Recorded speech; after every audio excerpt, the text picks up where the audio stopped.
Bang. Toho Hot Takes and Toho Bad Baits. A segment birthed by me, the smartest lad on the planet. So I did a thing where I gave hot takes on my characters based on when they appeared in Sworders, and I was like, I'm gonna collect chat hot takes because everybody knows that chat's opinions are significantly worse than anything else you can get your hands on, that's for sure. So, I wanted to do that, but I decided to take a step further and incorporate another element to it for a bit of audience participation. So you can submit a hot take, you can submit a bad bait, and the goal here is you put your bad opinion in, and then you try to make people mad with the other one. So, let me explain the structure, how this is going to go. There's gonna be chat interaction. Unfortunately, I don't have any chat plugs, so you can't see the chat on the stream. Yeah, I can't do that. I don't know how to do that either. But chat. Here's the structure of how this is gonna work. I am gonna read the take. All right. Got the take all randomized. Gonna pick a random take. I'm gonna read the take. I'm not gonna tell you what it is, and I'm gonna let you guess. You're gonna guess in chat. So you can guess if it's bait, you can guess if it's a hot take. But because I know that you people aren't satisfied with two singular options, you are free to gauge it on your own opinions. Do you think it's bait? Do you think it's a cold take? Do you think it's a warm take? Do you think it's a hot take? Do you think it's a nuclear take? And so on and so forth. So, but essentially, if you call it anything, any kind of take, I'm going to take that as, you know, the take section, right?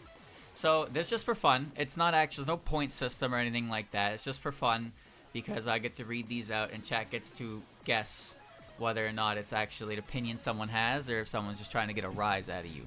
Now, remember, if you get mad, you lose. So the goal here, chat, is I want you to post your response, but then I also want you to post the emote that best reflects your mental state from the sentence or paragraph that I have read. Alright? That's all I need from you. Be sure to post your opinion on what it is, and then the emote corresponding to your opinion, your feelings regarding it. We have plenty of emotes to choose from. Take a look while you can. We'll get song requests going on. So here's what we're gonna do. So like I said, I'm gonna read it. I'm gonna give you a couple seconds to just input your answer. I'm gonna tell you what it is, and then I'm gonna talk about the take a little bit. Or a lot of it, depending on what it is. But we're gonna talk about them, and we're gonna have civil discussion. And I'm not gonna get mad. And nobody's gonna get mad. And because if you get mad, you lose. You get mad, you lose. So there are a couple things. So I have over 700 submissions, which is a pain in the ass, but more content is content. So if your submission is not read, there are 3 possibilities. Number 1, I haven't found it yet. Number 2, it was really bad, so I skipped it. Number 3, like it was really bad and I skipped it. Like, what do you do? Like, it wasn't even relevant to the topic. Whatever you wrote on there was so pointless that it did not. No one's gonna see it. Remember, I'm the only one who sees this sheet.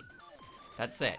If I see it and it's not worth my time, it's not worth the discussion, then it's not getting mentioned. It may as well not exist. So yes, there are certain topics that I won't be touching with a 10-foot pole because frankly, they're more trouble than they're worth. So we're gonna keep this. This is supposed to be for fun, you know? This is supposed to be for fun. I'm going to have fun with this. That's my plan. So, if you're looking to make a statement that is a little too spicy for me wanting to actually say anything about it, we're just going to leave it at that. So, because, I know you don't want to stare at this thumbnail for 5-ish hours, we're going to play, I have this set up. So here's how I have it set up. I have background footage, which is to say my hard no bomb PB will be playing in the background, and I also have this. So what is this? This is a notepad. So what is the purpose of the notepad? I am going to copy and paste what one I'm at So I have the notepad cropped so it's not obscuring any of the gameplay aspects that matter, as you can see. And I'm going to post the current topic on the notepad so you can see what the opinion is and we can see what we're talking about. So that's what I decided. The only caveat here is I don't have enough screen real estate to see everything, which means I have to close OBS. Well, I mean minimize it. So the recording's going, and I'm assuming that it's capturing. So what this means is that if the stream dies or something like that, I won't know unless the chat tells me. So I have everything on the side monitor here. I have everything on the side monitor here. And I'm just gonna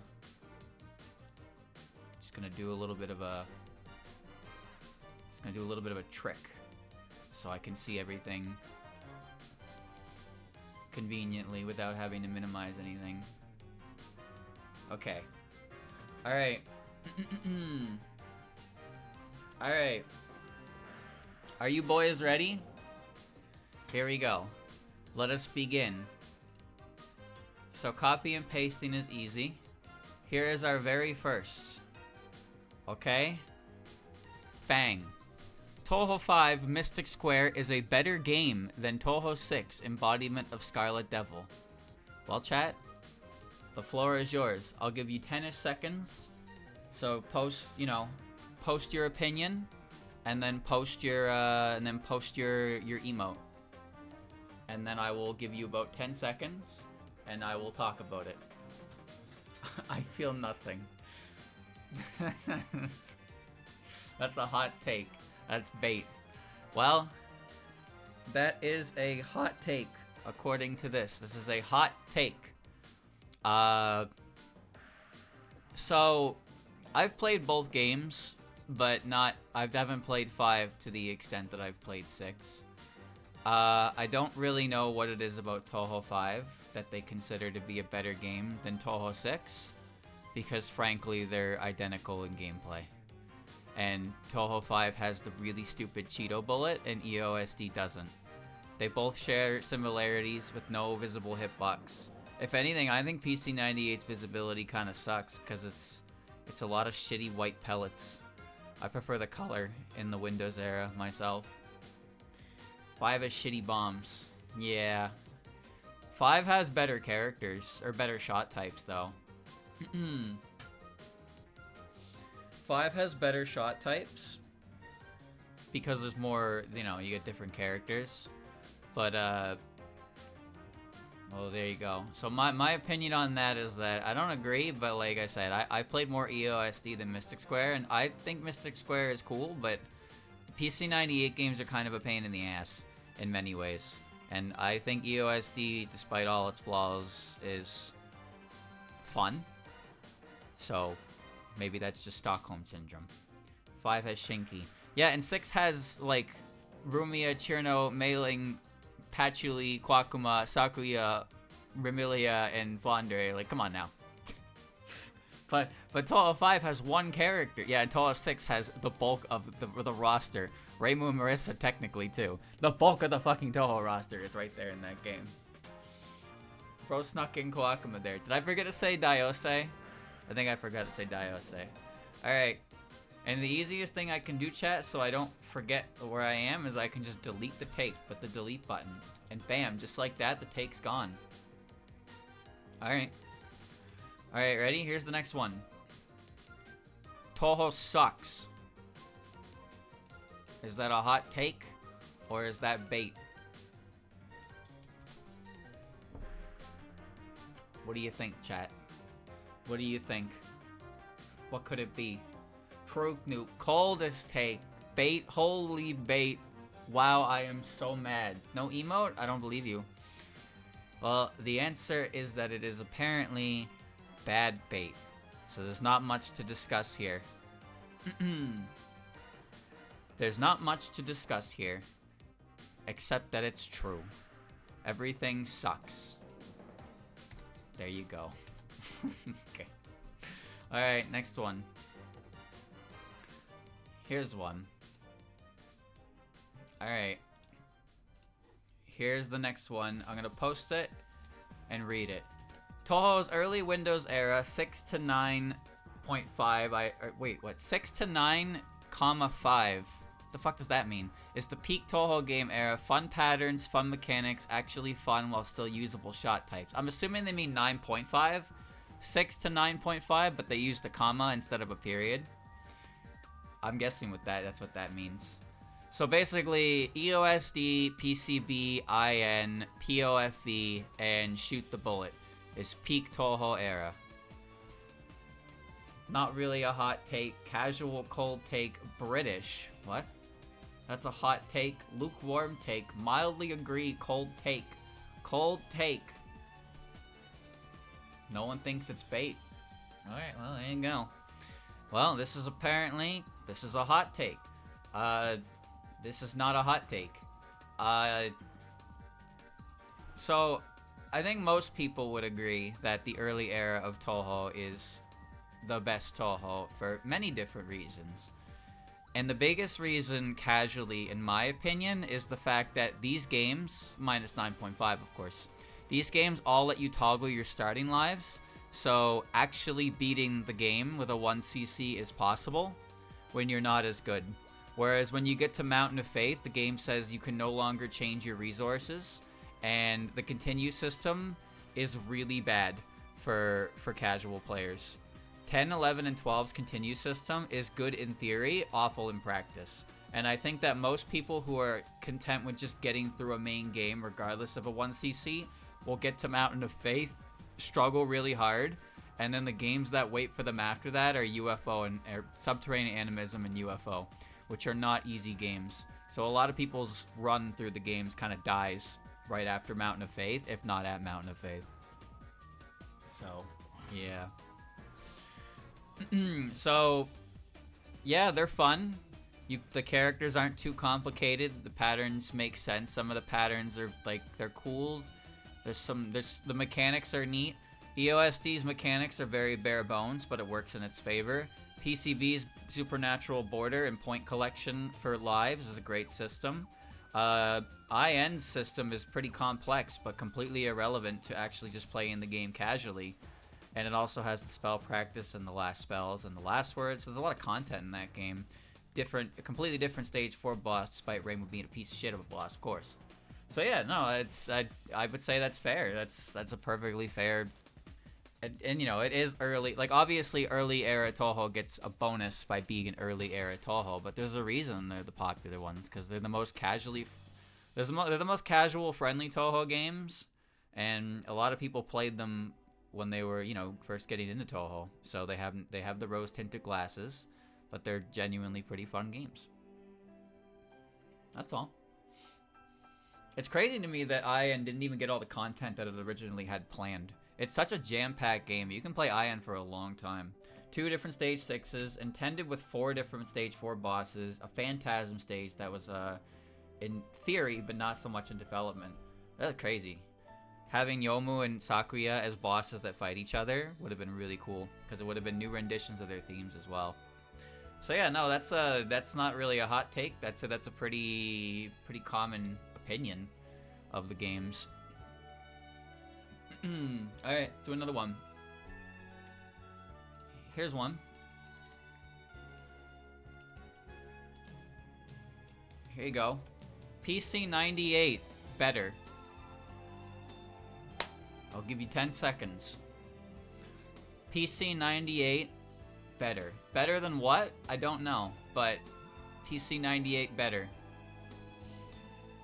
That has to be bait. That's bait. That's bait. Shinky take. What? That's bait. Well, you'd be correct. That is bait. That is 100% marked as bait. Is PC 98 better than Windows? Depending on who you ask, there are some aspects of PC 98 that are pretty great. Does it make it better? Probably not, because it has a lot to compare to. But I suppose if you compare it only to certain parts of Windows, then PC 98 can be better. But then you're, you know, that's cherry picking, and we don't cherry pick for our debates. No, not us. We don't cherry pick. Come on now. No. All right. Here's this one. Okay, so I'm not surprised by the content of this, and you probably won't be either. Kane Renosuke is the best ship, no contest. Your opinions, chat members. Your opinions, please. Your opinions. Holy ass. That's bad bait. Oh boy, it starts. Bait I can't. Don't forget to post your emote along with your statement. Remember, if you get mad, you lose. Bad ship, worse bait. Bait. Wait, bait, bait, bait, I think. That holy bait. Okay. The truth is, it's apparently a hot take. Somebody believes this. Or at least they inputted that they believe this. They could have misclicked, though. They could have misclicked. We don't know for sure. It might have been a misclick. So, what is it about this pairing that makes them the best ship?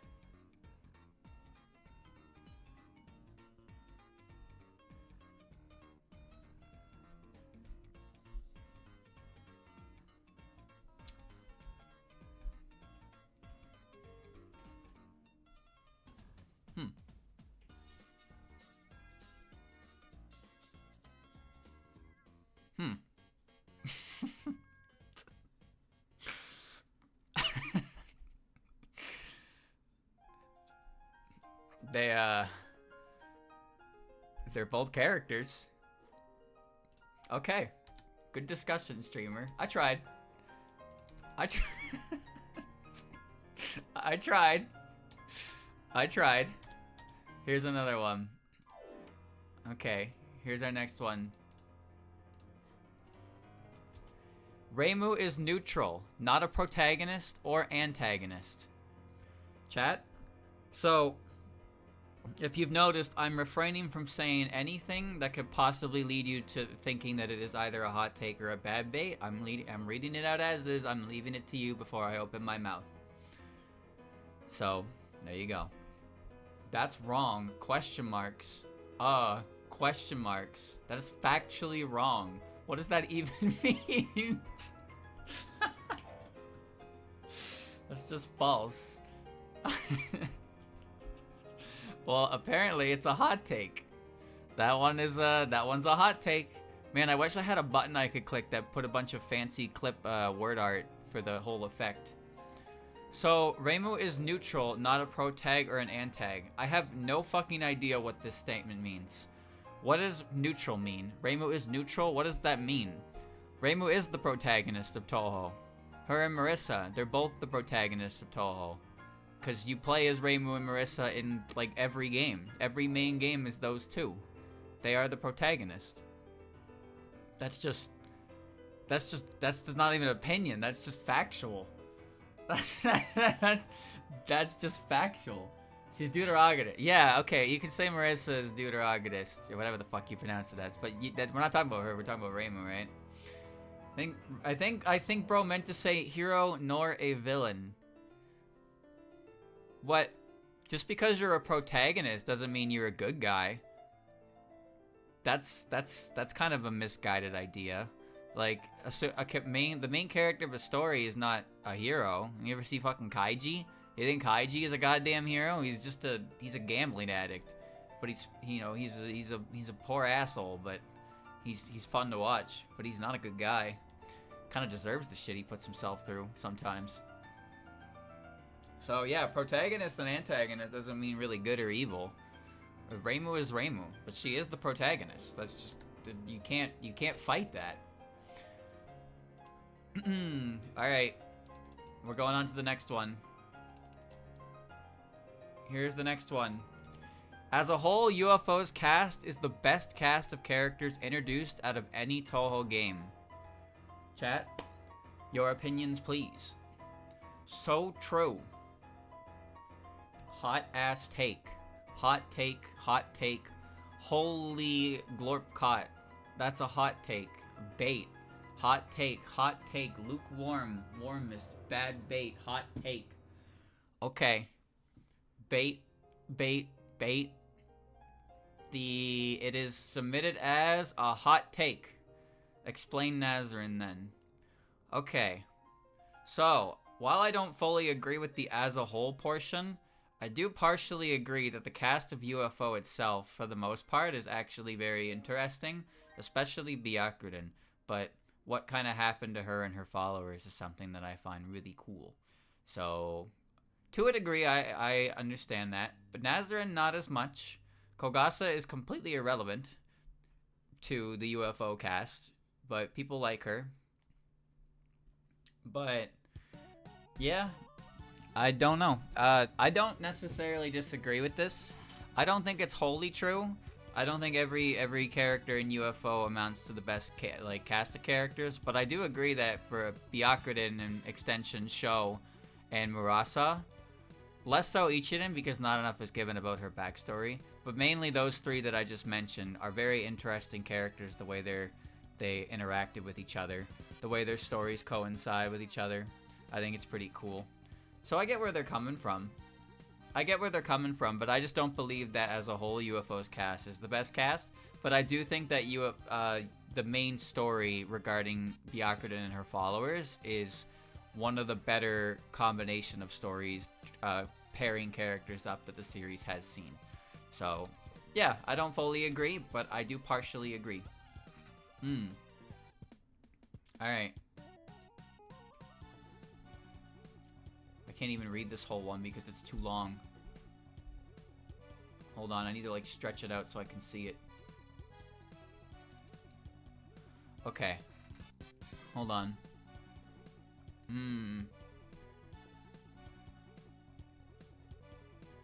Alright. Hold on. Okay, alright. Here's the next one. Get ready for word soup. I think the way Zun uses current world events in his games is actually pretty cool, as he mostly changes them in an interesting way. It's sort of cool to see how the outside world affects the world against Sokyo, although I do understand the opinion that you don't want real world problems in your entertainment. I think that because Toho is in this very interesting place where it's a fantasy story that takes place in the real world, that each game takes place at the current time they come out, it'd be a waste to not use it. Cool. There you go.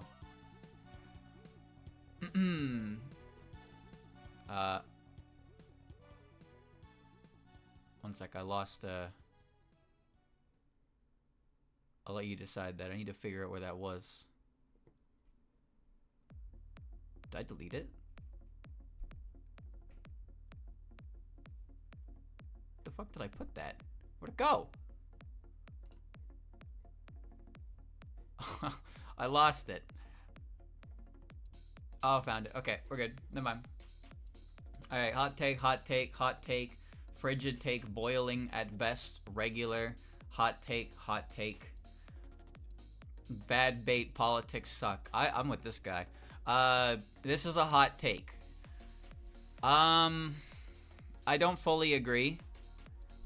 I don't fully agree with this opinion, but I understand where they're coming from. So my issue is that Toho originally started with stuff that remained within the world of fantasy, and people were fucking around with things within the scope of the world. And Gensokyo was its own thing, but it was still parallel to the outside world in different ways. But then there came a point where the tie-ins with the outside world became more common. Sumireko is to blame for this mostly. Obviously, Sanai came in from the outside world and brought technology, but there's nothing really specific about the outside world from them, aside from bringing in nuclear technology, right? But Sumireko actually introduces the outside world as an actual place you can see in Toho. And now Toho's like incidents are kind of they're not very subtly reflected in the games, and I don't think it's as fun anymore. That's kind of my issue, I suppose. Like, I liked how in EOSD it was just Remy put mist out because she didn't like the sun. PCB, Yuko wanted to bloom a tree. Eren didn't want moon people to find them. But now, in Toho 20, and obviously I'm jumping quite a bit from the release of Toho 6, 7, and 8. But Toho 20 is like, check out how AI is destroying the world. And it's like, oh, yeah, cool. Thanks, son. Thanks for telling me how AI is affecting the world. It's not like I don't live in the real world right now and see that every day anyway. But I'm glad that my escapism is full of the same shit that I'm trying to escape from. Thanks, dude. But it gets a little annoying, and honestly, it kind of makes you a bit dull to the actual situations because you're just exposed to it so much that you try to just forget about it. You try to drown it out, and then you stop caring as much because it's like, I'm sick of seeing it. I don't care, and you just tone it out and you become dull to the discussion, and at that point, you don't want to talk about it at all. So I like goofy stuff in Toho, and Toho is I've always enjoyed the fantasy slice of life aspect of Toho, and I enjoy some of the newer Toho stuff for sure, but yeah, I'm just not really a fan of Thing Bad, and let me tell you how Thing is bad, because it's not like Toho is the only thing that does this. It's not like Toho is the only thing that takes, you know, current year issues and shoehorns them into things, and then it's like, you just get tired of it. You get dulled. But at the same time, I do get where they're coming from. I understand the idea that it's cool how Toho is currently supposed to be happening at the same time as the years that the games release, which is fascinating, if not extremely confusing, because that doesn't explain why characters like Reimu are the same age for 20 plus years, but, you know, that's besides the point. That's besides the point. That's besides the point. So, the point is, the idea itself could be cool, but I just don't like the way that it's done. The way that it's done just makes me kind of tired, and it certainly isn't good for discussion. That's for sure.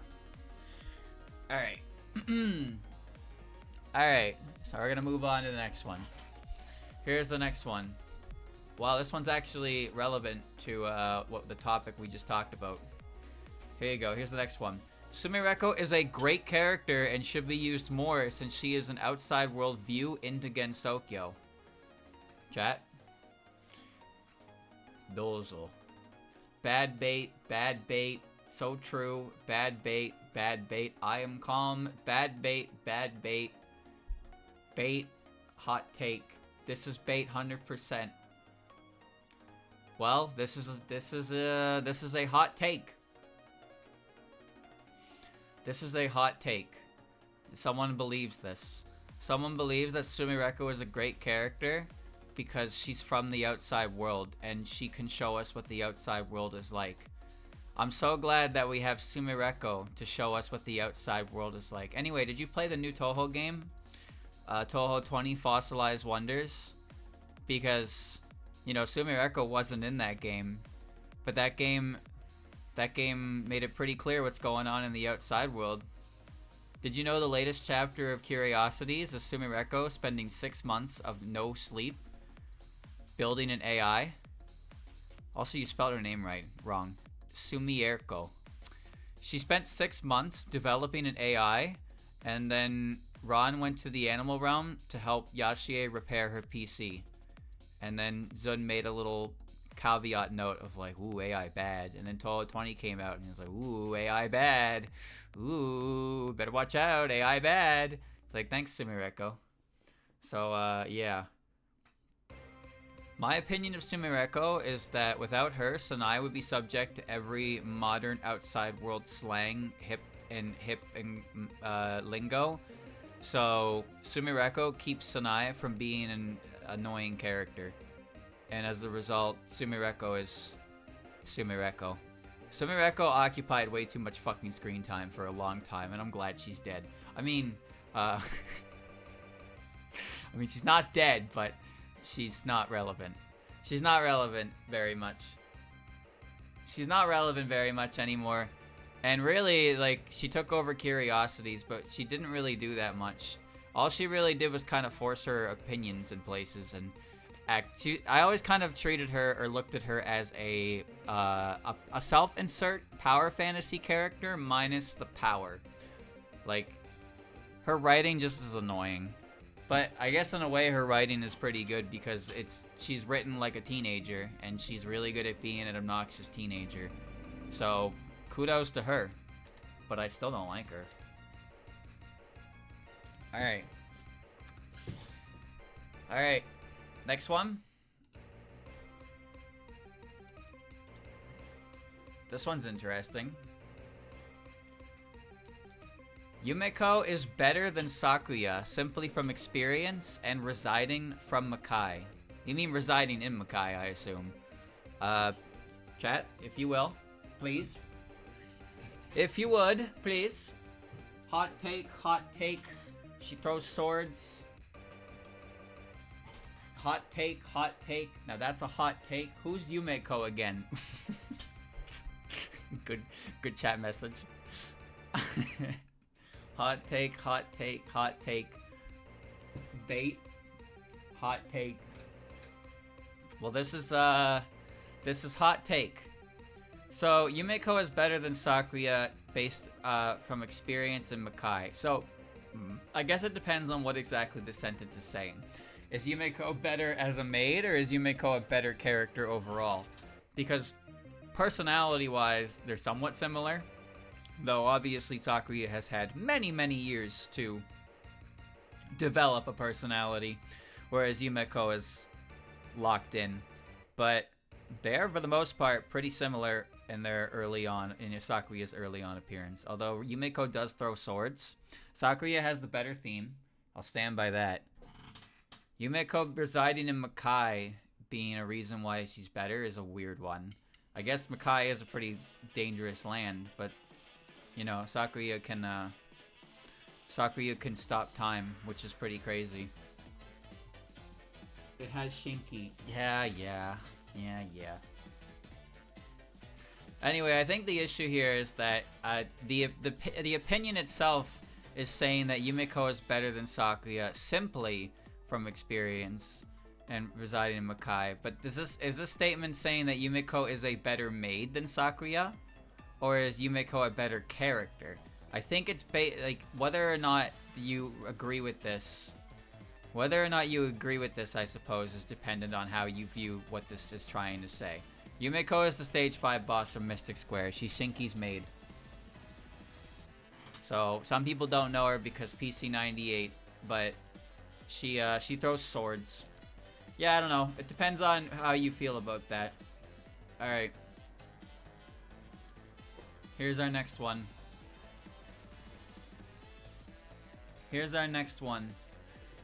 Zolno's Doujin artist is overhated and writes great Toho stories and mangas. These shouldn't be overshadowed by some of the darker aspects of their mangas.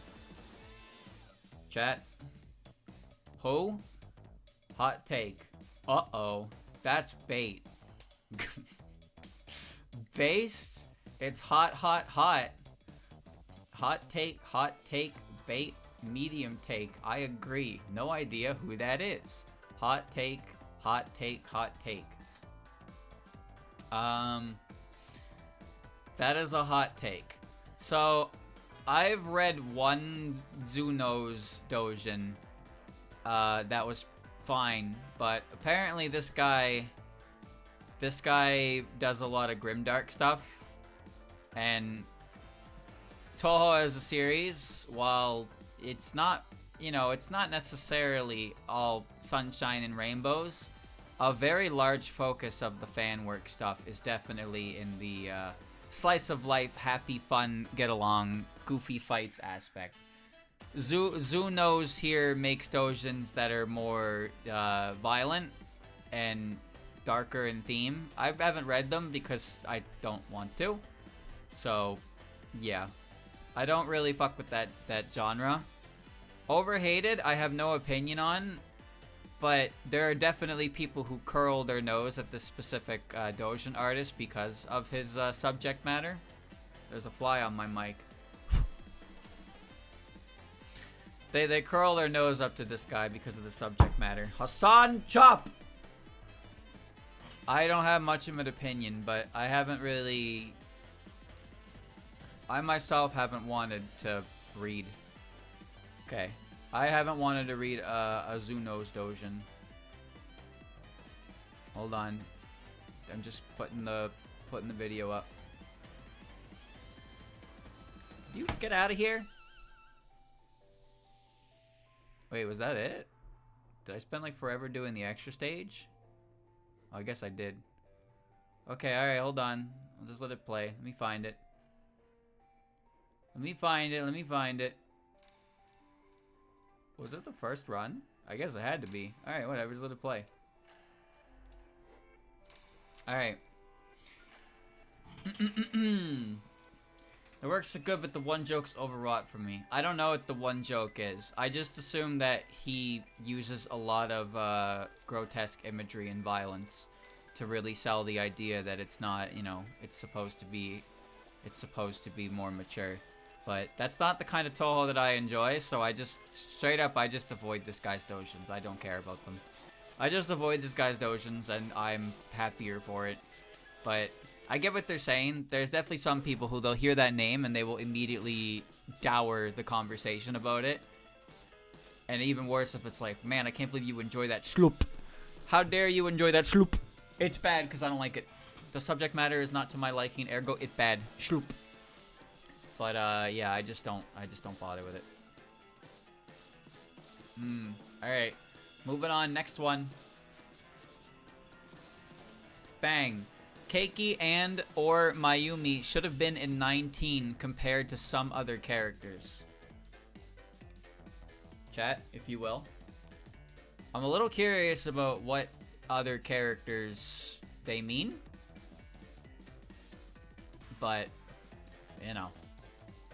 Hot take, hot take, hot take, hot take, salty take, hot take, literal truth nuke, hot take, that's just true, cold take, hot take, salty take, hot take. That was bad bait. That was bad bait. You all just got baited. Ooh. Ooh. You got baited. You got baited. Now they're angry. They cannot control their emotions. This chat member wins. This chat member wins.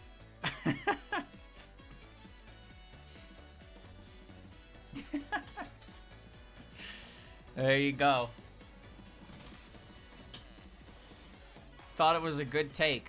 Well, you probably only think that they should have been involved because the other characters from Toho 17 are involved, but it doesn't make sense for Keiki and Mayumi to be involved because Keiki and Mayumi, the plot of the game is they're trying to take space and land in Gensokyo as a foothold to expand, but Keiki and Mayumi, and, well, I guess by extension Mayumi, Keiki only cares about taking care of the primate spirit garden where the human spirits are. She'd have no reason to step out and do that, but the animal beasts do because they're all greedy and they want the land. But Keiki is minding her own business, and then the roster's filled out with a bunch of random other animal-based characters. Although Mayumi is an armadillo. Mayumi is an armadillo, so there's that. So it's just the animal bosses specifically are in the game because it's specifically about the animal realm wanting the land. Because none of the other characters from 17 are in the game. No Keiki, no Mayumi. No Kutaka, no Urumi, and no Eika. Like, none of them. It's just the animal bosses. Which, by the way, is only 2 characters. Only 2 characters from Toho 17 are in the game. But I guess for some reason, people thought that it meant that 17 would have more representation. I don't really get that. If anything, that's just you. That's your fault for believing that. Entire story and plot should change to accommodate them. Now that's using your noggin. That's using your noggin. Someone just noticed the characters 19 are animal based. No, they all are. Well, I guess except Zamu and Hisami, but they're creatures of different repute, I suppose. No, An, Ron, Mamizo, Tsukasa, what's her name? Nazarin, Seiden. There's a couple characters that ultimately don't amount to much in the game, but they're there because they have aspects to them that make them animal. And you know what? It was cool to see characters like Nazarin come back, even though I don't like the color of her clothes. Alright. Alright, here's our next one, chat. Bang. Toho fans need to stop shipping characters that hate each other like Moko and Kaguya. The floor is yours, chat. I will read out your opinions. Ooh, hot take. Holy hot take, bait, hot take, bait, hot take. Bad take. Bait, hot take, bait, bad bait, holy bait, hot take, bait, hot take, gigabait, bait but truth nuke, hot take. This was submitted as bad bait. This was submitted as bad bait. But, you know, fell for it again award. I didn't fall for anything. I am calm. I am calm. Always and forever. Calm. That's me. Never bothered. Always flourishing in my lane. So, the funny thing about this is that obviously it's bait, so there's not much reason to go much further into it. But I will say this. The only two characters in the series that this even fucking applies to are Moko and Kaguya. And even then, it's not that Kaguya hates Moko. It's that Moko hates Kaguya, and Kaguya is just fucking killing time. The only other dynamic I can think of where a character actively, like, really fucking hates somebody is Yukari does not like Tenshi. But Tenshi doesn't hate Yukari in the same vein that Yukari doesn't like Tenshi. And obviously Yuka and Tenshi is completely and utterly fanon, so that's different, right? That's completely different. But I do agree in the premise that the hate shipping stuff is kind of awful. It's actually kind of awful. Like, Moko's two most popular ships, very, very even in popularity, mind you, are Moko and Kane, and Moko and Kaguya. And Moko and Kane is like, these two get along really well. Kane tries to understand her and tries to, you know, be a part of her life despite the difference in lifespan. And then Moko and Kaguya is they want to stab each other. And it's like, oh, that's so much better than the alternative. Like, what? Are you okay? You need help. Please get some help. But again, this is bait. This is just bait. So I don't need to delve too far into that topic. But I actually agree with this bait. That the hate shipping stuff is kind of dumb. All right, here's our next one, chat. Here's our next one. Bang. Aya would have made a better main character than Reimu for the Toho series. A nosy reporter that goes around learning about this fantasy world and its different creatures is way more compelling than the typical solve the incident shtick. Bad bait. Bait. True. Bait. Cold take. Bait. Absolutely not. Bait. I can't, my chat didn't load. True bait. Hot take. Also true. That might be true. Bad bait. This was submitted as bad bait. Chat didn't get baited this time. Didn't get baited this time. That's bait.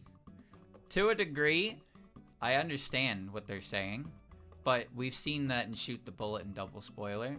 Aya is a character that I enjoy because she is able to go wherever she wants and do things, which is pretty cool that she can do that. So, and you see her run around and take pictures of people in her spin-off games, but the shtick would get really old if it was the main gimmick of the game, right? Though that said, having Aya as a playable character in the game, just reporting on incidents like Toho 16, is a pretty free entry for her to be a shot type that you don't really get, except for that one game. So there you go. There you go. Ain't that the premise of the yokai related series? You'd have, I don't know. I like Natsume's Book of Friends. Natsume's Book of Friends is a series I really like. Alright. Here's our next one. Rumia is the least interesting Stage 1 boss. Bad bait. hot take. So true. Bait, bait, bait, bait, bait. Don't get mad. Bad bait, bait. Oh, chat's mad about this one. Awful bait. Gotta be bait. Think it's meant to be bait. Bait, bait. Obvious bait. Obvious bait. This has been marked as bad bait. This has been marked as bad bait. So, it's bait, so once again, I don't have to go that much into discussion for it, but I will say this.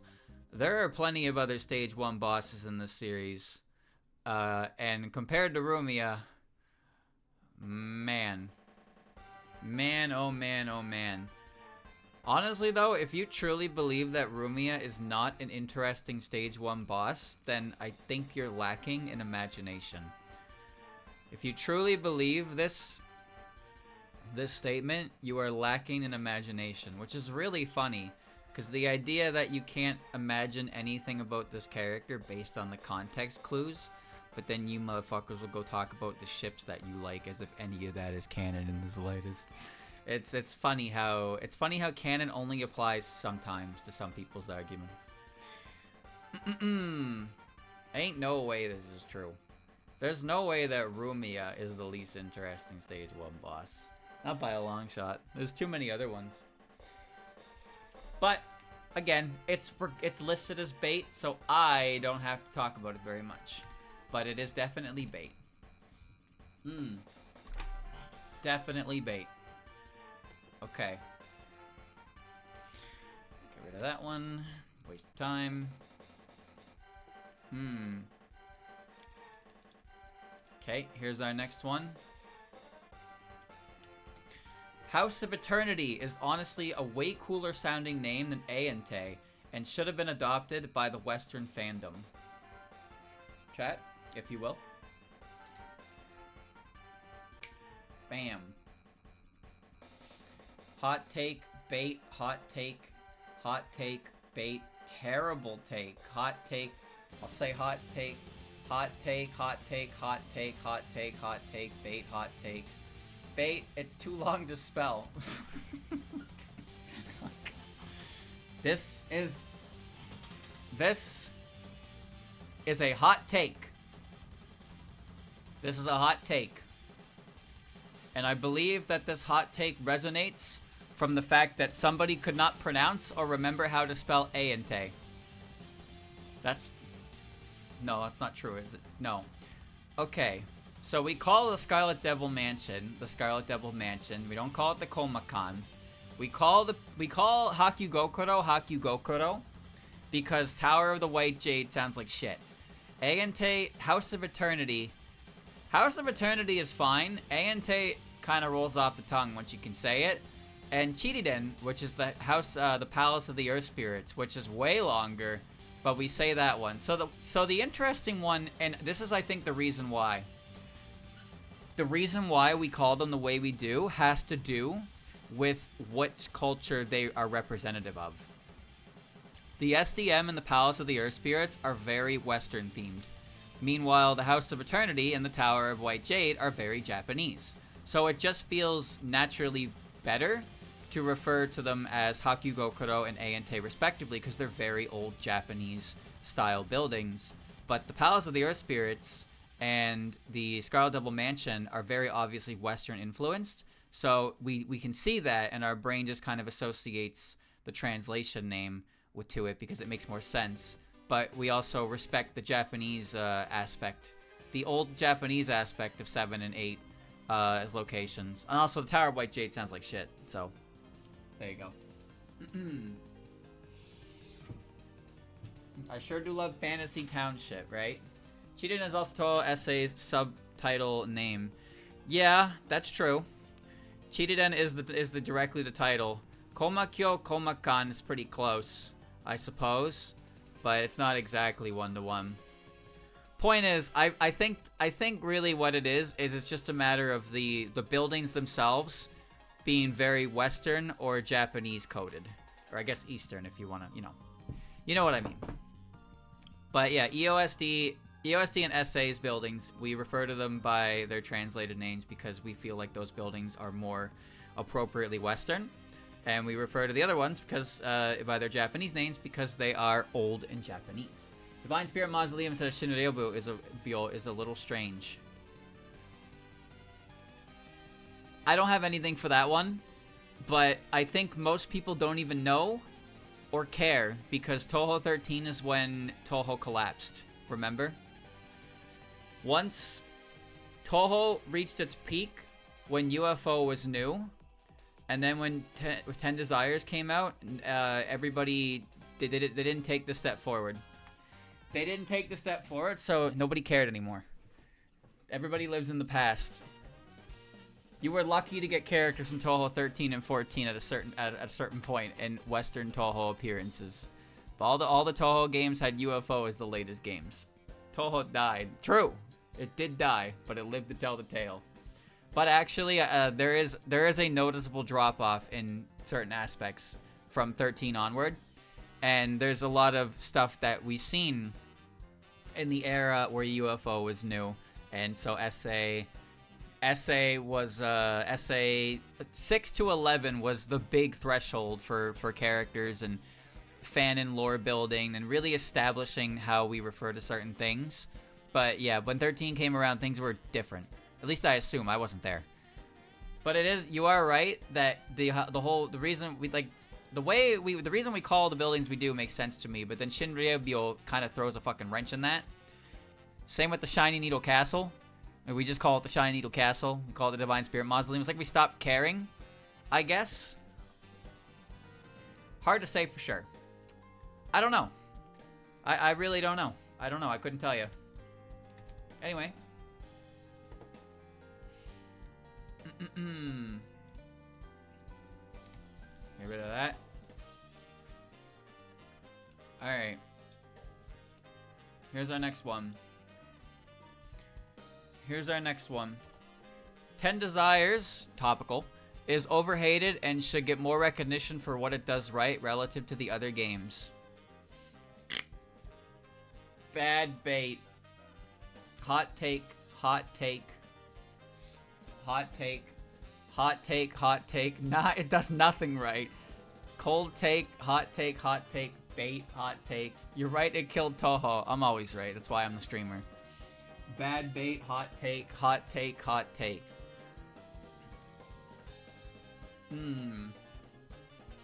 So, this is listed as a hot take. And it's wrong. 10 Desires is one of the worst Toho games ever made. And quite frankly, it didn't do anything right. What did 10 Desires do right? Nothing. It released. It's a shit game. You get 4 characters with 1 shot type, and half of them suck. Half of them suck. The spirit mode and trance gauge is a shitty mechanic. The bullet patterns aren't fun. The music isn't that great. It borrows like 4 different characters from other games. It doesn't even have its own set of fully original characters for bosses. Mamizo came from this goddamn game. Do you see the problem? It gave us Futo. It gave us Mamizo. Alright? That's a crime. That's a crime. Bringing the old continue system back. Oh, you know what? You're right. You're right about that. 10 Desires did bring the old continue system back, and I'm pretty sure that game on Lunatic gave you 9 fucking continues. But at the same time, 10 Desires did this really weird thing where when you used your continue, you went back to default lives, but it didn't reset the amount of life pieces you need to get lives. So if you gained a bunch of extra lives and then had to use a continue, you still needed like 18 fucking life pieces if you wanted to get an extra life. So you were never going to see another extra life ever again. So now you're just bleeding continues everywhere because you're constantly coming back with 3 lives and you're just dying all over the fucking place. All over the fucking place. I'm not mad. I am so calm. I am so calm. Me? Calm gaga. No, but for real, 10 Desires is not a good game. 10 Desires is not a good game at all. UFO is a better game than 10 Desires, and I fucking hate UFO. I think UFO's mechanic is shitty. I don't like the UFOs, but like 10 Desires trans mechanic is not done well because you're not allowed to use it unless it's full. But then if you get hit, it makes you use it. And it's like, well, shit, I guess you just should never get hit, forehead. It's like, wow, why didn't I think of that? Not like that rule can't be applied for literally every other fucking game in the entirety of the entire world. Just don't get hit and you won't lose your resource. But you need to use the resource. You know what aspect I really don't like about that game, aside from everything? Is probably the fact that when you shoot down a boss and it spits out the life piece and the bomb piece, it's random where it goes. So sometimes it ends up behind the boss, and you can't really grab it because the magnet doesn't really magnet it, and then you kind of just, like, don't get it. Now, granted, that's rare, but at least everywhere else, the fucking piece explodes in the air and you can collect it with the item clear line, but you can't do that in 10 Desires. You can't point of collection life pieces or bomb pieces in 10 Desires, which is really annoying. And they also don't fall down the screen either. So you have to go up and get them. So the only way you're really going to get away with that is if you pop the trance to go get them, but you can only do that if A, you get hit, so then it completely removes the reason why you're getting the extra resources anyway, or B, you have a full bar and you're burning it right there for those resources and now it's completely empty again. I got hit, fucking idiot. He's so mad. Me? Mad? Never. Never. I'm not mad.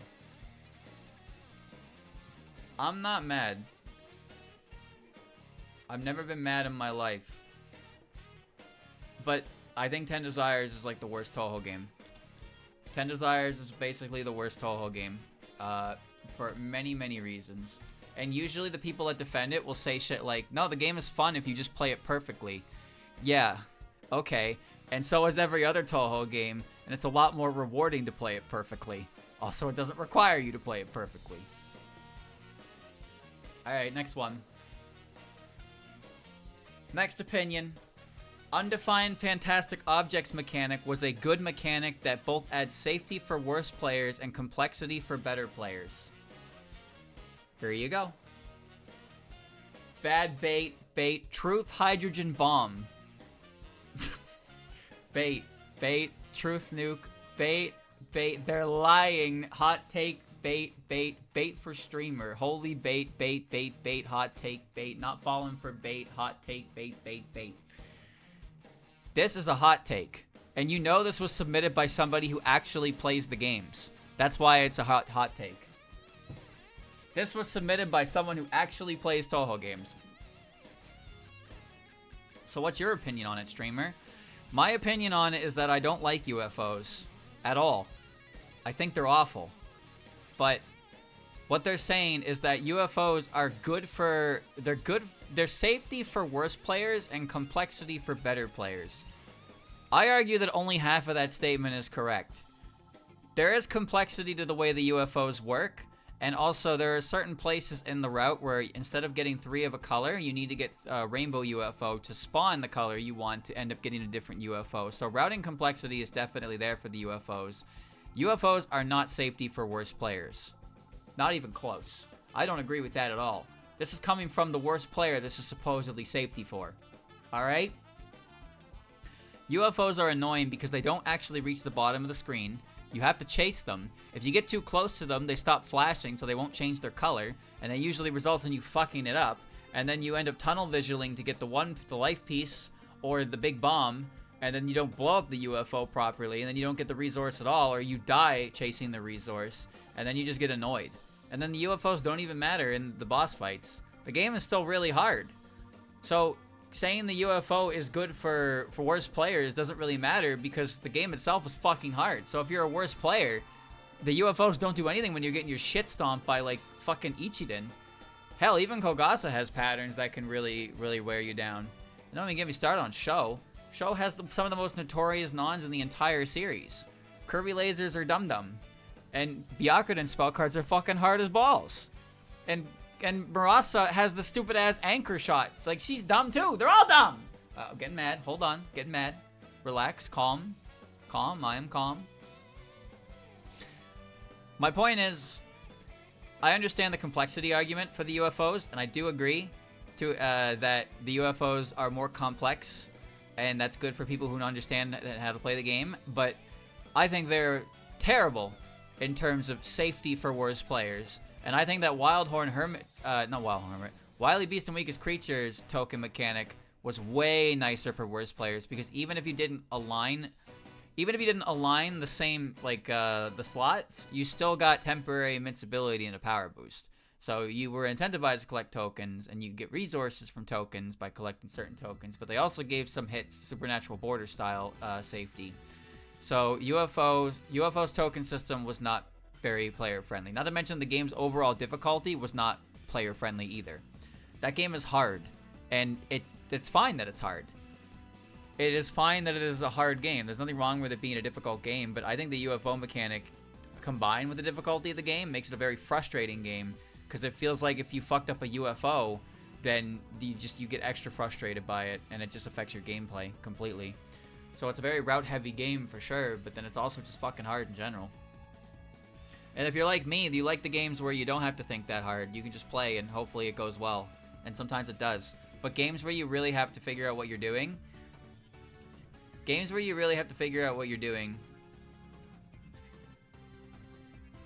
One sec. I scrolled and removed something. Alright. There we go. Alright. Alright. Here's our next one. On the topic of Toho games, people that don't finish at least one game are fake fans. Chat, the floor is yours. Bait, next take, bait, that's bait, bait, bad bait, holy bait, bait, hot take. One guy. Well, that is bait. That is bait. Yes, that is bait. That is marked as bait. Toho has plenty of difficult games, and depending on what you mean by finish a game, it's not hard for people to actually get through a run of the earlier games with continues. PCB is probably the best game for people to play if they don't care for getting a 1cc, because you can start with a bunch of lives and you have like 5 continues, so you're probably okay. You got plenty of bombs to work with, so that one's probably fine. You don't have to 1cc, and most people don't. The shmup genre itself is actually quite difficult to get into, because it takes some time to even learn what you're expected to do in those games.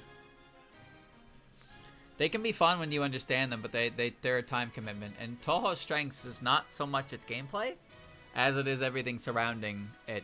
And Toho's kind of an enigma, as you know, where despite the source material being a shmup game, it's a massively well-known series, but it's also one of the most it's one of the more like restrictive barrier of entry type series in terms of its like actual canon content. But then so many people get into it from anything but the canon content.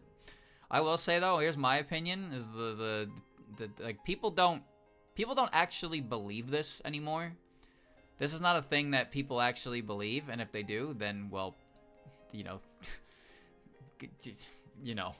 But at the same time, there are some people who get really defensive about this stance when it's like not even happening, and it's like, who hurt you?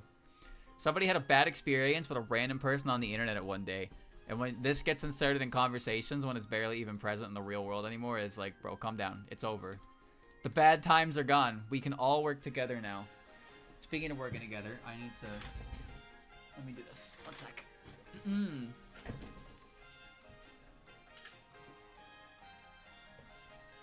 Oh, okay. Alright. 7's the best because the game itself is slow as shit. The game itself is slow as shit. The special mechanic of the game gives you an extra hit of defense that you can dispel as a mini bomb. You can play as a Sakuya who starts with like 4 bombs. And you can start with maximum lives.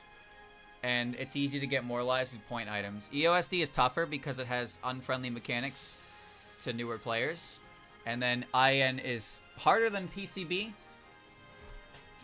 And it does technically have it technically has unlimited continues in a way, but your run can end. Your run can end if you game over at all in Kaguya stage.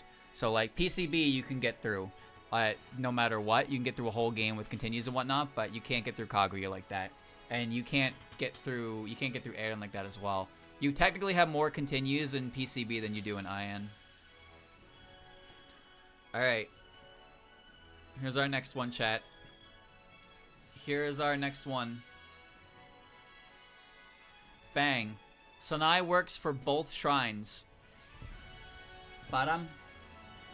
Badam, badam, badam, badam. Question marks. Trook. Question marks.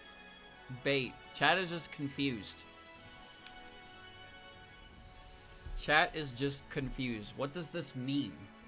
I don't know. Apparently it's bait. So I don't know what it means either. So there you go. All right. Here's your next one. Concealed the Conclusion is still one of the best shmup Toho fan games.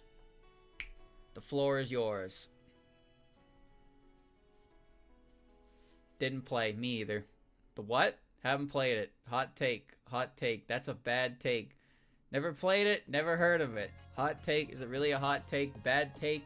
Streaming take. What? I never played the game. Steaming take. Oh, not streaming. I don't know, but I agree. Okay. Bad take. Take, I guess. Hot take. Didn't play, so bait, I guess. Well, this is marked as bad bait. This is marked as bad bait. So, you lose again, chat members. You lose again. Are you angry or are you confused? Well, that was certainly... Don't care. Yeah, me neither. Yeah, me neither. I never played it, but it has, this shmup script had some notoriety to it in the early days. Alright. Conceal the conclusion. Well, that conclusion has been concealed, wouldn't you say?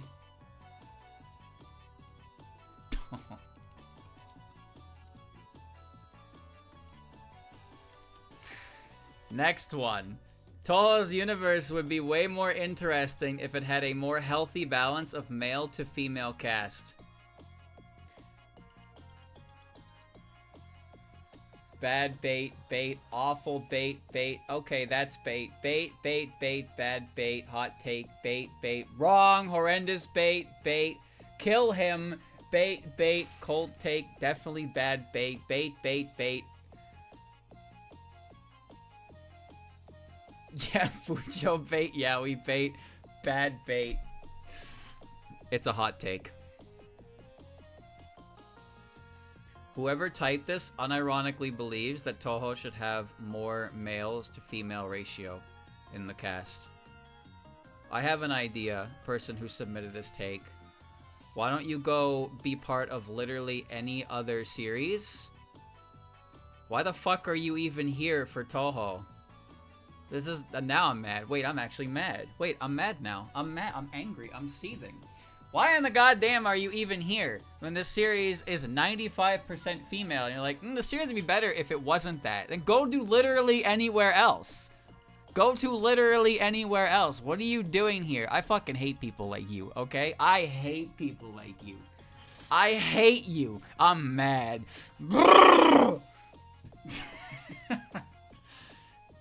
I hate people like you. I fucking despise you. Fuck you. Goddamn. Let's join this series. It's really cool, but it'd be better if it was what it wasn't. Like, then go somewhere else. God damn it. What are you even here for? This thing, okay, wow, look inside. It's all women, but it'd be better if it wasn't. Then go somewhere else. What are you even here for? What are you even here? Why do you come to Toho looking at the fucking 95% female roster and be like, this would be better without the female roster and more guys? Like, huh? Huh? Huh? There's so many other pieces of fiction out there. Have you even looked at a gacha game? Have you even seen gacha games? You think the ratio of gacha games is any different from this? Huh? You play in Blue Archive? Because I know you are, you fucking Toho fan. You play in fucking Blue Archive and going, this game would be great if I had teenagers with, instead of, teenage males instead of teenage females. Yes, this game would be so much better. Glurp, take my money. Like, oh. Alright, okay, I'm good. I'm chill. I'm relaxed. I'm fine. Alright, actually, now my pancreas hurts. Ooh. Ooh, my pancreas. My pancreas. Ah! Okay, alright. Alright, yeah, Luigi, my ulcer. Leak the chatter. This is all anonymous. I have no idea who submitted this. I'm just playing it up for fun. I'm just playing it up for fun, but genuinely, I do wonder why people get into certain series and then think about how they would be better if they were completely different than what they actually are. Like, at that point, go somewhere else. Go somewhere else at that point, because what you're not, like, if you're gonna go in somewhere, if you're gonna go to the fucking cafe that serves only vanilla, and you're like, man, this place would be so much better if it served more than just vanilla, and then go to a different fucking cafe. Like, there's a Starbucks on every block. You can go find what else you want. There's so many other places. Don't, like, walking in here when the sign says vanilla and you're like, this place would be better if it sold chocolate. Like, what are you even doing? Why are you even here? Why did you even enter the store? There's a big sign out the side that said we only serve vanilla. Keep your opinions to yourself. Alright, I'm moving on. Alright, I'm moving on.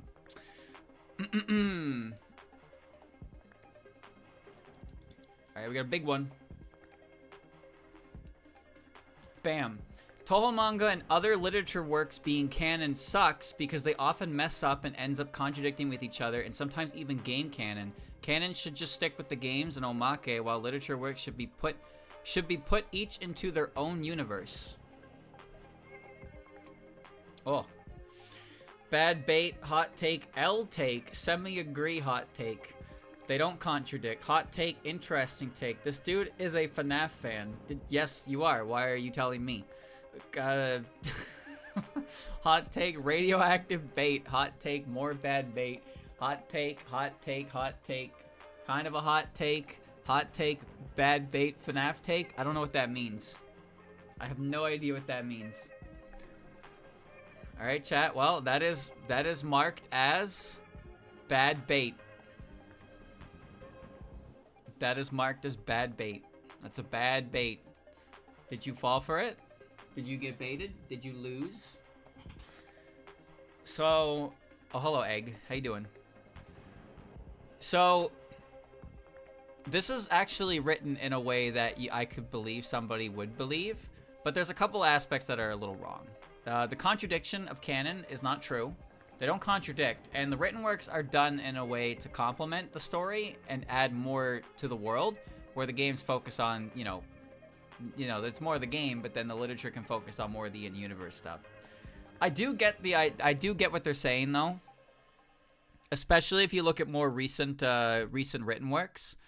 The idea that the written works not being relevant to the main series is a prospect that is a little enticing when you read 60 chapters of Nothing Eaters and 30 chapters of Not Mima. I'm just saying. Glorpcott, just saying. From a hot take standpoint, if somebody said this, I get it. You know, I would actually get it. Why you would want to believe that the things that happen in the written works aren't actually canon, because character assassination is Zun's middle name, and boring stories is his other middle name. He has two middle names, if you didn't know. His name is Jun Boring Character Assassination Zun Otaya, or I don't remember his last name. But you know, whatever. Okay, moving on. All right. Next. Bang. Cirno is an overrated character. The other fairies like Luna Child and Sunny Milk are so much better than her. Thank you, Matthew, for the raid. Bait, cinema take, bait. The typos in this one. Yeah, you're fine. Bad bait, truth nuke, hot take, bait, mid bait, bait, truth take. So true. Bait, but I agree with it. Alright. This is a hot take.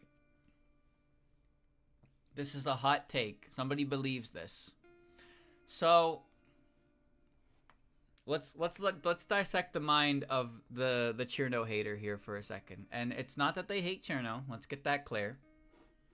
It's not that they hate Cirno.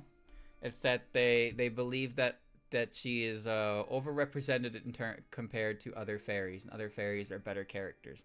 Now, we've seen the popularity polls, and the popularity polls say that Cirno is a top 15 character, I believe, in popularity. Obviously, she has her meme status thank for most of that. But the other fairies are very, very low in the rankings. They're kind of a blip on the radar, especially the listed examples here. Luna and Sunny specifically are very low in the rankings. Sunny much more so. In fact, the only reason Sunny is probably listed here is because I'm involved.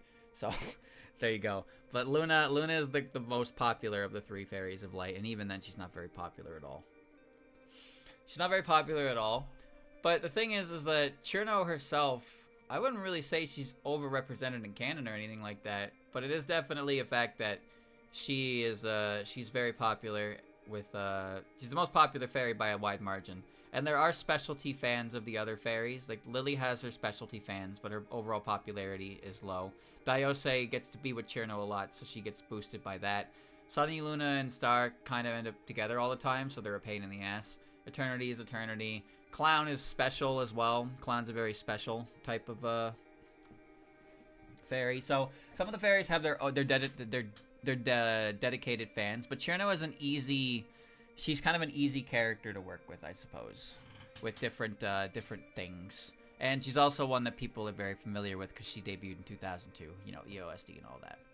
So I wouldn't say she's overrated, because I don't like the word overrated, because the word overrated to me just sounds like character popular, but I don't like them. Instead of actually like there being a real reason, it's just your opinion, but you try to stick a word on it to make it seem like that your opinion is fact. So those words like that don't really have any impact anymore. She's definitely popular, and you definitely see her a lot. And most people, when they think of fairies in Toho, they think of Cirno. But is she better? Are other fairies better than Cirno? That depends on your preferred personality. I mean, my personal opinion is that Sunny Milk is a better Cirno. Like, legitimately, that was my Sunny Milk hot take. I think that Sunny Milk is Cirno done right as a character.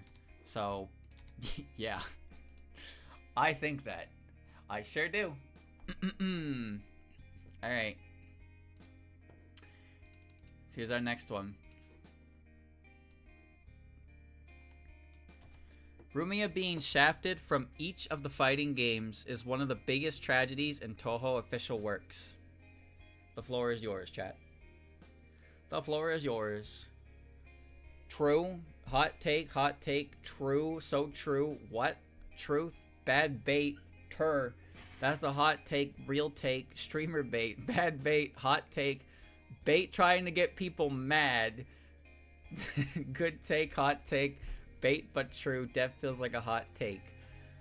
This is a hot take. This is a hot take. Rumia was not shafted from each of the fighting games, by the way. Rumia was part of the initial draft for Hiso Tensoku, but she was cut. So Rumia was not a fighting game character in that game.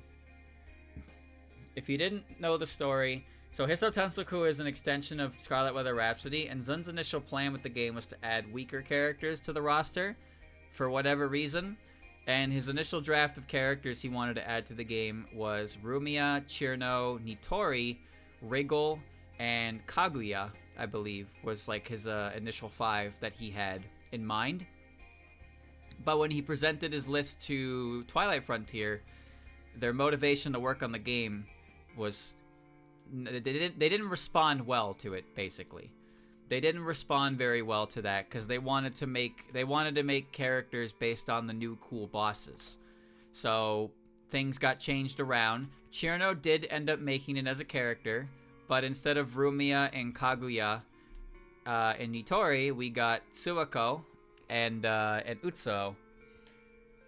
And Mailing was returned from prior, and Sanai was thrown in there, and she looks gross, but you know. And Nitori would later show up in the fighting games, and so Twilight Frontier also wanted to make Moko, So the Kaguya idea gave birth to the idea of Moko, and Moko ended up being a character in later fighting games. Same with Nitori. But Rumia and Wriggle and Kaguya did not survive. They did not survive the initial draft. They were cut. So, yeah, there you go. Kaguya died. Well, who cares about Kaguya anyway? Who cares? But yeah, Rumia was originally part of Zun's roster, but Twilight Frontier was like, why? Like they were kind of like, at least I assume anyway, they were like, you want us to make Wriggle, Cirno, and Rumia when you gave us Frog and like Nuclear Bird, and Zun's like, yes, and they were like, I mean, okay.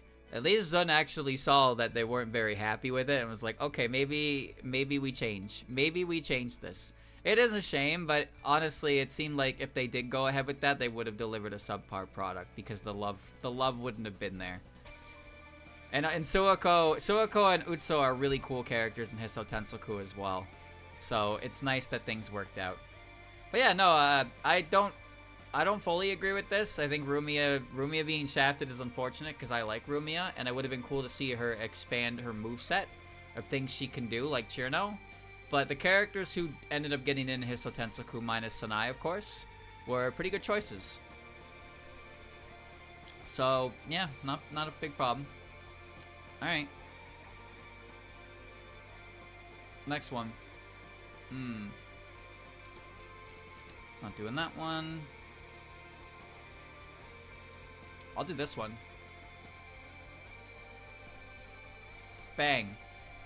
Nearly all of your ships have no bases in canon. Chat, the floor is yours.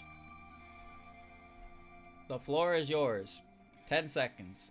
Truth nuke, hot take, truth nuke. I'll go with hot take. This is just true. True, no lies detected. It's truth. Truth. This is marked as bait.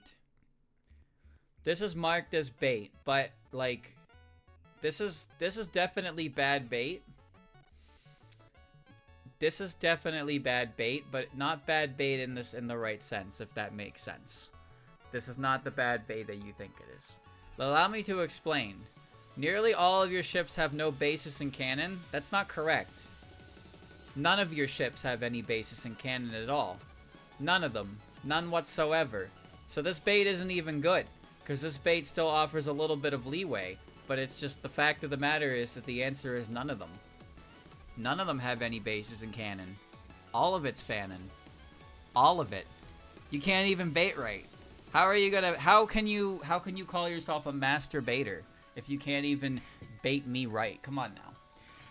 You gotta do better than that. Alright.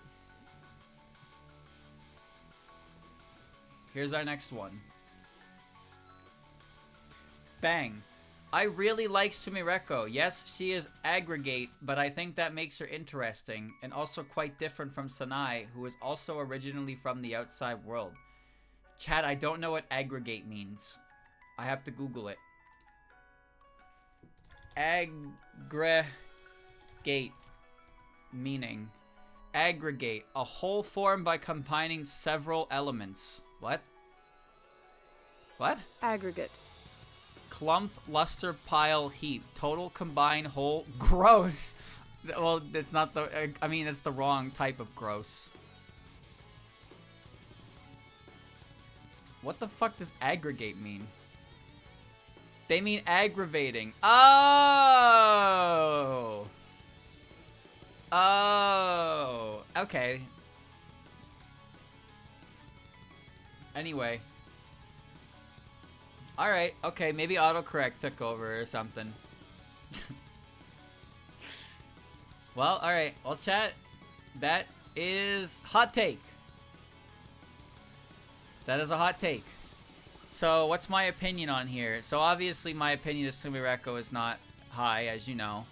But I think the issue with this take is it doesn't do a very good job explaining what it is about Sumireko that is they find interesting. They even admit that she is aggregate. They even admit she is aggregate. But they say that aspect of her makes her interesting, but I'm not quite sure what part of that is interesting.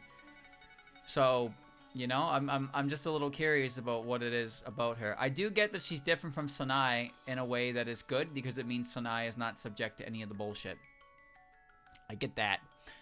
But yeah, I don't know. I don't personally agree. I don't think Sumireko is very interesting, and I think that she spent way too much time in an arc from the later fighting games. So, yeah.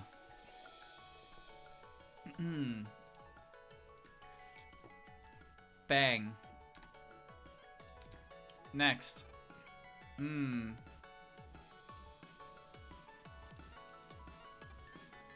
Next one.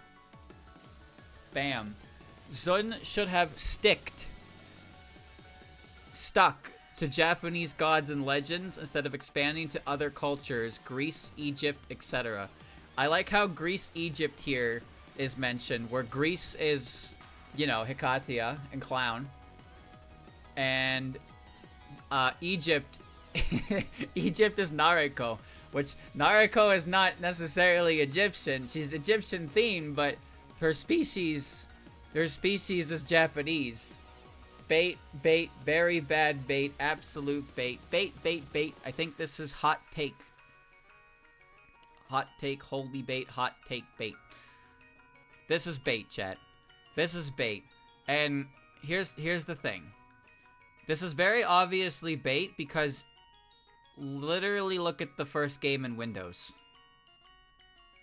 The first game in Windows is a yokai, Japanese, a fairy, European, a Chinese girl, Chinese, a witch, European, a succubus, European, a maid, European, a vampire, European. The entire first game, there is one fucking character. I guess two, if you want to count goddamn Reimu, and partially Marisa. There's like two characters who are actually Japanese in the first Toho game. Not succubus. She's a demon. She's a demon. Whatever. Whatever. Point is, Kwakama is European. Alright? She's European. Anyway, that was bad bait. But it was obvious bait, so you didn't get me. I'm calm. Hee hee hee hee hee hee hee. Hoo hoo hoo hoo hoo hoo hoo. Okay, here's our next one. Bang. On average, Hifu soundtracks are much better than game soundtracks.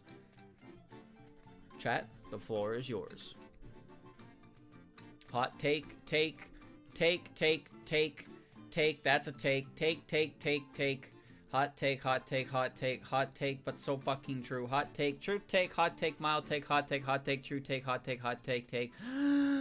Truth nuke, lukewarm take, giga take, lukewarm take, hot take. That's bait, baby. That's bait, baby. That's bait, baby. You lose. You lose again. You lose. Bait it again. Bait it again. Oh, no. Oh, they're mad. They're mad now. Wait, no, not all of them are mad. Some of them have hearts of steel. Well, let's talk about this for a second, because this is an interesting topic. Hifu soundtracks are half originals and half remixes of other themes. Some of those remixes of themes have intros and outros to songs, which improve their quality immensely. Necrophantasia and Necrofantasy are definitely main prominence of that. However, there are some mixes that are basically indistinguishable from the original, like You and Owen, and there are some that are bad, like Reincarnation. But Hifu does have a pretty good number of good original tracks that are very memorable. Obviously, Renko and Maribel's theme. Green Satellite. I forget Renko's full name. I'm pretty sure it's Green Satellite, right? Green Satellite and Marry the Magician. Marry the Magician's a very, very cool theme. I think it's one of the better themes in all of Hifu. It's very, very unique from Toho perspective. And Green Witch in the Sky. That's what it's called. Green Witch in the Sky is a really good track as well. But I also like a decent amount of the Trojan Green Asteroid OST. I really like Unfound Flower, Mesmerizing Journey. Innocent Treasures Children Festival is a Hifu track. That's Zun's theme, aka Renosuke's theme in places. So there are actually a lot of good tracks on the Hifu albums, but there is a lot of tracks in the games it has to compete with. So while that is bad bait, and it is bad bait, it's not true because on average it's not the better. But the Hifu albums do have a good number of tracks that do blow things out of the water. I will say, on average, Hifu has better tracks than all of 10 Desires. 10 Desires is completely outclassed by like 2 Hifu albums alone. I would honestly say that Toho's like 13 to 16, Hifu has an edge on. The only reason I cannot commit to saying that is because Toho 14 has some really, really good tracks in it. But Toho 13, 15, and 16, I would say that Hifu has better music than those 3 together on average. 10 albums compared to 3 games. But I really like Shimi's theme, so I can't put 14 in the same boat as that. I can't. But yeah, there you go. You guys got baited. Ha ha ha ha ha ha. All right. Here's our next one. Bang. Marisa's design is better off when she is without her witch hat. All yours, chat. That's bait, holy bait, hot take, hot take. Bait, wrong, bait, fuck you. What? Bait, nobody would say this as bait. That's bait. Kill this guy. That's a hot take. That's a hot take. There you go. Marisa's design is better off when she is without her witch hat.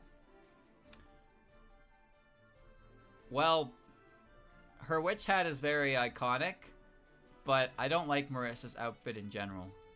So this is streamer's opinion. I would agree with this take, but like I just don't think Marisa's outfit is that great to begin with. Other characters have really cool outfits. Marisa's outfit is goofy. I like Reimu's outfit a lot. Reimu's outfit is silly. It's silly, but it's nice. It's a cute outfit, but Marisa's outfit is stinky. Kill streamer. What did I do? Huh? What, are you mad? Don't tell me you're mad. Ooh, don't tell me you're mad. Don't tell me you're mad. Oh, come on now. You're not gonna get mad, right? Come on. You said you weren't gonna get mad. You said you weren't gonna get mad. And now you're mad. You're mad at me. No, I stand with this guy. Marisa's design, like Marisa in casual clothes or clothes that aren't her witch uniform, are pretty stand out. But her witch outfit is goofy and silly, and then it's not flattering. So it ain't for me. All right.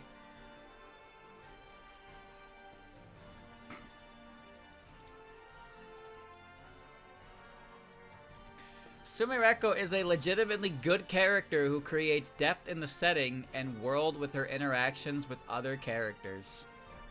Holy, oh my lord, that's bait. Bait, hot take, another one. Nope, hot take. Third Sumi fan. Hot take, hot take. This is the most common streamer bait. Bait, but funny. Bait, oh my, bait, streamer bait. Must be bait. That's bait. He's glorp. That's hot take. That's a hot take, chat. That's a hot take. Somebody believes this. Somebody believes the Sumireko is a legitimately good character who creates depth in the setting and world with her interactions with other characters. You guys have any examples of the depth that Sumireko has created in the world? I'll give her one thing. She's created a dent in my head. So that's gotta count for something. There's definitely more room in my skull to brain ratio now. Thanks, Sumireko.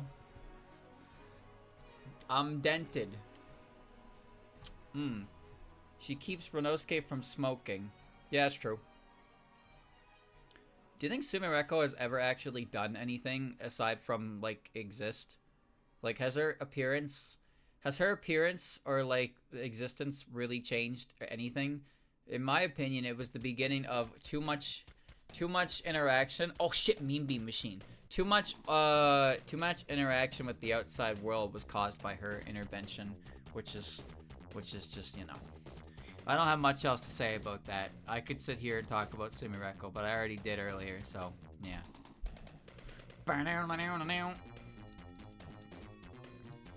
Is this the Robotnik fight, or yeah, I think this is the Robotnik fight. Zun should try his hand at the highly responsive to prayers gameplay style again with the current or new engines that Toho has become. Multiple characters with different styles, the works. Chat, the floor is yours. Hot take, that's a take. Good take, hot take, and truth nuke. Hot take, base take, bad bait. Oh. Hot take. This is bait. Nobody likes highly responsive to prayers. Chat member, that's bait. That's bait what you just said there. This is a hot take. So here's the part that I find funny. The current or new engines that Toho has become. Toho has been the same engine for like the last 10 years or some shit. I wouldn't call it new anymore. I don't think there needs to be another fucking Brick Breaker Toho game. There really doesn't. Highly Responsive to Prayers is a silly game that people have weird sense of nostalgia for, but man, that game is some hot ass. But it has some pretty good music and really cool characters conceptually, but it really doesn't have much else. But it's the first Toho game, so everybody holds it in a weird regard. It's like Mega Man 1. A lot of people will tell you that Mega Man 1 is a shit-ass game, and then some people will unironically tell you that it's a better game than Mega Man 2. And then some people will tell you that Mega Man 3 is even a game that's worth playing. So there are many people who are wrong at many different things that they say. There you go. There you go. But I do understand the idea that it would be cool if Zun tried his hand at a different gameplay style again. However, I think that Black Market was one of the worst Toho games ever created. So if he does do that, maybe get help from somebody else in some regard. Because Violet Detector sucked. And 17.5 kind of sucked. Granted, that was not him who made it. That was Twilight Frontier. And 18.5 sucked. So the spin-off games have been not that great for a while. So, you know, old man. Old man. Alright. Here's the next one. Youmu should have more fan games. She gets a disproportionately low amount of those compared to other characters like Sakuya and Sanai. There's a lot of very interesting stuff you can do with Youmu with just her phantom half alone. Bad bait, she has plenty. Does she? What games does Youmu have? Hot take, too obvious. I'm actually asking, because Youmu is the protagonist of Boho Yo Youmu, and she's a playable character in Rock Maiden 2. And I cannot think of another game where she's playable. Fantasy Maiden Wars, she's not a main character in that game, but she is with you for a pretty high amount of the game, and she is basically as strong as the protagonist. Rock Maiden X. I didn't play Youmu, I don't think. Or maybe I did. I'm pretty sure I did.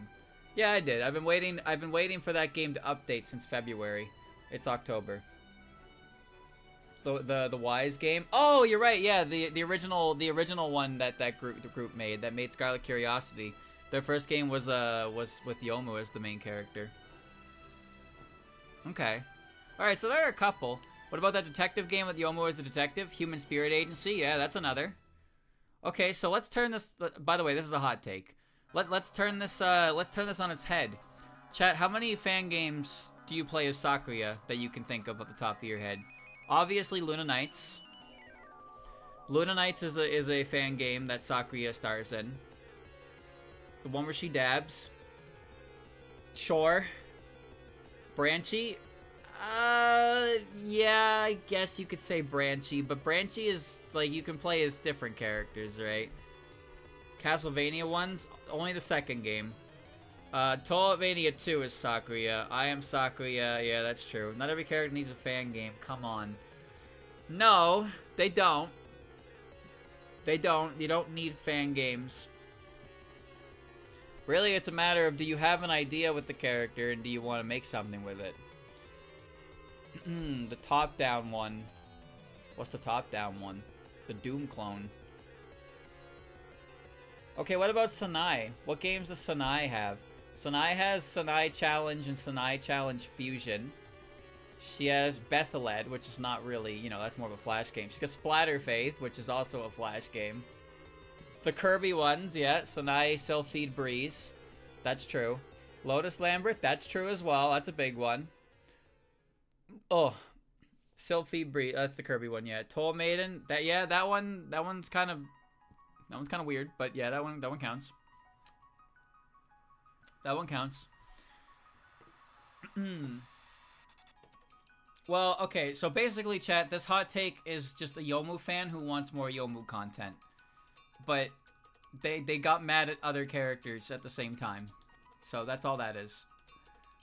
Just getting mad at other characters for getting something. Alright. I want what they got. Alright, hold on. Is that Guya? Oh, that was music room comments. Okay. Just setting up the... Where am I? Kane? Why is Kane 20 minutes in? Fuck? Hold on, I'm just looking for...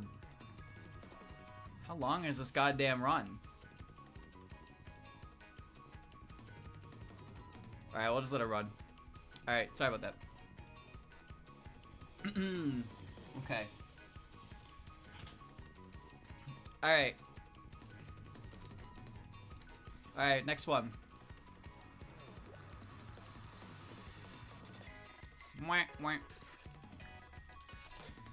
EOSD is not even a particularly good Toho game. I would honestly say several of the PC 98 entries are better. I really have no clue why it's the most beloved entry in the series. Alright, so this was submitted by a literal brick of a human being. But, I'll let you take the floor here, chat. Bait, hot take, truth nuke, hot take, bait, holy bait, idiot take, bad bait, bait, hot bait, awful bait, brick kind of bait. Is this even a take?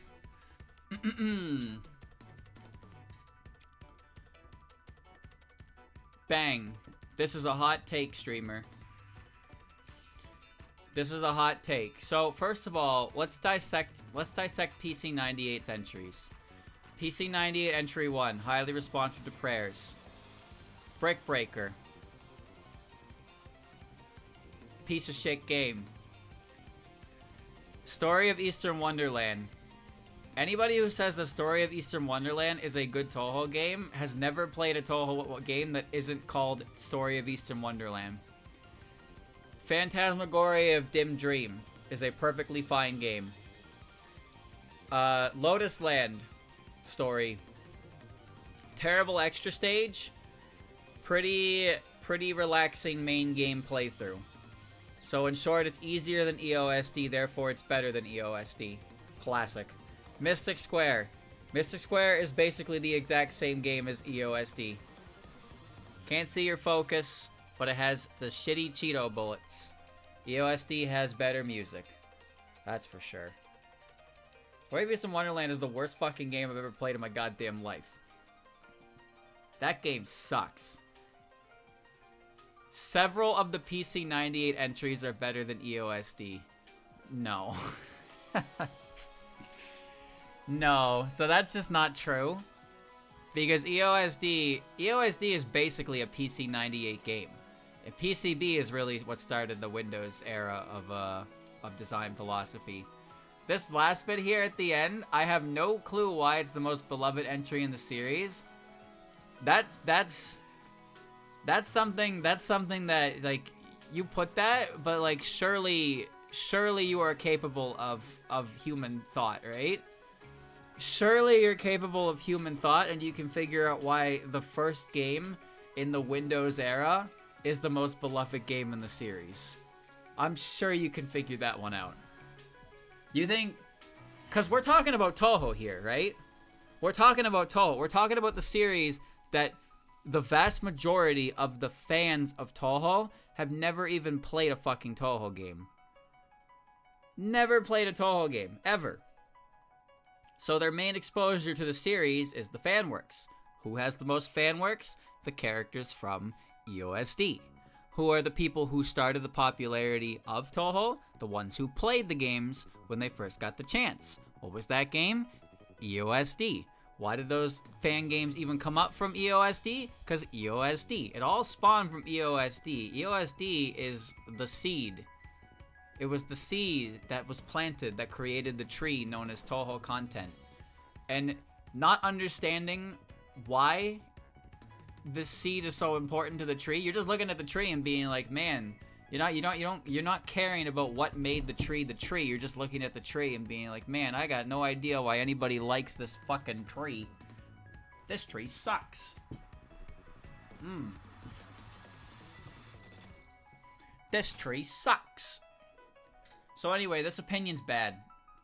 This opinion's bad. Not only is it factually incorrect, because PC98 games, half of them are shit, but the whole I have no idea why it's the most beloved, that's just plain ignorance. Plain ignorance. But I'm not mad. I would never get mad at a bad opinion. Not me. I am zen. Alright. Alright.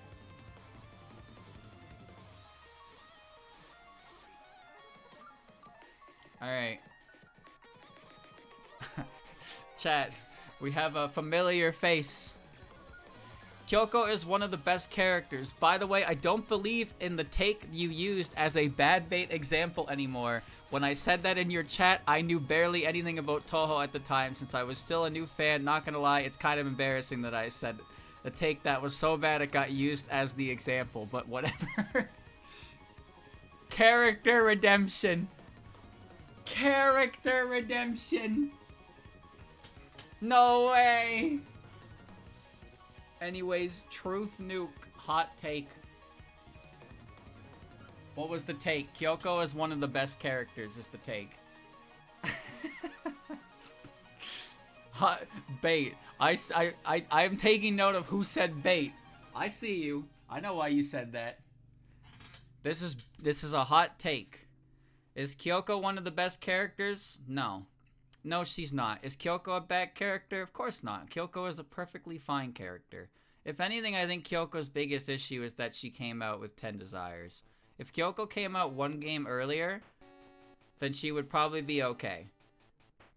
But she just came out too late to really join in on the antics of Misty and so she's just kind of delegated as a throwaway character in 10 desires. Kind of a shame. That's kind of a shame. But yeah, I don't agree. I don't agree that Kyouko is one of the best characters, but I think Kyouko is a perfectly reasonable character. She's fine. Next one. Bang. Kana is an awful one-note character and easily the weakest in Ian's cast. Chat, if you will. What? Angry react. Kill this man. Bad bait, bait, bait, bait. Terrible bait, bait, bait, bait. Bad, bad, bad bait, bait. Bad bait, bad bait. Boo. Bait. Oh shit, we got some angry glorp. It was like the first angry glorp we got. That means it's real anger. Chat is angry about this one. Well, chat. This is bad bait. But you got angry at it. So, even though you didn't fall for the bait, you did get mad at it. So, in a way, this baiter has successfully baited you. He got you, even if you didn't believe, even if you knew it was bait, what he said still upset you. If it still upset you, then he still won. He still won a little bit. He took a little victory, a small victory. So, yeah, it's bait. So, I don't have to really explain anything here. But Kane is obviously not the weakest character in Ian's roster. She is, however, the most underrepresented character in the roster at this point, I'd say. And her job has been taken over almost completely by other characters in the human village. Kane is underrepresented. And she's very pretty. So, you know, it's a shame that we don't see more of her. That's all. Alright. Okay.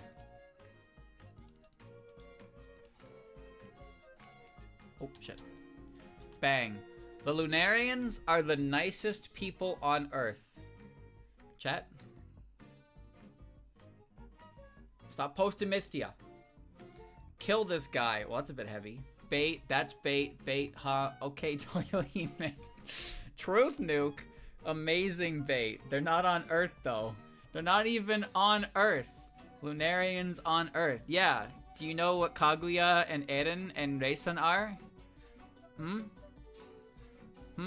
You know there's more Lunarians than just the ones on the moon, right? Bad bait. Lunarian propaganda. Bait. Well, chat, you'll be happy to know that this was indeed bait. Eren isn't a Lunarian. Now that's bait. I almost reacted to that. I almost reacted. You almost got me with that one, but I remained calm and processed the situation. I was getting punked, but you didn't get me. You didn't get me. Not this time. I'm gonna go scream at a pillow. Isn't Eren a god? Eren was part of the original group that left for the moon from Earth with Tsukiyomi. So, yeah. If you're using that to say that she's not a Lunarian, then that's really fucking dumb. So there you go. She's based on the big brain. Omoi Kane. She's the big ass brain. Anyway, Lunarians are not the nicest people on Earth, because half of them aren't even on Earth. Reisen's not very nice, she just knows how to play nice. Same with Eren, and Kaguya doesn't really interact with people. They're not nice. This is bait. It was too easy. Too easy. Next one. Bang. Mizuchi's reveal ruined the first half of CDS's story, but in exchange made the second half better. Chad, I forget what game this theme is from. Hot take, hot take. They're just posting emotes. They're just question marking. Hot take, hot take, hot take, hot take. I don't get it, but hot take. Help me remember, Satori. You're right. Yeah, that's the one. Thank you. I haven't read it, so I can't give my input, but hot take, stale take, hot take. Well, this is listed as a hot take. But chat, I don't really get it. Mizuchi's reveal ruined the first half of the story, but it made the second half better. I don't understand. Reveal ruined it being a murder mystery, but I can see someone find it turned it shonen more interesting. You know what? That explanation, I'm going to just assume that this is exactly what they meant. And ride with that. So, yes, I get that. Mizuchi's reveal ruins the mystery part, but it turned it into a battle manga, which is kind of crazy, and had some pretty good panels, I'll give you that. But the whole story sucks ass anyway. Anyway, we're going to the next one. Cheating Detective Satori is the biggest waste of time. Alright. Next one. Bang. Toho deserves an official manga dedicated to the mainline and spin-off games. All yours, chat. Hot take. Bait, but hot take. Hot take, cold take. Hot take, hot take. Nah, man. Just play the games, bro. Most obvious bait. Why would you fall for this? Truth nuke, hot take, bait, bait and take. Kind of cool idea. Just play the games, hot take. This is a hot take. Now, in the defense of this statement, I can actually agree. Now, I'll say it right now, I like some of the older written works. I like Forbidden Scrollery, I like Wildhorn Hermit, I like Symposium, I like Perfect Memento. I'd like some of these written works, but I don't like other written works nearly as much. Right? But it would be kind of cool to see presentation of the plot of an official game done in manga style, because we've seen that with doujins, right? Doujins have done that for sure. Doujins have turned different mainline games and spin-off games, well, mainline games, into one-offs. But having a full-length series, because we've all seen battle manga, right? We've all seen shonen series, and it's like, oh, we gotta reach the big bad at the top of the tower, but we gotta defeat the mini-boss, and like, my group of friends is all there, and this guy takes this guy, and they have a fight, and then they move on the tower, and the next guy takes the next fight, and we love that kind of shit. We eat that shit up. Imagine Toho with a structure like that, where Reimu and pals go off, and each boss they fight, like, one person stays behind to fight them. We get a cool fight. We get a cool fight scene, and then the story continues, and the next set of characters is moved on to the next floor, and the character strength gets higher and higher until eventually it climaxes and we reach the stage 6 boss versus the main character, right? But we get a full actual length manga instead of just a one-off that kind of glosses over things. Like a real ass shonen Toho style manga that really hypes up the battles and makes them really cool. That kind of thing, right? I think that would be really cool. So, does it deserve it? No. Nothing deserves anything. Nothing deserves anything. But Toho in the style of a shonen would be pretty cool, just to see the different combat arts of the series reflected in manga and different strategies as well. Because obviously the name of the game is shoot and dodge, but like using different aspects for strategy is always the fun part of watching battles, right?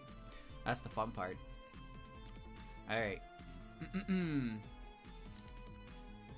Next one. Bang. Zun's music became way worse on average after Toho 15 and has only recently started recovering at 20. Hot take, bad bait, hot take, that's a hot take. Nope, it's a hot take, but I get it. Bad bait, hot take, extremely bad bait. Oh my god, hot take, but fuck this guy. Bait, disagree, bait, hot take, streamer take. What? What do you mean streamer take? Bait. Bad take 13 is when it got bad. True! Okay. This is a hot take, chat. This is a hot take. So this is an opinion that I've been seeing about Zun's anything since anything, actually. Zun has fallen off every time he releases a new game since he made Toho 3. So, you know, it's just how that happens. It's just how that works. I don't like 13's music. Most of 15's music doesn't do anything for me. I don't remember any of 16's music very well. 17's music is a bit of a blur and where it goes. 18's music, I remember like 2 themes. 19's music, 20's music, I really like Stage 3 theme, and I like Toyohime's theme quite a lot. Those are very good. But there's some tracks in the earlier games, like IN and SA have my favorite OSTs entirely. Even with a couple tracks in SA I don't like, there's some heavy hitters in there. But pretty much every game has a track in there that I really like. But the further in Toho you go, there's some games where I don't really think much about anything. I don't think much of anything. Shimmy's theme is one of the best themes in the series, and that's Toho 14, just kind of slam dunked in there. To an extent, I get it, but I don't think it became way worse on average. I just think that some of his earlier tracks have a stronger impression. That's all. Alright. Next one. The Momoyo equals Minecraft memes were never funny. Wow. Bait. Real, true, hot take, but okay. Bait, hot take, that's a take. Bait, take, truth nuke. Hot take plus who cares? Wrong biat. Bait, mild take, but a bad one. Bait. Well, chat, that's bait. But the thing is, this guy is actually 100% correct. the Momoyo Minecraft memes were in fact never funny. So even though this is bait, it's true. It was never funny. Never.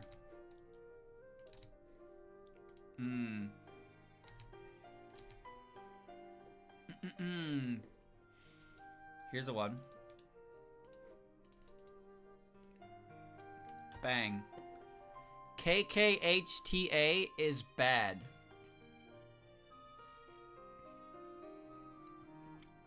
Bait. True. This is just plain true. Truth. Cold take. Truth nuke. So true. Good take. Cold take. True. Cold take. That's bait. Truth. Coldest take. Take. Most cold opinion ever. Bad bait plus true. Truth nuke. Never watched it. There's bait though. This is a hot take. This is a hot take.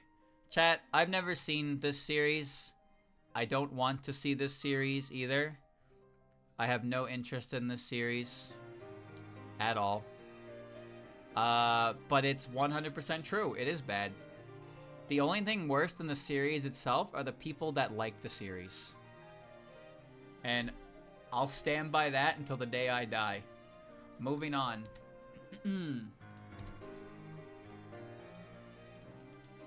Oh shit. Bang. Myon is a perfectly fine character as is and does not need further development, smiley face. Bad bait, that's bait, bad bait, bad bait. Bad bait, worded like bait, that's bait. That's bait I see. Bait, trashy bait, keep that bait bottled up. So obviously bait, that it might be a hot take by accident. You're right. That's a hot take. Somebody has that listed as a hot take, which means, unless they're fucking with me, someone actually believes that Myoi's character is properly developed and doesn't need to a change at all. Why would you add that to a hot take? What, are you mad?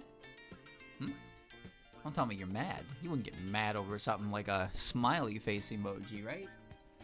Well, most of chat is just confused because the idea that Myon is a fine character and does not need further development leads me to believe they read 3 chapters and then forced their headcanon onto the character and no longer read Lotus Eaters, which in its own kind of way is a little based, I will admit. Reading 3 chapters of Lotus Eater, deciding to not read any more, and deciding Myon based on your own opinions from those 3 chapters is probably the best thing you could do with Lotus Eaters.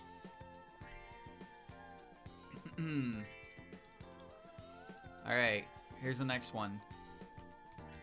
Toho would be better if Lunarians are either removed or reworked from the ground up. I'd just like to say that I initially read that sentence as the Lunarians were ground up. And I was like, what? Hot take, nah, streamer opinion. I did not write this. Streamer take, hot take, holy hot take. Hot take and absolutely true. Hot take and horrible take. That's a streamer take. I didn't write this! I didn't write this. Fuck off. Genuinely, I think that's bait. True take, bad bait. They only need minor adjustments. Hot take, true. Streamer take. This is a hot take. But I agree with them. Toho would be better if Lunarians were removed. But streamer, what about what? What about what? Huh? What about what? What have you got to say? Do you know why it'd be better? Because if the Lunarians didn't exist, that means that Nue would have been an alien instead of a Nue. Did you know that? I bet you didn't know that. According to Zun, Nue was going to either be a Nue or an alien, but he didn't make her an alien because he thought that it would conflict with the Lunarians too much, and he'd have to establish outer space, so he didn't bother. So if the Lunarians didn't exist, then Nue would have been an actual honest-to-God alien. Isn't that kind of crazy? Doesn't that make you hate Lunarians more? It stole your Nue alien from you. Isn't that unbelievable? Isn't that unbelievable? Aren't you mad? Surely you're mad, right? I would be angry if I were you. Remember what they took for you. I don't like Nue. Well, fuck you then. Who cares? Fuck that guy. Mods kill that guy. I don't like the Lunarians. There you go. Thanks, streamer.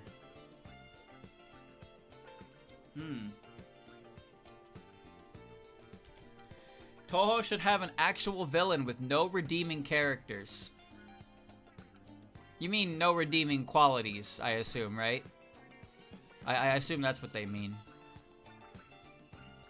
That's Sumireko. Hot take. Bad bait. Lunarians bait.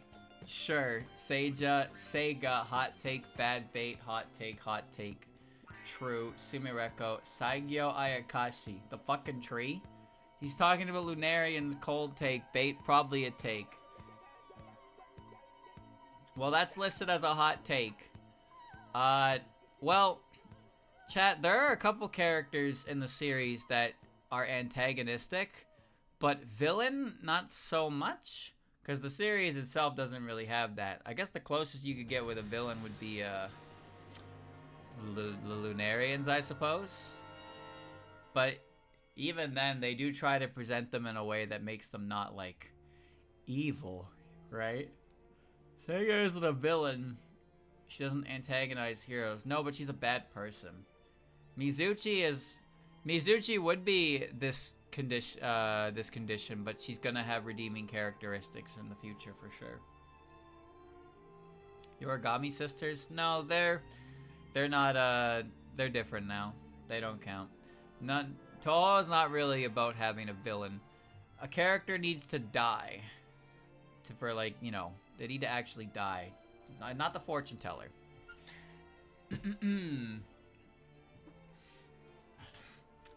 Not the fortune teller. He's different. Mizuchi had a redeeming flashback. Yeah, I get what they're saying. I don't really agree, because I think Toho is a fine series where there isn't a big bad. But, like, there are characters like Dio, for example. He's an easy example to pull from.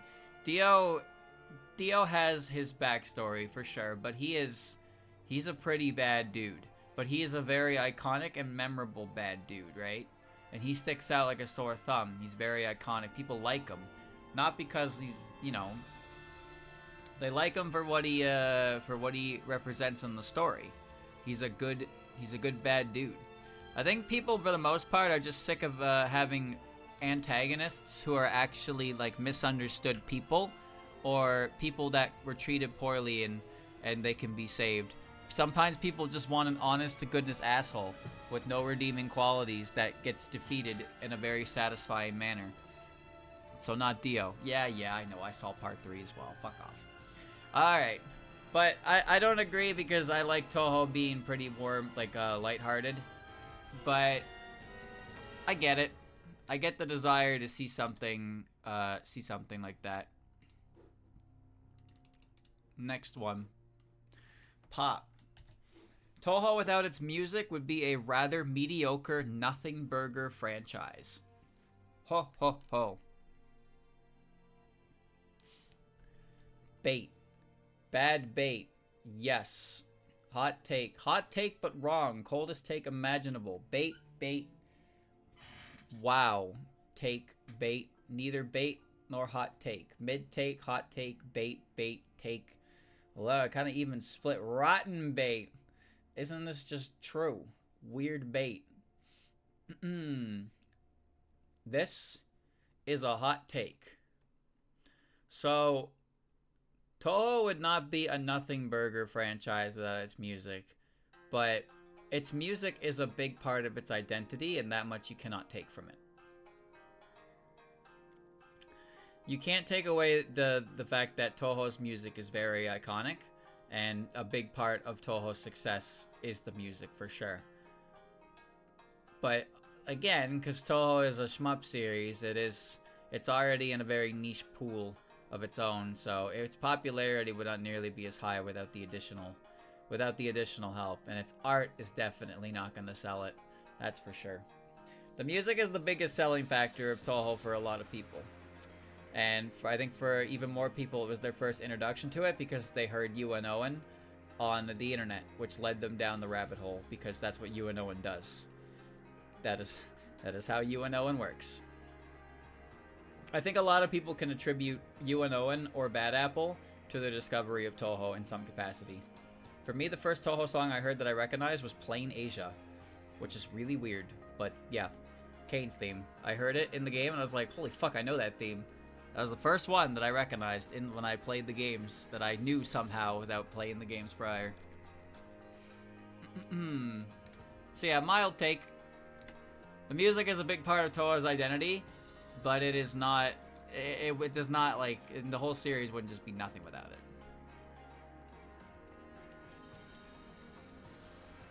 Next.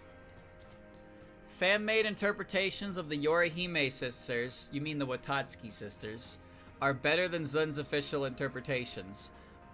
I like that. Yorihime sisters. Hot take. What fan-made interpretations? That's the question, isn't it?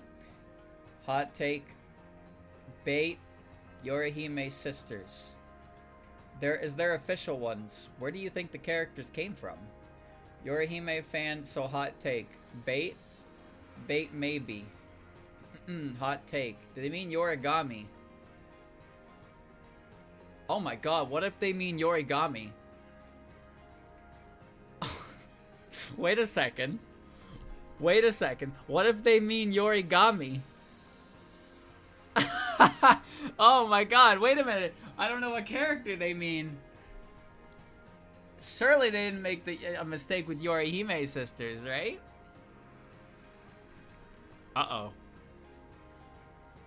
Alright, well, chat. That is a hot take. So, let's act under the assumption that they mean the Lunarians. I don't know the fan-made interpretations of the Yorihime sisters very well, but there's two that stand out. They're the ones from the Koishi one that are apparently what they are, and there's every other appearance where they're presented in a way that is completely counter to the actual characters themselves, which would actually coincide pretty well with what's being said here. I've said this before, it's especially noticeable in Lost World, but whenever the Silent Sinner and Blue Lunarians are put into a fan game, is this Christmas Moko? Whenever the Lunarians are put into the Silent Sinner and Blue Lunarians are put into a fan game, their personalities are always shifted to be more agreeable and make them seem like less bad than they actually are. But the truth of the matter is that they're still Lunarians and they're pieces of shit. So the fandom interpretations of them completely disregard what makes them them to make them more likable, but that's not what those characters are. So it's fascinating to me that they have to take so many extra steps with the fan interpretation to make people be like, see, they're not that bad, but you literally just changed the entire character. That's not the same character anymore. You're lying to the public. Now, if they're talking about the Yorigami sisters, I would disagree, because I think that Zun's Yorigami sisters are fucking hilarious. I think they're fucking hilarious. They're like Saturday morning cartoon villains with their schemes. They're funny as fuck. They're some of the funniest characters that Zun actually made. I love them. Alright. Anyway, we're gonna move on now. Fanon interpretations of the Lunarian sisters, the Watatskis, completely change everything about the characters to make them seem better than they are. They're not even the same character at that point. So you can call them better interpretations, sure, but it's just not the same character. Here's our next one, chat. Suika is insufferable. Your move, chat. Bad bait. Bait, bait, bait, bait. Kill him. Awful bait, bait, bait. Wow.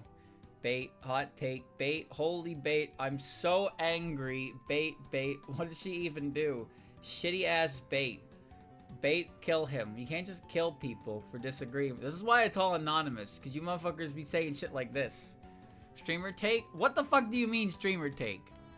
Anyway, this is a hot take. And they're right.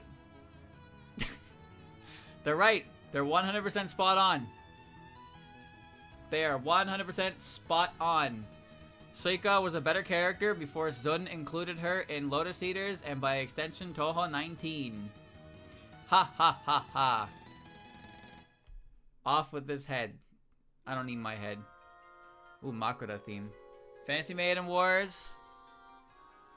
Oh, that reminds me, chat. I emailed the dev for Toho Dystopia again.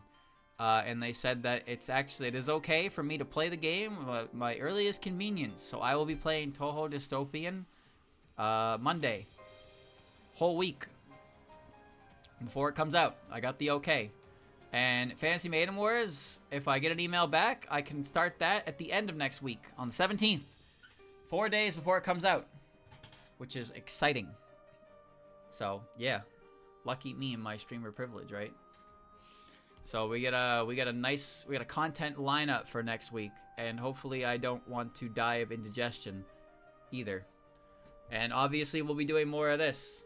How you hanging in there, chat? It's been 2.5 hours, and we have gone through 50. 50 of the 700. Yep. Yep. Okay. Okay. Alright.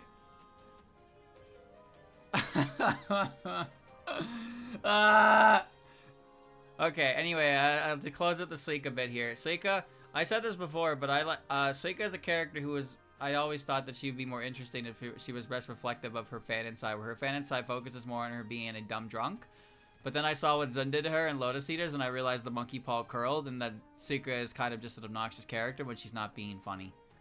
When Suika's not being funny, Zun is writing her to be awful, and genuinely I don't enjoy her in Lotus Eaters at all. So this guy, whoever wrote this, is kind of correct.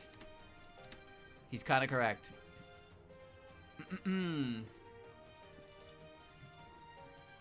Here's the next one. Youmu Doujin is all style and no substance. Take the floor, chat. The floor is yours. Hot take. Bait.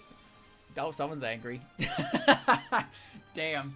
Bait. Bad bait. Hot take. Bait. Bait. Bait. Bait. Never read any. AI generated take. Now that's a fucking accusation. Half-baked take. Bait take. This is a hot take, apparently. This is a hot take, chat. So, Youmu Doujins. Have I read some? Yes. I read a couple when I was making my shipping video. And those don't fall under the same style as Youmu Doujins. Those ones have some substance, I suppose. But I feel like most people use Youmu as a proxy for making some cool sword slashy stuff.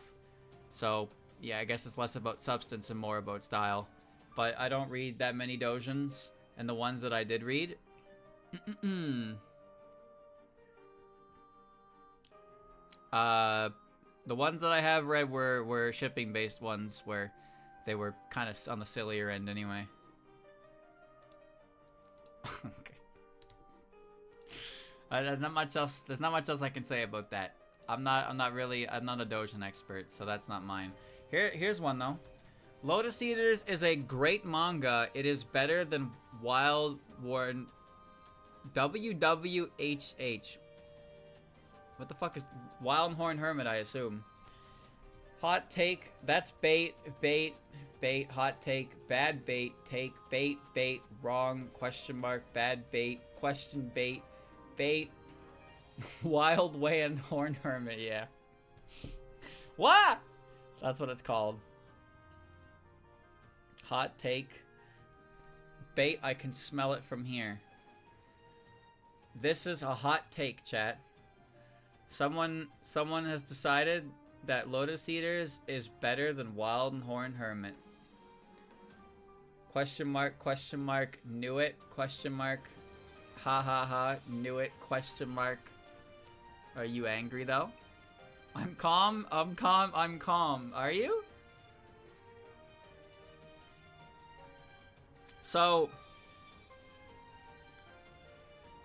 comparing it to Wild Horn Hermit is an interesting one. Saying it's a great manga is one thing. Saying it's better than Wild Horn Hermit is another thing. Both statements are false, which, in a way, two negatives does equal a positive, right? So I guess because this take is two negatives, it actually is a positive, which means it loops back around to being correct. Huh. Lotus Eaters is like every Wild Horn chapter was the tree chapter. I don't remember that chapter, but I assume that's not a good thing.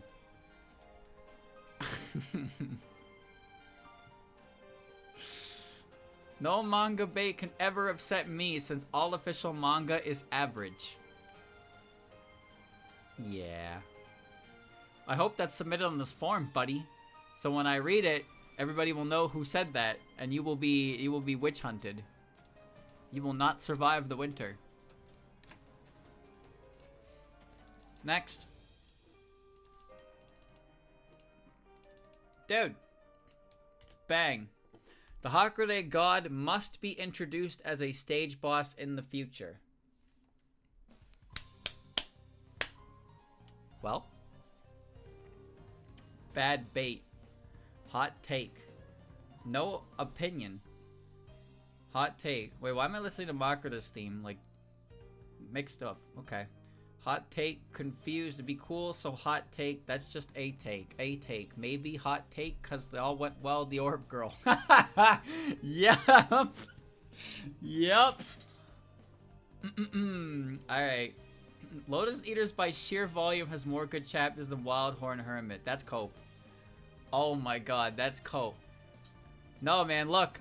There's 70 chapters versus 50 chapters. So just by the law of amount, there has to be more good chapters. No. That is such fucking cope. Holy shit. Oh my god.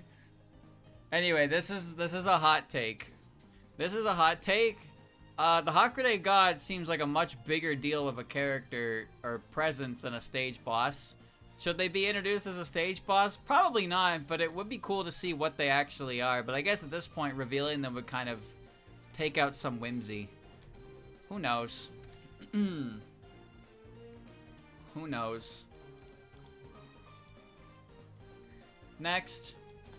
Cheating Detective Satori is a good development of her character. She was a good main character and did a good role in that. She was a major part of her own manga. Stop joking / saying that she isn't. Awful bait. Bait. CDS take. Delusional. Bait. Holy cope. Worded like bait. Nah, hot take. L bait. Bad bait because of the was. Bait. Bait. Too angry. Poor guy is coping. Zun on AI take. Hot take, but seriously. Barely had to read it, bait. Pure copium. Hot take from someone starved from any drop of Satori content. Chat, this is a hot take. This is a hot take. This is a hot take. Somebody here among us actually believes this. No shot. Called it. Question mark. Fumo giggle. Huh? Why? Oh, the full angry react. Hold on, some people are getting actually angry about this one. Oh shit. It's impressive, you know, you get 10 ones in and they're all just like, it's cool, I'm chill, I'm good. And then suddenly you get that one angry react and you're like, oh shit, they got him. They got him. It's true. Other people's words can cause irrational anger in my frontal cortex. Oh. Too much emotion for it to be bad bait. My instincts are on point. This guy can function on this dose of chromium. There's literally no way submitting as a hot take is part of the bait.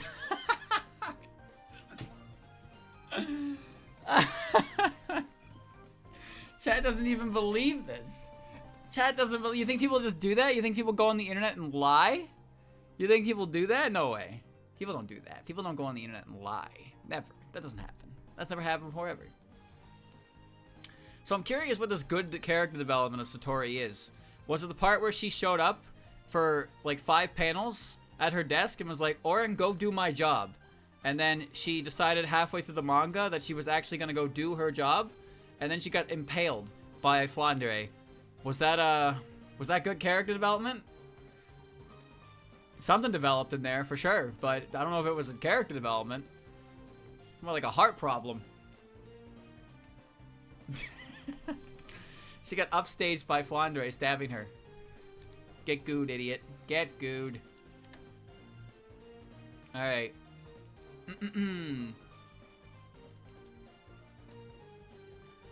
Next. Touhou Monster TD is underappreciated and is one of the better fan games out of them all. So I'm pretty sure Monster TD is Monster Tower Defense.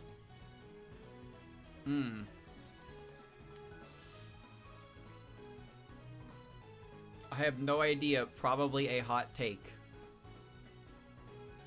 I rage quit that game. I didn't rage quit it. I almost did though.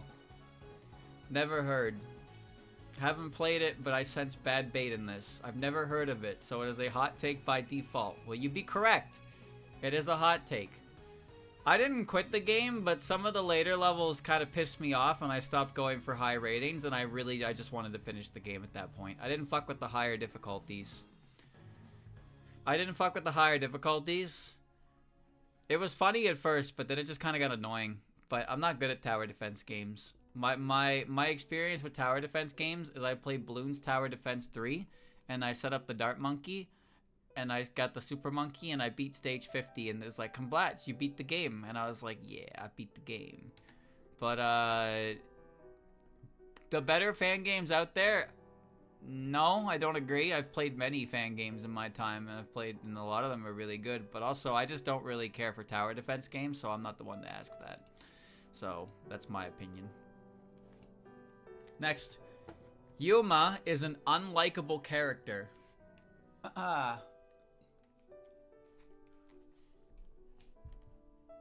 Bait. Wow, bait. That's straight up bad bait. Streamer take? What does that even mean? That's mean. Take.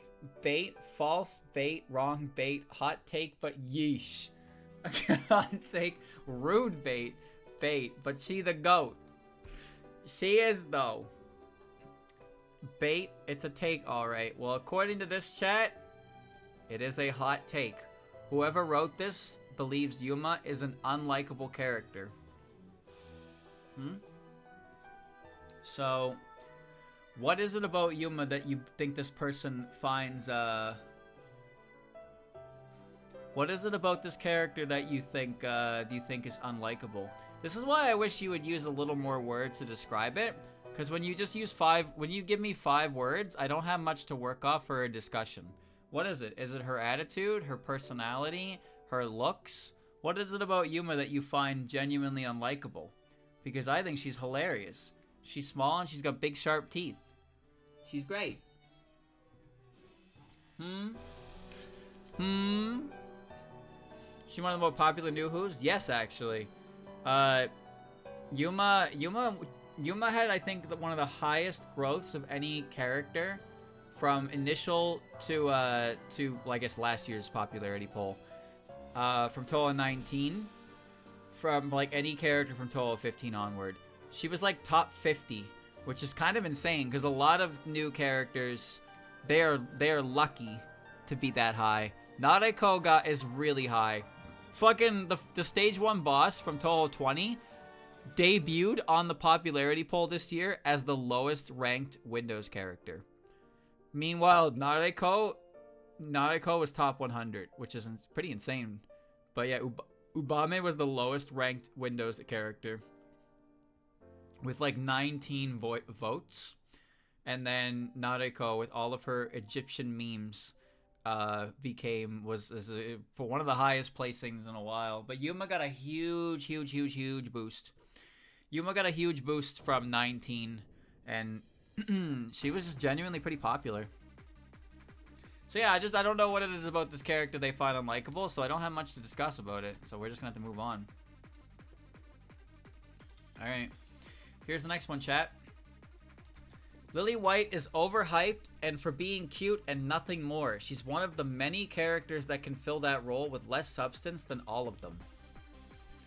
Bait, kill, death, L, bad bait, they're angry. Bait, bait, that has to be bait, awful bait, death. Streamer bait, bait, bait, kill him, hot take, L take, bad bait, off with his head, chatter bait. We can't use that site. Kill this man, bait, kill this man. Chat, that is a hot take. So first of all, I want to dissect the sentence a little bit, because I had a bit of confusion reading it. Lily White is overhyped for being cute and nothing more. She's one of the many characters that can fill that role, with less substance than all of them. But what does that mean? You mean she's a character who fills the role of being cute? But like, the vast majority of Toho characters are cute. Even the ones that aren't inherently cute can still be presented as cute. Very few Toho characters can't be presented as cute. Translation, there's other cute characters I like that aren't this popular. She's not popular. Lily's not that popular at all.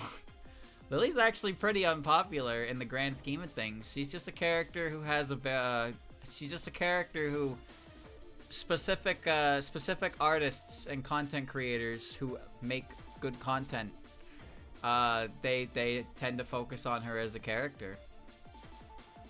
She's just kind of a specialty exception like that. She has a fun name to say, and she has a very simple and easy to throw in role.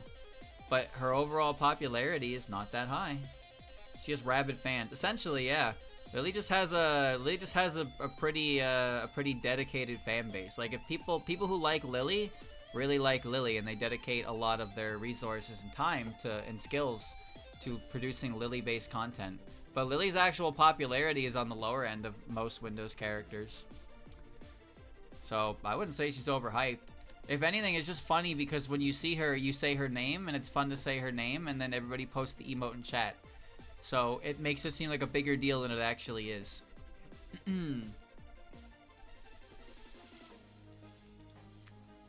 Ooh. Next one. Oh shit. Whoops. Next one. If Momiji, but also Dai and Kwakama had been given the slightest amount of care by Zun, she wouldn't be as good a character as the fans have made her, and she would be nowhere near as popular. Hot take. Hot take, hot take. Ooh, hot take, hot take. That's a hot take. Nuclear take, hot take. It's a very interesting take. Hot take, truth nuke. Truth team, hot take. Now that's a hot take. Hot take, hot take, hot take. Actually, it's too sincere bad bait. What a switch. And you were right to do so, because that is bad bait, baby. That is bad bait. Oh, no. That's bait. If Zun actually cared, the characters wouldn't have been as good as the fans made them. That's bait. But you know what? It's probably true. Because Zun actually did give some characterization to Momiji. Do you know what characterization he gave to Momiji? That her and Aya don't get along. And that's it. That's pretty much the only thing that Zun did with the character, is completely destroy one of her most common pairing and interactions with other characters. So yeah. Bad bait? Perhaps. Perhaps not. Just saying. Alright. Alright.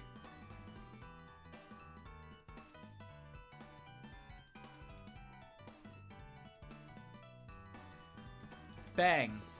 Moko X Kane is overrated.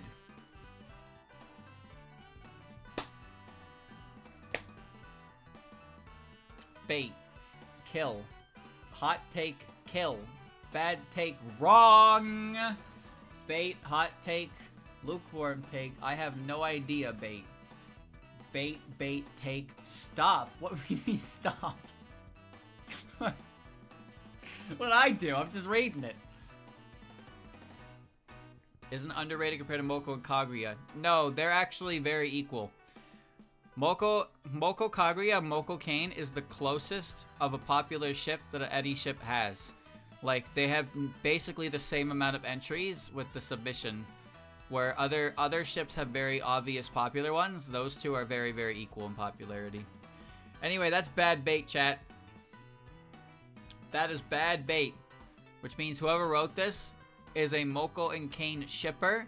And when they typed this, their fingers shivered and their eyes bled because they had to post sacrilegious words to their gospel. All for the sake of making at least one chat member mad. That takes a lot of strength. It takes a lot of physical and mental strength to do that. So maybe you shouldn't have bothered. Anyway. Alright.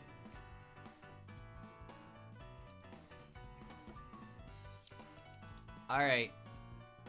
Here's our next one. Toho should die as a series when Zun dies / gives up on it. We do not need it passed down to others. All yours, chat. Just true. So bait. Bad take. True. Hot take. Bait. Hot take. Bad take. Terrible take. Bait. True. Bad bait. It already is. What do you mean it already is? What? It already is die? Then it's gonna be public domain. I mean, it's not gonna change how things work for the series. Zun is dead. Creatively, yes, depending on who you ask. Anyway, that is a hot take, chat. And you know what? I kind of agree. I think it's probably for the best that Toho is not reconstructed as a corpse without the same, you know, without the same mind that's been behind it all these years. You know how many things we've seen resurrected from our nostalgic eras, brought back on the big screen for the interest of shareholders' pockets, and then they're just not the same thing. It's just a fucking skinwalker. When you see a new game made by the studio that brought you game that you played when you were a kid, except all the people who worked in the studio who brought you that game don't work there anymore. You're just dangling a corpse in front of people. Toho doesn't need to continue officially. That's the thing. If Toho ever ends, it doesn't need to continue officially because the fan works themselves have just been so prominent and have continued to be prominent for quite a while, I'd say. If Toho has to go, Toho will go eventually, but stringing up a corpse and creatively bankrupting it is not what I want to see to it. I would rather see Toho as a series like wrap up naturally. Scotland can't do that. That'll get claimed, dumbass. Scotland. Anyway, what was I saying? What was I saying? No, Toho is probably best that when it's ready to conclude, it'll conclude, and then the fans can continue the series in the way they do like other series do. But keeping it alive for the sake of keeping it alive, considering how other things go, and maybe this is just me being a bit of a doomer with certain IPs being revived and not delivering, and just being like, please pretend that doesn't exist. That's kind of my opinion on that one. So I actually agree to a certain extent with this opinion. It doesn't need to be passed down. It doesn't need to be given to somebody else's hands, and who knows what the fuck they'll do with it. There's enough fan content already. Fan content will live on. But I don't need somebody who's not Zun being like, no, this is canon now because I'm canon. I decide canon now, and doing what they want to do and just turning the whole thing into a hodgepodge of, I don't, like, this is not Zun era, none of this is canon, fuck this. This is all garbage, fuck you. So let's just, you know, lay it to rest. Let it pass on to fantasy, as all things do. That was poetic. The background stop? No, I'm reading the music room, so I need to advance. I need to advance the gameplay. Okay. Yo, my Mountain of Faith run was kind of sick, though. Hold on. Alright, where's the notepad? Alright, next one. Bang. PofV has mid gameplay. Chat, if you will. What? What? Hot take. Giga bad take. Just PofV, huh? Below zero take. Hot take, hot take, hot take. Loud incorrect buzzer. Hot take, so false, hot take, bad bait, bait. True! Bait. Hot true take. This is a hot take. So once again, this is one of those submissions that doesn't actually elaborate on what it is about PofV's gameplay that they find mid, as the kids say. It's just blanketing everything in the game as mid. And as you know, mid is one of those buzzwords that we use nowadays. It's basically the new generation's overrated. So it's hard to take anything. Any sentence that uses the word mid is pretty much impossible to take seriously, and it's very easy to dismiss people whose opinions are like this because it's just, you know, it's not a very well constructed opinion. PofV, I never actually got to play it multiplayer. I felt like it would be really fun to play against somebody multiplayer, but playing against the AI is not that fun. The AI just cheats. I enjoyed 19's multiplayer. I got to play online with that for a spell. Haha, get it? And I actually really enjoyed it. And I imagine PofV and PODD would be similar.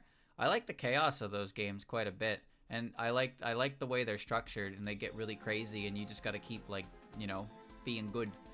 But I never got to play against humans. So I have a feeling that this gameplay comment comes from a place of somebody who only played the story or tried to play against CPUs and never actually played against a real human being. But I can't speak too much on this regard. I think the gameplay structure of the shmup battle games is really cool. I just never really got to experience the older ones in true multiplayer fashion, but I enjoyed my time with 19. With the online patch. I actually really enjoyed it, and I assume I would enjoy it as well with the older games. Alright. Chat, count how many times Sumireko and Myon appeared. Myon is a great character, able to be cute poster girl with some flavor to her character with how she uses her power.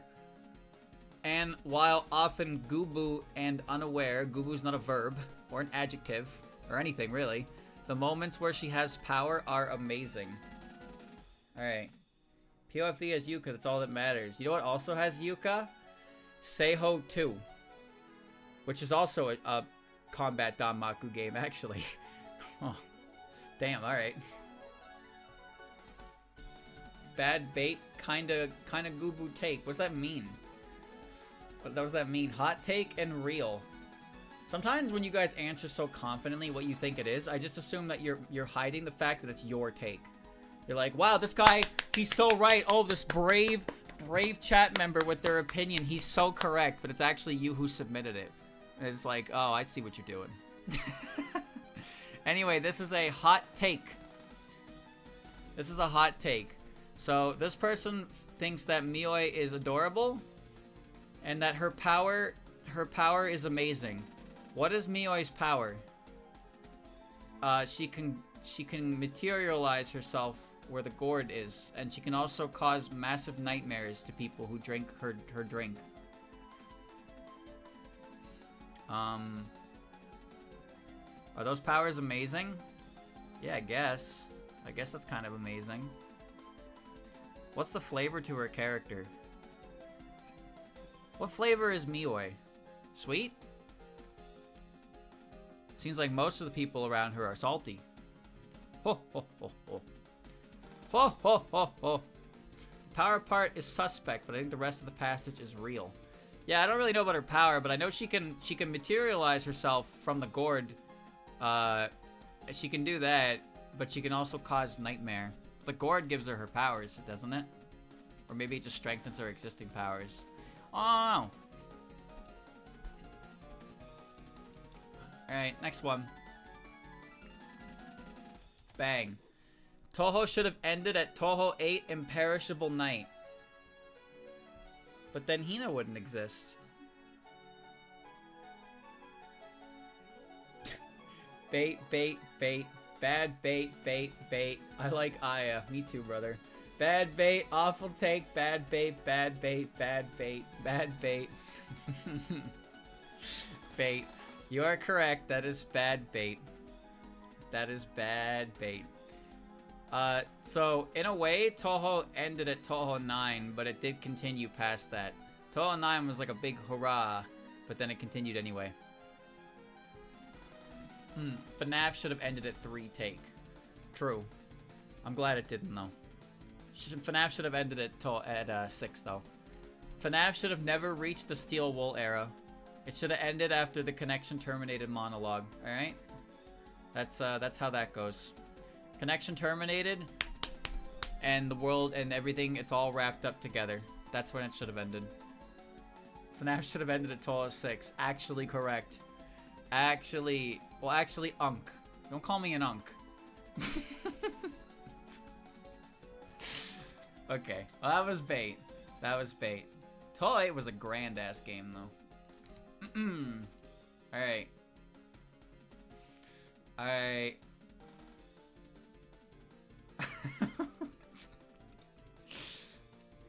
Okay. There should be a future game mechanic where, due to an incident where Reimu's vision starts to blur, the screen blurs when you shoot for too long. Marisa's laser slowly moves to the right, Sakuya being forced to use 2 bombs for a single spell card, and Seija being the only one without any drawbacks, but she aims her spell cards backwards. What the fuck? Huh? Bad bait. What? This is just words. What you just typed is all just words. This isn't a take. This is just someone's idea for a fan game. This is a fucking pitch. Schizo bait. I don't get it. Fan game, take. Streamer, we should have skipped this one. No, I didn't want to skip this one because this was very funny. I laughed. I laughed myself when I read it, so now you had to hear it too. Anyway, this is obviously bait. But funny, I did laugh. I'll give you that. I only read it because it made me laugh. Alright. Here's our next one. Bang.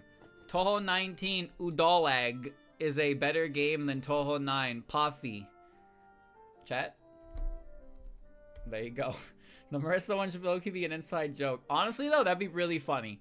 If very, very slightly, Marisa's laser slightly off-positioned itself to the right, but you'd have to sit there and not move to even see it, so you wouldn't even notice it, but like you'd feel like something was going on there. Hot take, common take, animal take, hot take. I think not even huge fans of Udoalg agree with this, so it's obviously bait. Down to preference. Hot take, common take. They're both eh. This is bait. This is bad bait. So, I have no real opinion. I played 19. I played the story of both games, and I got what I got out of it. But like I said, I played 19 online, and I had fun with it, what I played. But 9 I never got to experience. So, I'm not the guy to ask for gameplay opinions on these games, so I'm going to stay out of that conversation. Nobody needs to hear the opinion of somebody who is not educated on the subject matter. And for me, that gameplay against humans for the Danmaku shooters is something I have no actual experience in, so I'm going to keep my mouth shut. But I think I liked what I played from 19, and I think that 9 would be fun to play against another human. That's really the extent of my opinion. Streamer, that's too lukewarm. Take a side. Die on a hill. Okay, fine. I will go die on this hill. Bang. Portraying Youmu as child-looking or very petite is incredibly lame. She looks infinitely better as a slightly buff and or toned woman with average height. Okay, all you chat. Hot take, base take, who could have submitted this? Take again. Bad take, giga take, L take, gooner take. I mean, who cares, Lamau?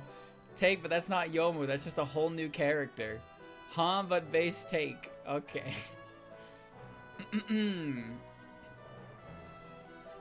That's true for nearly every character ever. Well, every character can be presented in a slightly different fashion, depending on the style that you're doing. But this is marked as a hot take, chat.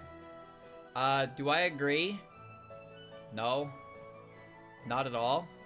I think the contrast of Yomu's personality to her seriousness is fun. Where she is squishy looking. But then, you know, she does the little triangle mouth frown and then she slashes her sword and it's like, haha, that's great. But then sometimes she actually cuts your hand off and you're like, that's not good. I don't really like when characters are super muscly. I don't like most Yugi art because most Yugi art makes her way too fucking muscly and it's just not that great. I don't like muscly mailing either. I don't really like them super muscly stuff. But I like cute characters. Cute characters are my personal favorite. And cute always wins in the end of every other archetype for me. And Youmu, I consider Youmu to be a very cute character, so I prefer it when she looks cute. That's my opinion. Not liking muscly mailing is a real hot take there. Now listen, there's a difference between toned abs and nice legs, and whatever the fuck Yugi people are drawing. Yugi people are drawing barrel chests, my guy. Like. I can take some chiseled abs. I can take some muscly legs, like Chun-Li legs. That's all good, but like they're building Yugi like a barrel, like a whole fucking box. And I'm just like, no, that's no good. I'm not good with that. Moko doesn't really get portrayed with muscles because she doesn't work out. She just wastes away. Mei Ling actually does work out, so she would have muscles. You can't just give muscles to somebody who doesn't work for them.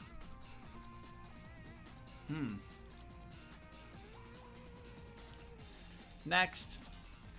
Bang. The Hopeless Masquerade, the Antinomy of Common Flowers fighting games, aka the air-based ones, are better than the ground fighting games, Immaterial and Missing Power to Scarlet Weather Rhapsody. You mean Hisotensoku, right? Hot take, bad bait. Hot take, bad bait. Hot take, bad take. Hot take, actual hot take. Most of the ground fighting games aren't very good anyways. Hot take, bad take. Also that's also a mad creative take. Hot take, but disagree. Hot take, not bad. I agree story-wise, Hiso is a better fighting game. Hot take, I get it because the presentation is better. This is a hot take, chat. And I will say this. To what I just responded to, I agree. I think the sprite, the sprite work for the air fighters is fucking gorgeous. I like the sprite work for the fighters, the air fighters. I think it is marginally better than the ground fighter sprite work, though most of the ground fighter sprite work is still really good. I think that the air fighters have a leg up on it. I'm not a fighting game player, but there's a reason Hisotensoku is still played as a legitimate niche fighting game. And the other games you're lucky to find 2 other people who can actually play it competently and want to play it with you. So, there you go. My opinion of the air fighters is I got story out of them, and I mashed the button because they were easy to mash in. And the ground fighters were really obnoxious because you couldn't mash as much, and the spout cards were stupid. Marisa kept fucking blazing starring me, and it was pissing me off, and she was the first encounter, and I lost the life of the first fucking Marisa fight because I was impatient and it was really dumb. So yeah, that's opinions, not for me. Rules for you.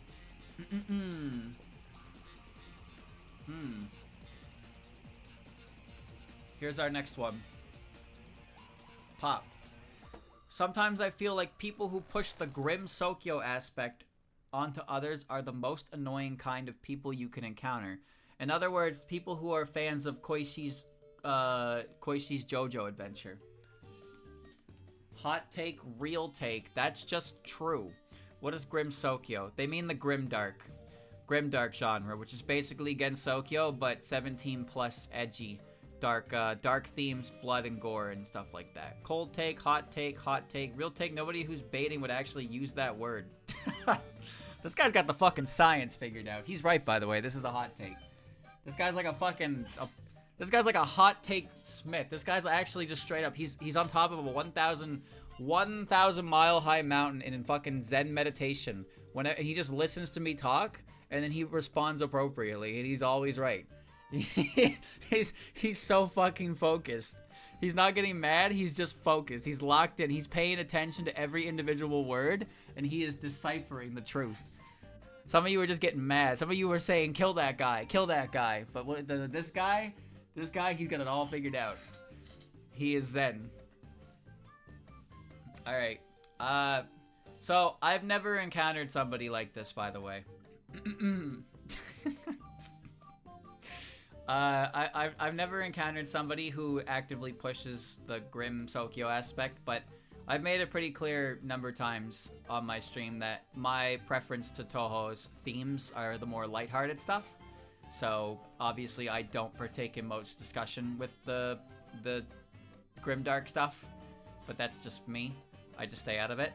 So I live in ignorance, I assume. But I've never really encountered a conversation with this because this is not a conversation I bother having because I just don't partake in it. I just simply don't partake in that type of content. Alright. This fucking Cirno theme is driving me nuts. Here's our next one, chat.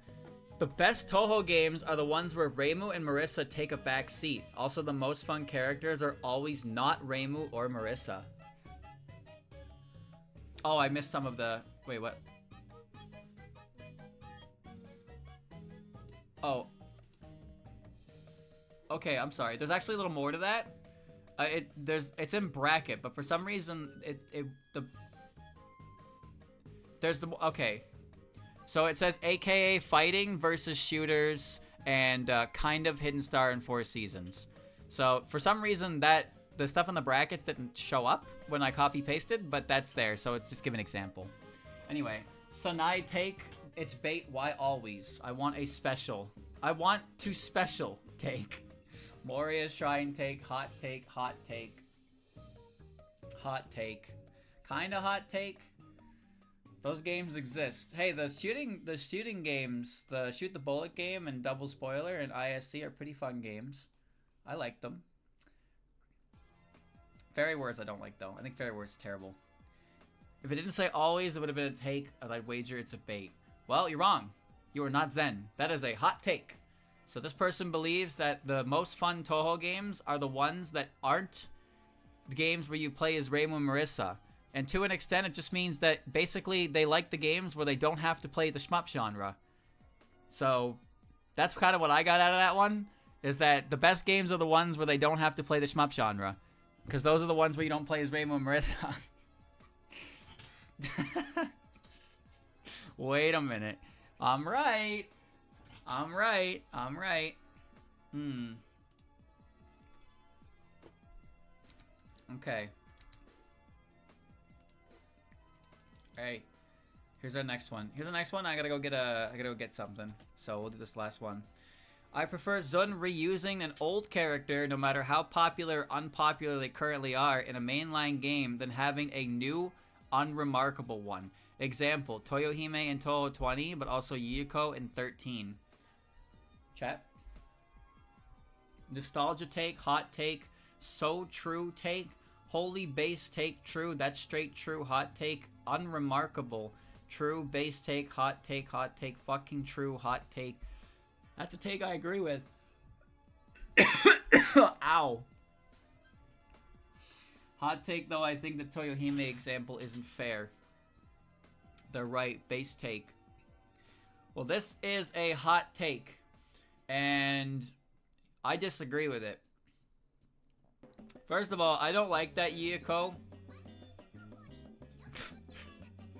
I don't like that Yuko is the stage 1 boss in 10 Desires. It was unnecessary. And the game should have been structured in a way that Tojiko should have been the stage 4 boss. And Futo is the stage 5 boss. Toyohime is a bit of a special exception because she was never in a game. And she's from a series that was like 20 years old at that point in time. Kogasa is the mid-stage boss in 10 Desires. Nue is the mid-stage boss in 10 Desires. Those are mid-stages. It doesn't really matter. Okina being the extra boss and the main and the stage 6 boss. I am a believer that more characters is better.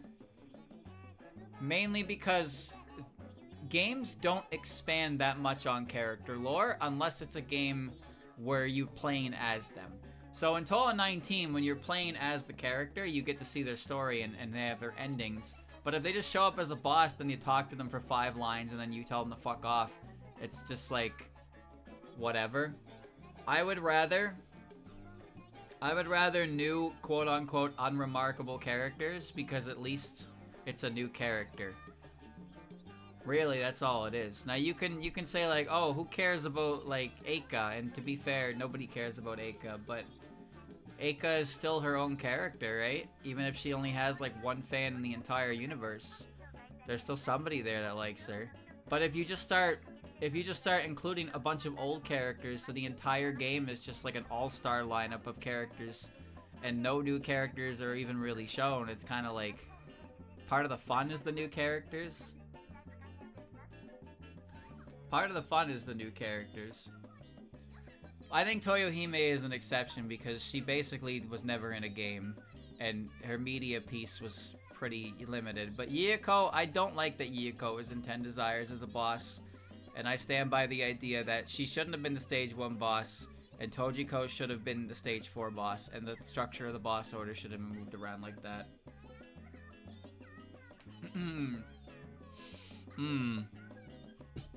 Me streamer first Mamizo over Cassetta period in Toho 13.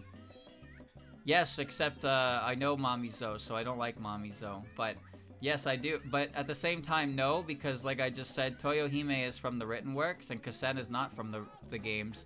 Kassen making an appearance in the game for the first time would be pretty cool.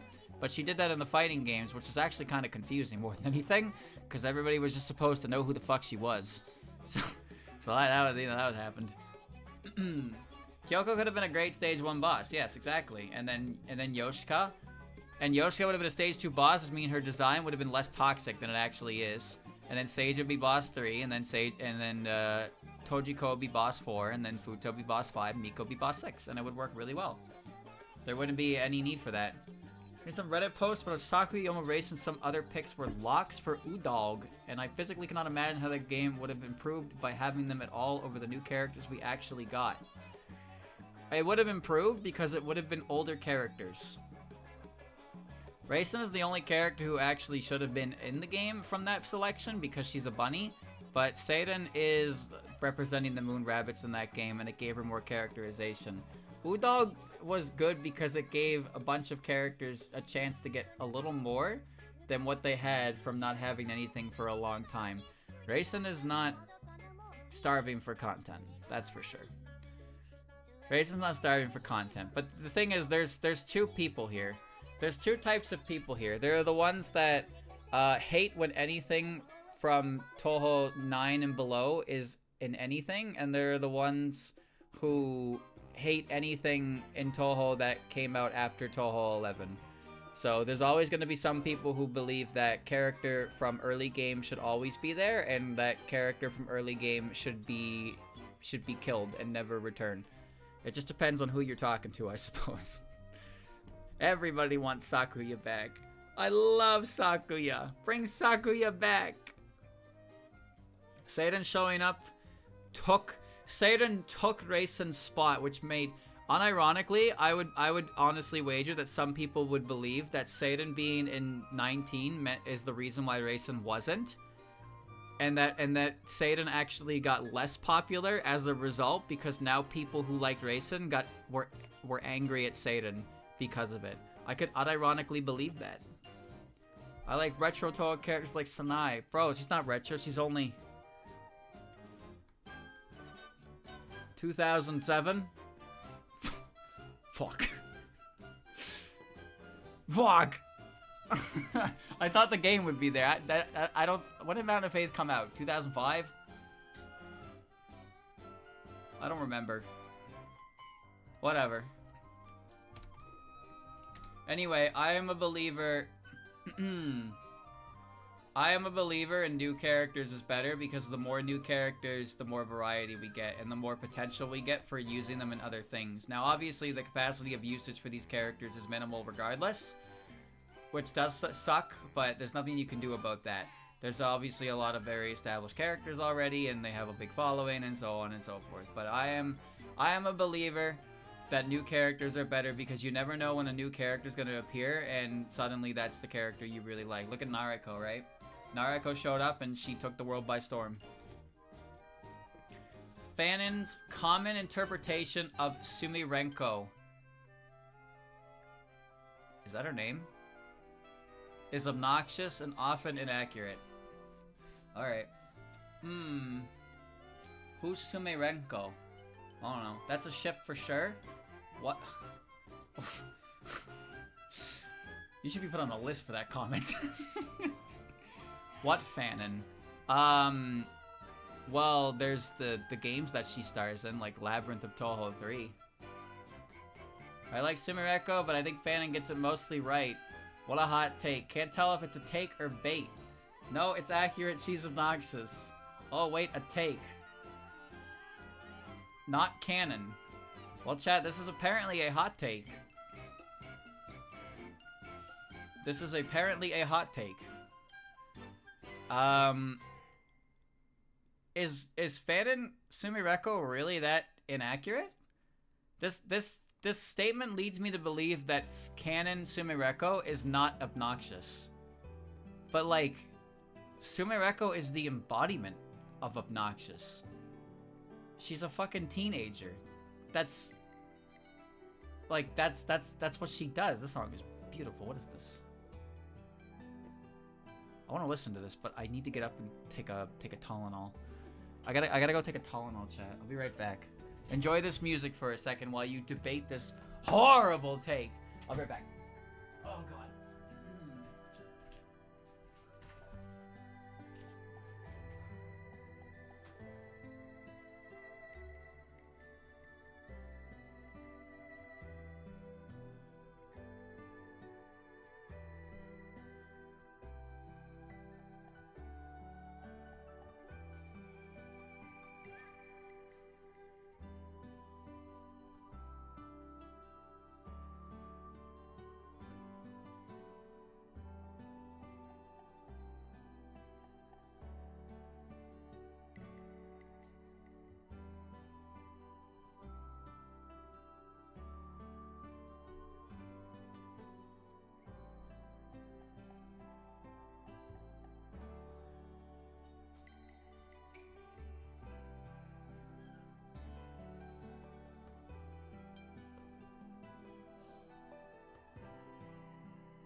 What the fuck is that?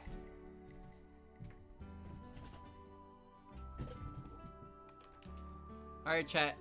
Madness check. Anybody mad? Anybody angry? Anybody throwing off their game right now?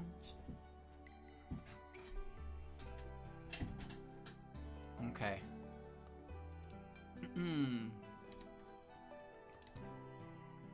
Alright. Man, people have a lot of things to say about Sumireko, don't they? Violet Detector was a good game.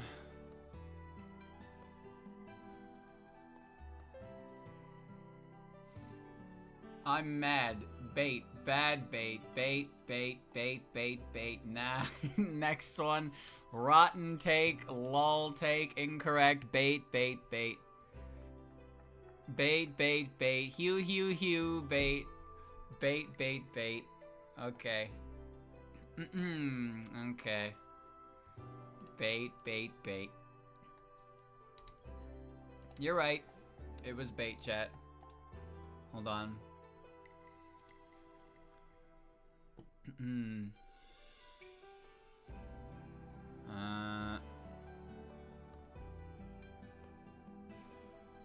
Should be that run, right?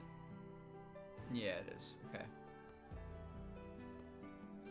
I'm gonna run out of footage. I'm gonna run out of footage. Alright, next.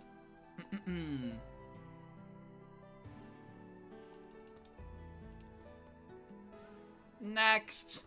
Bang. Lunarians are good characters. Both Toyo and Yorihime are great as villains, as foils, which serve to show off a lot of the reason behind Gensokyo's existence and its politics, even before Toho 20. Oh my lord. Hot take plus true. They're fine, normal take. Hot take, true, hot take. I know this is a hot take. Has to be bait. Hot take, hot take. I'm betting it's bait. Hot take. Hot take. Pretty true. Kinda true. Hot take. Well, chat. It is a hot take. Lunarians are good characters. Nope. Both Toyo and Yorihime are great as villains, foils, which serve to show a lot of the reason behind Gensokyo's existence and its politics. Yeah, but why are they individually extremely boring characters? It's not that you care about them as a character, you care about what they represent for the grand scheme of things. But individually as characters, they suck. They suck. Yorihime is capable of understanding anything she is taught instantly. Toyohime was born with such good luck that she'll never experience hardship in her life. Great characters. Great characters. Yep. Oh, shit, shit, shit. Hold on. Oh, God, okay. Alright. Next. Alice is a boring character with very little to her outside of fandom. From Shinki to Dolls and Pseudo Paradise. Bait for streamer. What? Awful bait. Hot take, blame Zun. Bait, bait, bait. Streamer bait, it will work. Hot take, real. Hot take, wrong. Streamer bait. Well, chat. This is bait. Is Alice a boring character? No. She makes quite a number of appearances in the early stages of Windows, so that's pretty cool. She does have some of the worst fandom interpretations of any character. So there's that. That I will say. I don't think she's boring at all. Not any more boring than most of them. Exactly.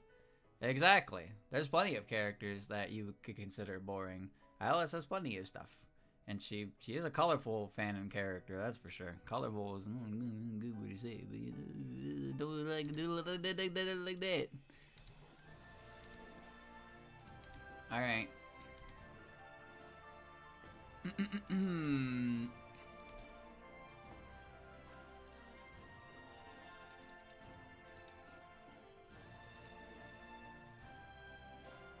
Bang. Stage/patterns with weird gimmicks that kill you on a blind playthrough are not inherently bad design, and the games are blamed too often for the player's own lack of knowledge and experience. These games are designed to be quick and replayable. Work towards solving them in your next attempts. However, there's a part that was cut off, which says honest man's death is beyond saving, though. That's very important to keep to include there, so I'm going to put it.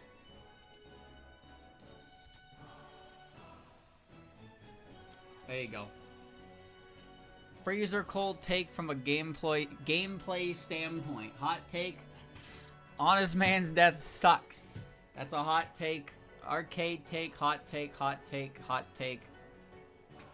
Hot take. Hot take. Bad bait. Real take. Zun said himself some of his patterns are intentionally blind run killers. I don't know where he said that, but this is a hot take. And to an extent, I actually agree with what this is saying.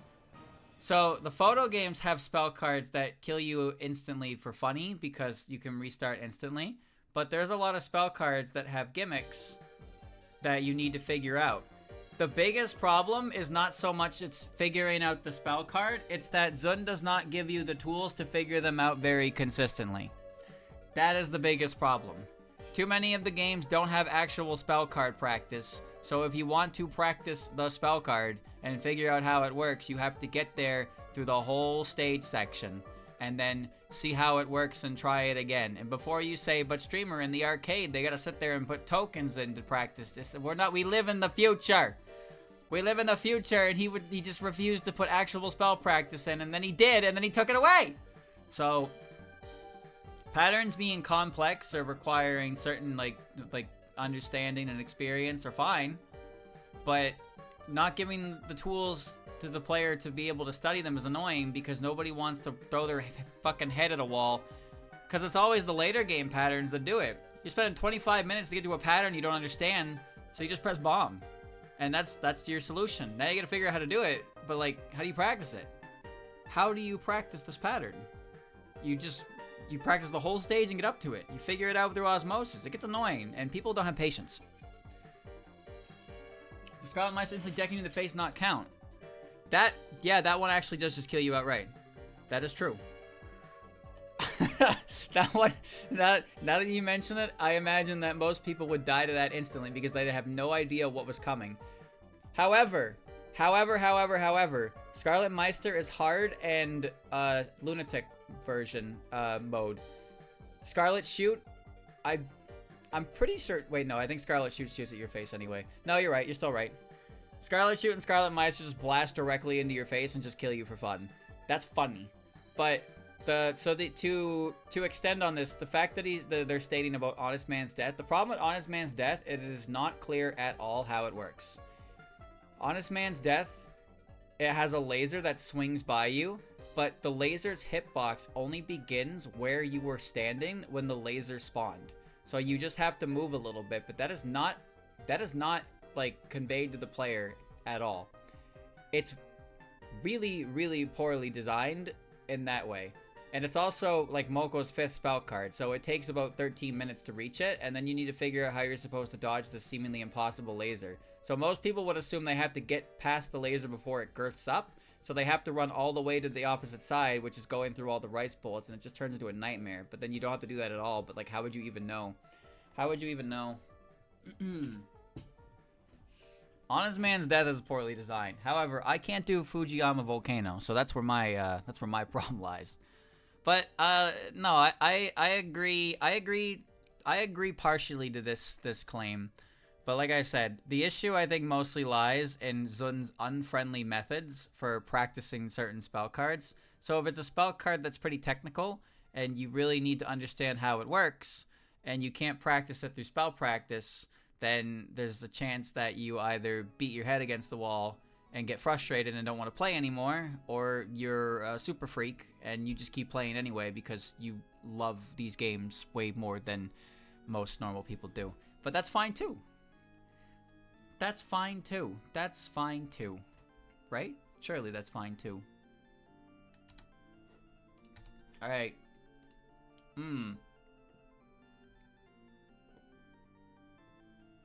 Alright. Hold on. I gotta make sure I copy the whole thing properly. Next. I prefer characters that I don't need to make shit up on the spot. I want an actual character but still have enough leg room for headcanons and theories. I understand it's impossible to do it with the mainline games, which is why I wanted the manga to do that instead, except it doesn't.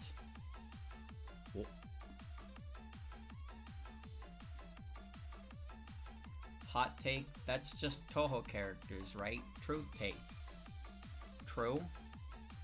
Not bait. Hot take, reasonable take, hot take, bait, hot take. I kind of understand hot take. Hot take, the manga does it though. Hot take, I mean kind of true. Well, this is listed as a hot take, but this is confusing. So, I prefer characters that I don't need to make shit up on the spot. So that's basically EOSD, because EOSD's characters don't have much of anything. But I want an actual character, but still have enough leg room for headcanons and theories. So so you don't want the first thing, but the second thing you want the second thing, but you still want the first thing with the second thing? I don't understand that. He says, I don't want to make shit up, but I want to make shit up. Yeah, right? That's how I'm reading this. That's how I'm reading this. I like characters where I don't have to make stuff up. I want characters where I can still make stuff up. They want to make some shit up, but not everything. But that's every Toho character. But that's like every Toho character. PC98, I guess. PC98 is literally nothing. You have to make everything up for PC98. I don't really get it. Characters that you don't need but don't want to. But every character past EOSD has established lore to them. Obviously, the further in the game you get, the more established lore to the characters. But not every character is super defined. You have to kind of believe your own stuff. EOSD is actually pretty good in the sense that it does give you enough information on the characters, but it leaves enough room for thought to make your own ideas, which is fun. But I like what the later games do by giving a bunch of story to the characters and then expanding off of that story. Usually it's backstory. I think Toho's characters are pretty good. Alright.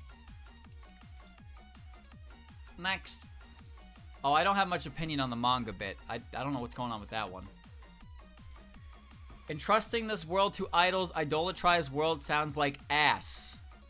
No matter what. Love the name, love the concept. God, the song sounds horrid. That last bit is, I didn't copy and paste, but it's there. Bait, bait, bait, bait, bad bait, bait. Horrendous take, glorp, angry, bait, bait. Hot take, but it's false. Bait, bait. Try better next time. Not gonna get mad. Not gonna get mad. Bait, bait, bait. No, Chad, that is a hot take. That is a hot take. Somebody believes that Eiki's theme, not Eiki, sorry, Keiki. Somebody believes that Keiki's theme sounds like shit. It's bad. Completely factually decrotted. I don't know what that means, but does that what does that mean? This guy has no ears. Well, horrible take. Wait, that's Keiki's theme. Yeah, Idolatrized World is Keiki's theme. Completely devoid of fact. Well, I mean, you're gonna have to track down the guy who wrote it, but you can't do that because it is anonymous, an anonymous statement.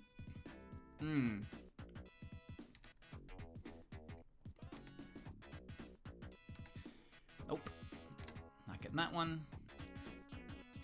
It's so nice when I see one that I can just delete because I don't have to worry about it and I can thin the numbers. On is overrated and annoying.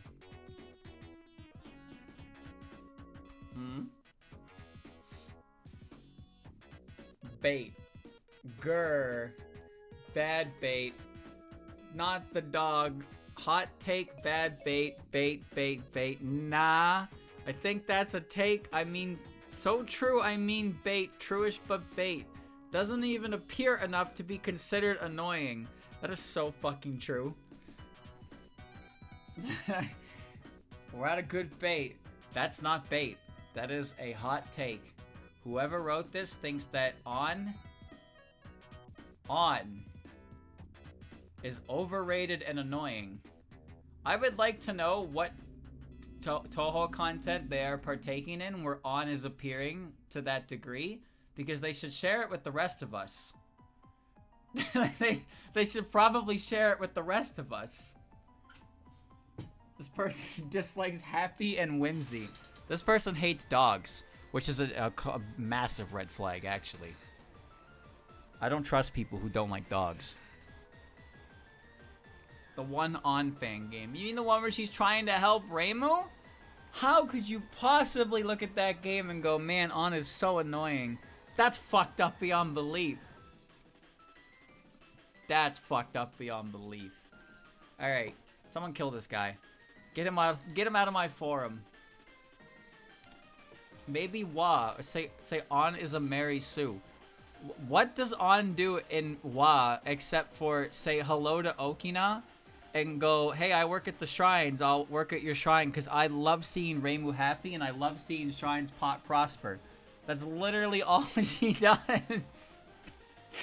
Who is saying this? I don't know. I bet you're from Reddit, aren't you? It has to be. This has to be a Reddit submission. How could it not be?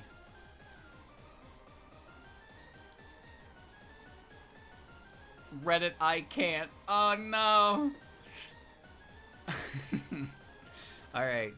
As much as I love Misty as Izakaya for making everyone realize how great Misty is, I do feel like the game overdoes how cutesy she is and how she's able to get along with literally everyone. While it works with what the game is going for, it's not my favorite version of Misty. Misty is a bit brash and kind of punky. She's also a scam artist. But she's also pretty chill when she's working and opening up around others. I can't help but think this game's portrayal just makes her ironically less endearing when you don't see the contrast. Oh. Actual truth nuke. That's a hot take, fair take. Kind of true, even if it makes me sad. You know what makes me sad? My indigestion. Hot take. Just be weird if this was bad bait. Yeah, that's true. Hot take. I actually agree. That's a take. Hot take. Might be spitting. I see the vision. Well, chat, you're right. It is a hot take. It is a hot take.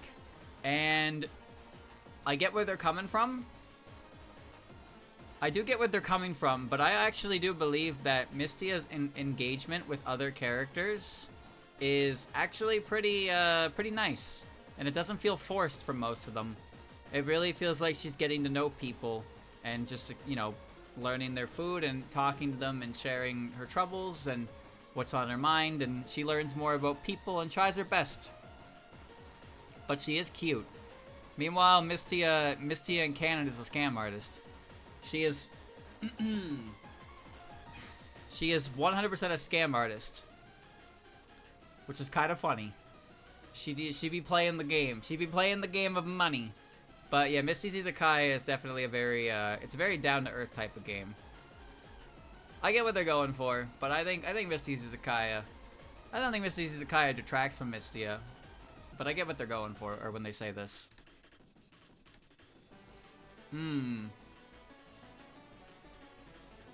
Uh-oh. Uh-oh. Next. Out of all the dog characters in Toho, Momiji is the least endearing and interesting, due in fact because the others actually have spoken dialogue in the games, and it's not like Momiji does much when she's in the written works anyways.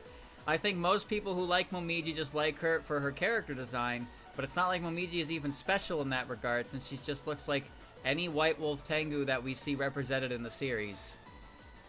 She's not even a dog, she's a wolf, which is a canine. True, hot take, normal take. This is a hot take. Blah, blah, blah, bad bait. Hot take, but literally true. It's a fair take, kind of spitting. Oh no, I actually agree. Another dog hater? That's a hot take, but I agree. Well, you're right, it is a hot take.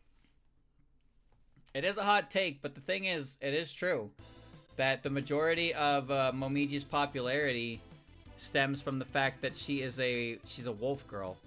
This last bit here about how Momiji is not special.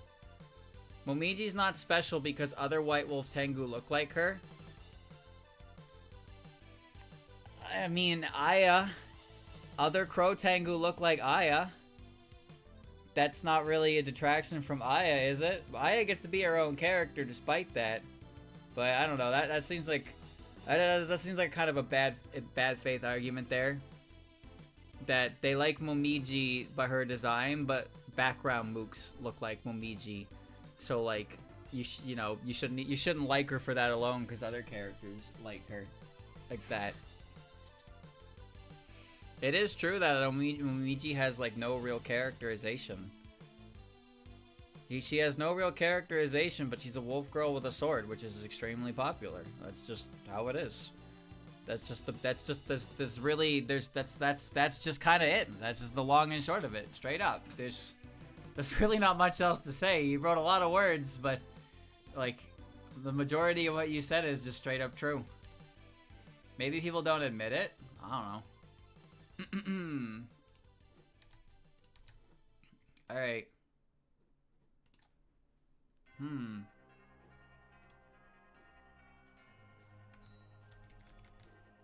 Oh. Oh, fuck.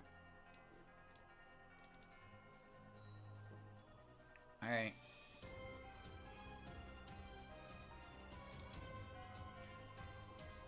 You guys like words? Get ready for words. Oh my god, I can't even read it all. The second worst part of the Toho fandom, second worst, huh? Are those who worship EOSD. It's pretty obviously far from the best game in the series in terms of gameplay. A lot of the cast are practically non-characters. Rumia, Daiyousei, Kwakama, Mailing, and Patchouli are hardly characters until fleshed out later, as is Cirno. And yet EOSD nostalgia causes to crowd the popularity polls out massively and often crowds out more recent characters who never get a chance. It's alright to like EOSD, but there's a huge difference between liking EOSD but acknowledging its flaws, or the fact a lot of the characterization comes from later works, and worshipping the ground EOSD walks on and refusing to accept anything else.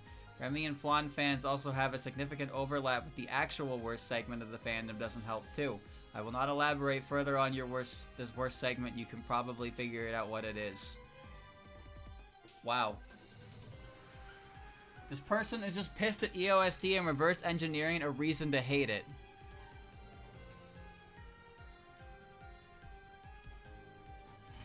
Yeah. Yes. Yes. Yes. But is he wrong though? Yes. Yes, he's extremely wrong. Streamer, is this bad bait? No, this is a hot take. This is a hot take. Mucho texto. There's no way you would write all that if it was bait. Cannot be bait. No, it can't be. No. So this is the part. Okay, so Rumia, Daiyousei, and Kwakama are non-characters. So Rumia is just not a character. Got it. Mailing and Patchouli are hardly characters until fleshed out later. That's all of them. That's literally all the characters in EOSD, is they're fleshed out later. But why are you singling Mailing and Patchouli out? Like, this doesn't apply to Sakuya, Remy. Hell, Flan got nothing. Wait a minute, Flan is basically a non-character. Flan doesn't appear in anything past EOSD. Everything that made Flan popular is fucking fandom. But you're calling Rumia a non-existent character? Where's Flandre? Flandre is a non-existent character. And this part here. Nostalgia causes the crowd the popularity polls out massively. What kind of fuck? What does that mean? What does that mean?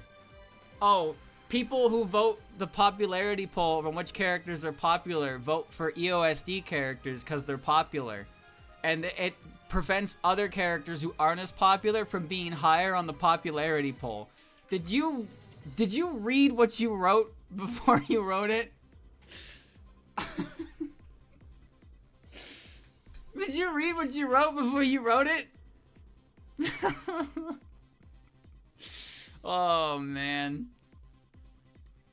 Oh man. There's a huge difference between liking EOSD but acknowledging its flaws, or the fact a lot of characterization comes from later works. That I don't get that. I don't get that. Every Toho character gets developed in later games and later media. They're given stuff to work with in their debut game, and then more of it is worked upon in later games and fandom. No character just comes out immediately in their debut game and is a solved character. That's how can they read what they write before they write it? That's why I said wrote. You wrote this. Oh my. Oh my. All right. Well, that was a big paragraph. So there you go, chat. I've said my piece. You're free to think what you want, but I'm telling ya, if the second worst part of the Toho fandom are those who worship EOSD, the worst part are people who type out paragraphs like this regarding EOSD. Or maybe they're the third one, because I actually agree about the last bit of there, about the worst one being the Remy and Flan overlap. I do agree with that. You are right about that. You're right about that. Alright.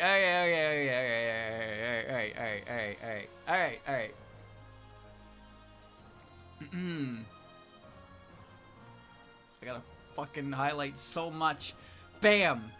Fumos are more lame than Yukuris.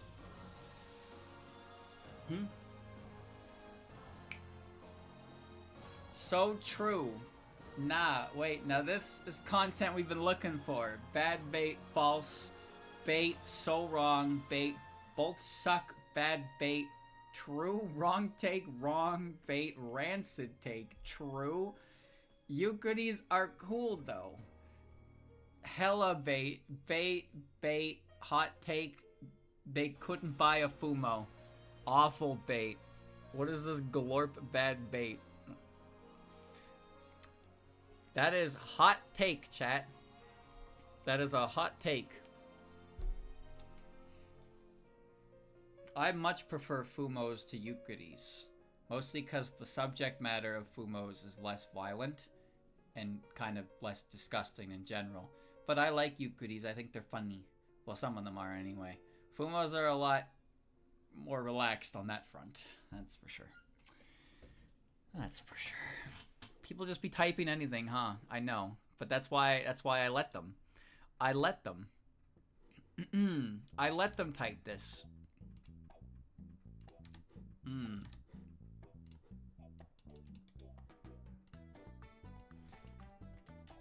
The Gensokyo that the gods loved is kind of bad, and Candid Friend is way better for Nitori.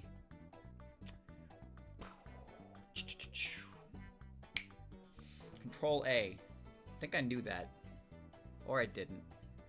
No, definitely a real take, but it's a bad one. Hot take, bait 100%, troll, bait, uh-oh, hot take, bait, thought this was take, not takes. Well, it is a take. But you gotta compare it, right? Come on now. Trope nuke. Nuh-uh, wrong hot take. Well, chat member, all chat member, that is hot take. The Gensokyo the gods loved is kind of bad. No. It's definitely not. Candid Friend is way better for Nitori. Well, fortunately for you, Candid Friend is Nitori's theme. And Gensokyo the gods loved is not associated with Nitori's theme. But it is associated with Mountain of Faith Stage 3, and it's the theme of Gensokyo. And it overshadows Nitori's theme, for sure. But it's not Nitori's theme. Nobody considers it Nitori's theme. Anyway, Candid Friend is a fine theme. Gensokyo the gods love is good. I don't think it's bad. It's definitely not bad. It's not bad. Alright.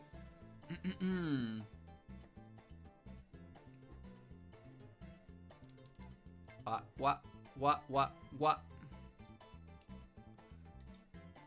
Shit. I tried to right click and it didn't. What am I doing? Ah! I didn't control A again. I believe that Rumia is the best Toho character because she's so simple and has so little lore, but also some very small interesting details that she's very easy to mold into whatever you want her to be in fanworks. I do recognize that I'm saying that a character with little to no characterization is better than characters with fully realized personalities. Shut up. What? This is just true. Streamer bait? So true hot take. Rumia take. So freaking real. So true. Streamer as take. Hot take, but streamer bait. Streamer take. Very ordinary hot take. Rumia's speech bubble. I have to agree. I mean, it's hot take, but I see it. Probably a hot take. That is a hot take, streamer. That is a hot take chat member. That is a hot take. And I don't agree that she's the best Toho character, but I do agree that her simplistic nature and the little bit of lore that is given to her through her omake leads for a lot of creative work for her, which is, I think, a big part of why she saw so much popularity and success. She's very easy to work with, and she's very malleable. Very squishy. She's also stupid easy to draw. That is true. Her design is very simple and very straightforward. She doesn't have any complex clothing design or complex hairstyle. Everything about her design is just very straightforward. So that's very helpful. Man. Man, oh man. In short, I concur, chat member. That is indeed a based take, and you should always remember that take. All right.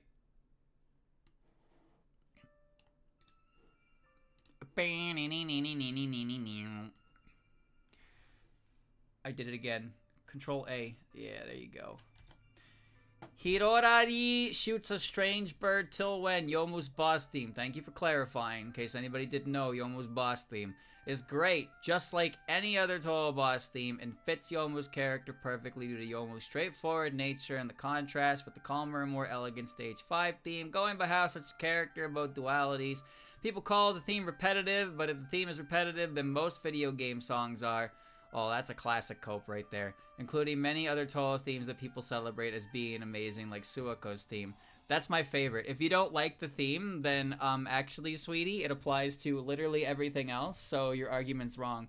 It's like when people say they don't like Yorihime, and the counter argument is, oh, you don't like Reimu either, because they're basically the same character, right? Yeah. Yeah. Yomu's theme sucks! Anyway, chat, please, by all means. This is a cold turkey take. That's a take, but Suako's theme is solid. I don't agree with that statement. I think Suako's theme sucks. True, I'm surprised how many people hate Strange Bird, but then how they went to defend this. Cold take, Yomu's theme is fine. Well, this is a hot take, but no, Yomu's theme is not that great. Yomu's theme sucks. You know why Yomu's theme in Toho 9 was her stage theme? I'll give you a hint. It's because that theme is better.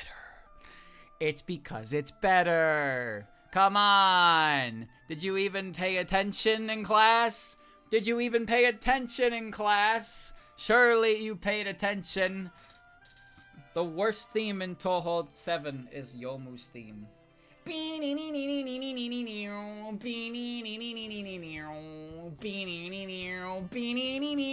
you, Youmu.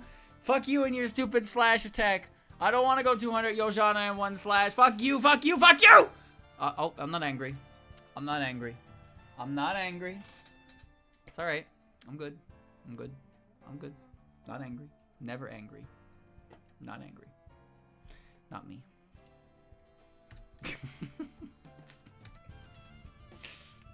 Dude, I remember going for 1 CCs in that game on normal mode. I'd get to Youmu with like 7, 8, 6 lives, and then she'd take 4 of them. She'd take 4 of my fucking lives, and then I would be able to do better on Kyouko than Youmu, but I would always be scared because I lost all my goddamn lives to Youmu, and then I'd play awful, and then I'd lose to Kyouko. Alright. Cha-cha real smooth. Bomb diggity. Next. A lot of the Toho fandom needs to accept that any character that can be stupid is way better than any character that presents itself with the I'm untouchable imperfect mentality.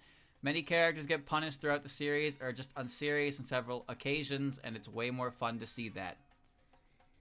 Damn, you think I wrote that, huh? True, true, true, true. Actual streamer take. Hot take, streamer take. Streamer take, true streamer take, nuclear truth take. This is 100% a streamer take. Streamer take. I didn't write that, but it is a hot take. That is a hot take, chat. That is a hot take. And that is a take that I 100% agree with. Characters are a lot more fun when they can be blown up for their troubles. That's why I think Remy is such a strong character, because she carries herself in such a way, but then she constantly gets poked and prodded at. And characters like Zamu are incredibly fucking boring because they're just flawless and they're not interesting in the slightest. So this take is so true you think I wrote it myself, but I didn't. I promise you I didn't. Alright. Ha ha ha. CDS Flandre is better. The old school Gubu innocent Flandre is boring.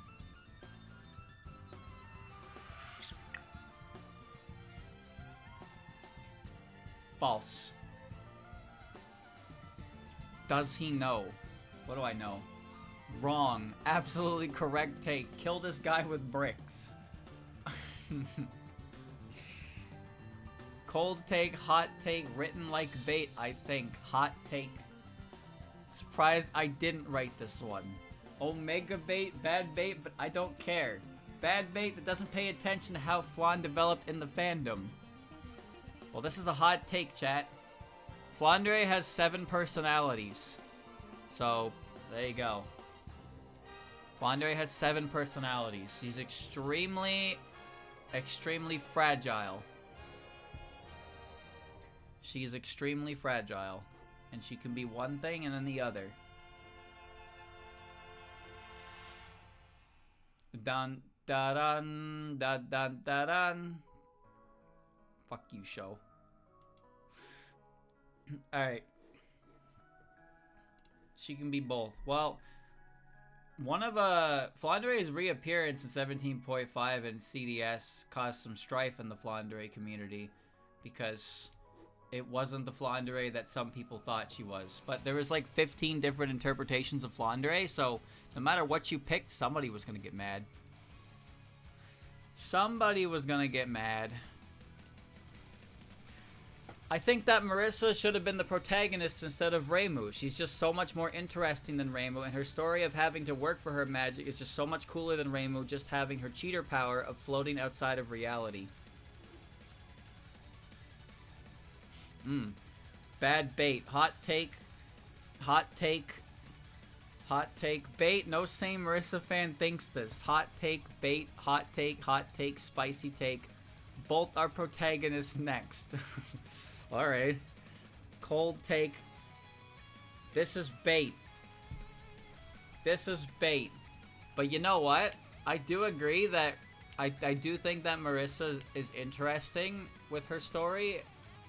And Reimu is not as interesting with her cheat abilities. But I like Reimu more than Marisa, so, you know, take that as you will, I suppose.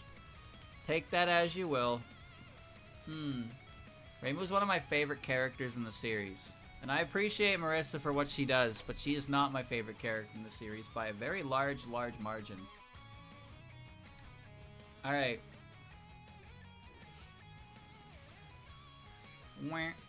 Next. Bang. The constant creation of new characters rather than fleshing out the old ones is completely valid for Toho's world building. Wah. Hoo-wah-ha-ha-ha-ha. Amazing take. Exact opposite of previous take. Hot take. Truth.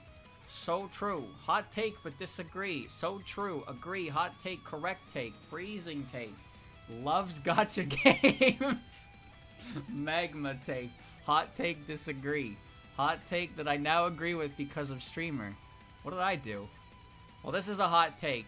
But also, I did say this earlier in an earlier one that popped up, that I prefer new characters for the off chance that we get a character who's really cool and I like them. Rather than sticking a previously introduced character in a game to speak Zun-enese, which is to say that most of the time when Zun's characters talk in games, it doesn't fucking matter what they're saying at all, and it adds nothing to anything at all. So the amount of additional characterization you get from a repeat appearance from a mainline game is negligible. If it's a side game or you know, like a PofV game, it's different. But just throwing a random boss into a game and having them talk doesn't really give you much. That's all. All right. Cha-cha real smooth.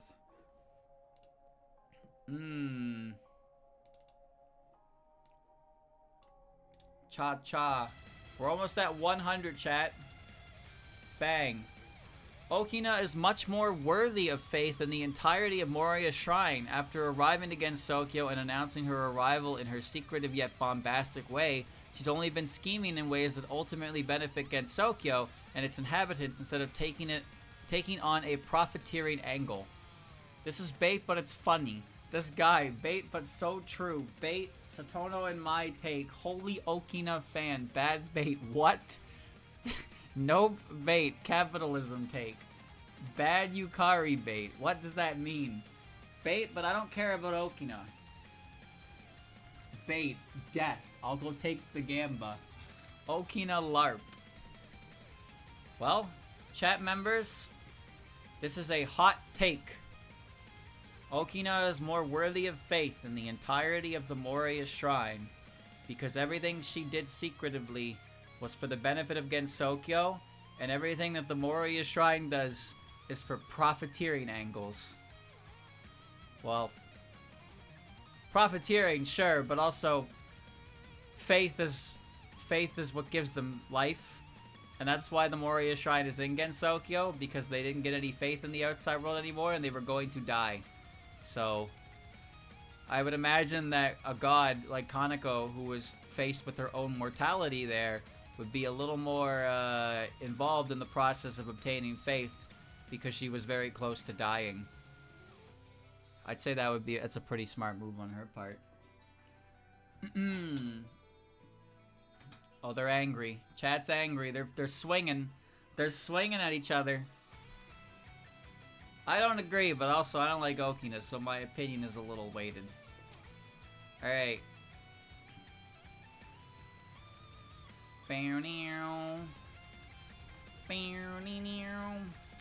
The shift from regular bomb and 1-ups to bomb and 1-up pieces in Toho was the worst game design choice that still plagues us to this day and makes routing in the later games way less consistent than the early Windows era Toho games.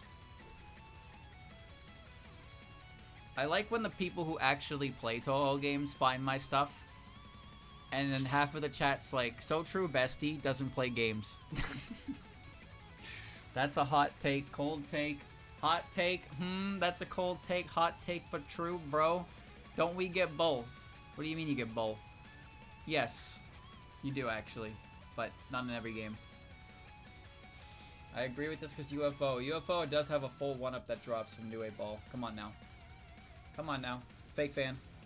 Fake fan alert. Wee woo, wee woo. Well, chat, you'll be happy to know that was indeed a hot take. And to an extent, I agree. I'm no routing machine, but I did think it was a lot more easy. It was a lot easier to understand that getting a certain amount of points or items got you a full 1-up.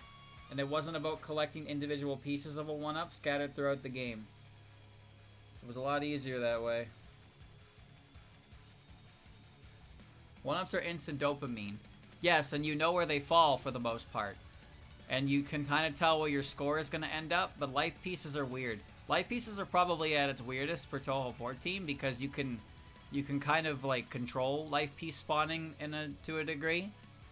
So yeah. But that's also UFO. Some people hated PCB and IM because of the importance of POCing.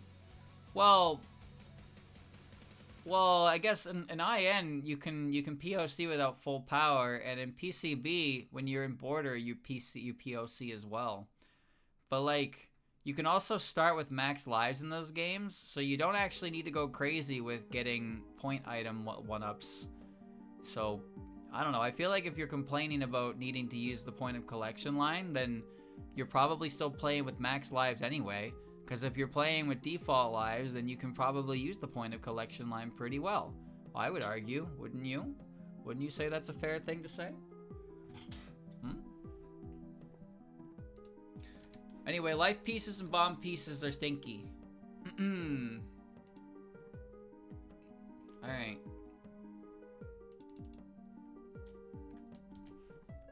Cha-cha real smooth. Bang.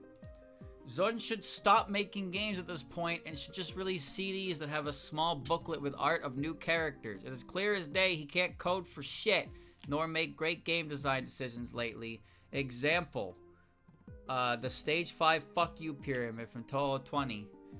Bait, that's bait, spicy bait, hater take, bait, bad bait, but a small amount of truth within. It's a take, but lol mag cause bad. That thing sucks. Bait Fuck You Pyramid was the best. With a name like Fuck You Pyramid, I can only assume it's not the best. Hater for a love of the game. No, chat, that's bait. That's bait. That's bait. Come on now. That's bait. That's bait. Nobody got baited. Nobody got baited. Nobody got baited. We're good.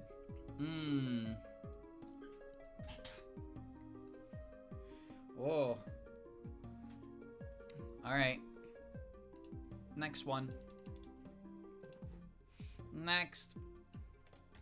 Zun should have just gone for his own gacha instead of letting Lost Word take the reins. Would have been able to cash out easier once the AI hate began. Hot take. Awful take. Okay, that's also bait. What? I don't even know. What is blood waffling about? Horrendous. Bait. Question marks. Bait. Bait. Incomprehensible. Bait. What kind of take is this? Same person as the last one. Bait. You're right. It is bait. It is bait. But I agree with one thing that they said, and that Lost Word shouldn't exist. And that's all I have to say on that regard. Next. You guys like opinions on romance?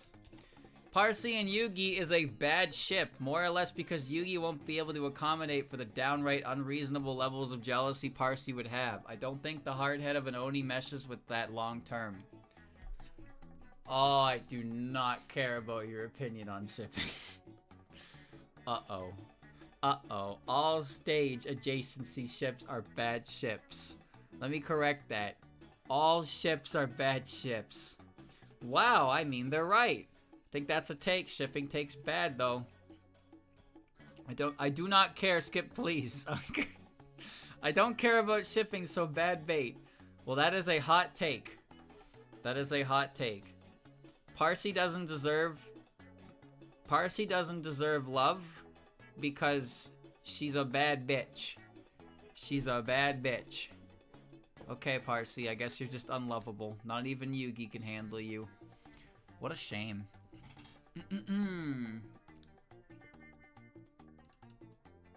Alright.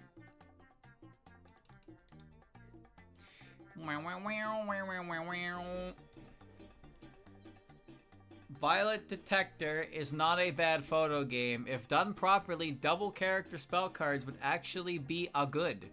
If Zun had gotten enough time to work on it, it would actually be one of the better photo games.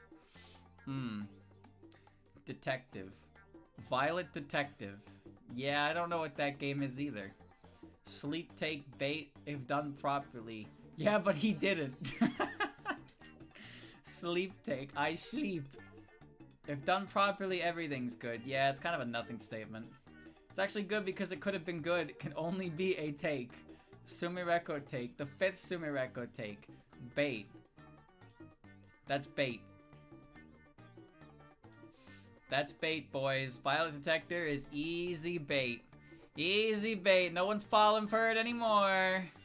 Nobody's falling for it anymore. Game could have been good if Zun actually made it good. I concur with that opinion. He could have made it good if he made it good. Alright.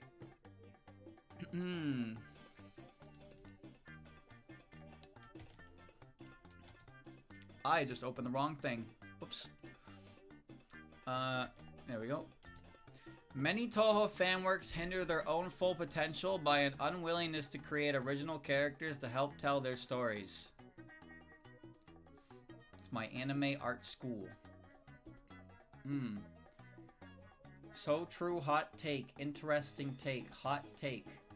Hot take. Maybe interesting. Hot take, but disagree. Bait. No one likes OCs that much. Hot take, and I get it. Spoken like a hot take. That's a hot take, chat. And let me tell you, fuck, I don't agree. I didn't remember Barant. Yeah, he's funny. That guy's funny. Chat, allow me to cherry pick one example. I once read a Doujin that I do not remember any actual detail about what it was, except for the fact that the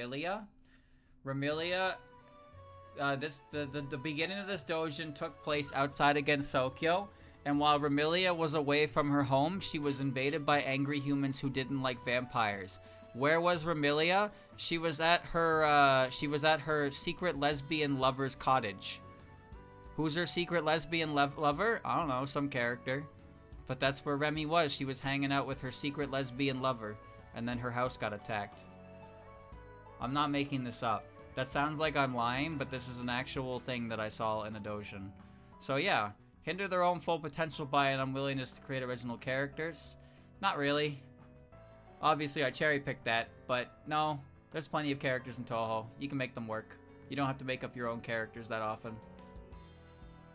You don't gotta do that. Depends. If it's an entirely new thing that's not tied to any existing character, you will need to make stuff up. But having an OC for the sake of having an OC that's how you hinder actual storytelling. That's how you hoard it. Okay.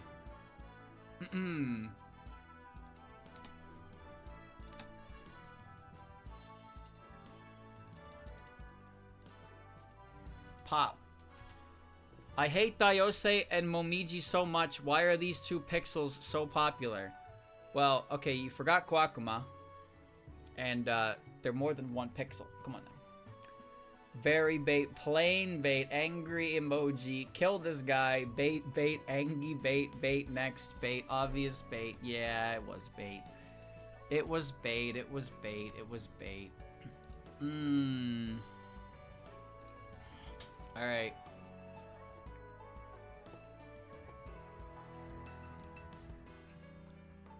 Oh man. Oh man, oh man, oh man.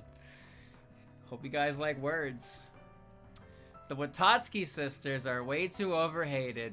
Here we go. Their general smugness and holier-than-thou attitude are not only commonplace in Toho, Tenshi, Miko, Satori, Zamu, etc., but also exaggerated as they do not canonically completely share Lunarian ideology or 100% akin to how Akatiya described the Moon's people.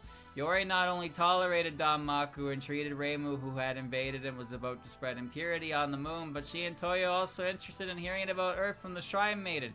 Toyo in Toho 20 showed tolerance, cared for Yuimon, and got utterly embarrassed in the difficult situation she found herself in. The sisters being overpowered is not only completely countered by impurity, but shouldn't even be a complaint in a universe where the most powerful and the weakest can be equals under spell card rules. Hatred for them being too similar to pre-existing Tohos. Toyo is a poor man's Yuko Yukari. Never made sense to me when they're dissimilar enough to stand out, and Toho's full of characters fulfilling the same niche. Tsukumo's and Prism Rivers, Tei and Tsukasa, most fairies. The sisters are far from racist, see a good amount of comeuppance to balance out their smug power, and should appear more often. Using a fan work like Koishi's Heart Adventure as your reason for hating them is ultra cringe, and your take should be disregarded. So here's what I got out of this. Your take should be disregarded. You got it, chat member. Your take will be disregarded. Your take will be disregarded. Well, chat, there you go. Is it a take or is it bait? My take plus burn me. Very good take except for the last paragraph. This is true, but bait. This would be good as bait. The agenda must prosper. It's a hot take. Too much detail. I mean, no way it's bait. Bait, I can't stand the Tei slander. Koishi Heart Doki was brought up, so bait. Hating a character for a fanwork is weird. Poor everyone in Koishi Heart Doki. It'd be neat as bait. Please be bait. Lunarian propaganda, therefore valid. No, this is a hot take. This is a hot take. The Watsky sisters are way too overhated. Cha-cha real smooth, boys. Cha-cha real smooth. My favorite part is the Watatskis aren't that bad because they don't 100% subscribe to Lunarian Lunarian beliefs. You know, they're still there and they still participate in that society and they're in positions of power. But you know, they don't subscribe to it, so they're not that bad. Also, they were really interested in the Earth. Why? Well, it might be because Eren, the only character they give a shit about, is there. It couldn't possibly be for that reason.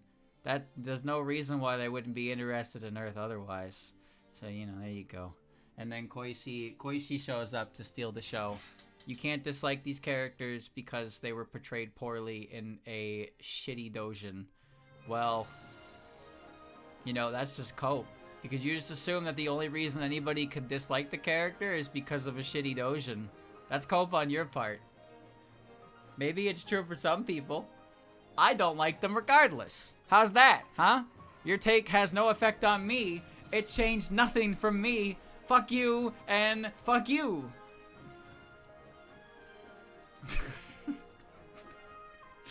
Get your fucking paragraph out of here. Now all you need is 5 words, boys. 5 words. Bang. Yugi is objectively the hottest Toho character. So based. Bait. One guy. This guy likes muscles. Hot take. Objectively, huh? Truth nuke. Well, you know what? Base take. Wrong, but a take. Hot take. Bait. He has awful taste. Base, but that's subjective. Reddit gold. What is a Reddit gold moment here? A literal hot take, though. Hot and muscle women take. This is a hot take. Somebody believes that Yugi is objectively the hottest Toho character. So, the next part we have to ask is what is this particular chat member's favorite artist? Because depending on their answer, that will explain too much or not enough. Which is to say, shut up. Shut up.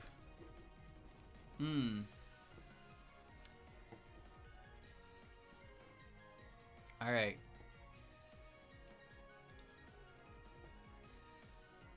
Copy.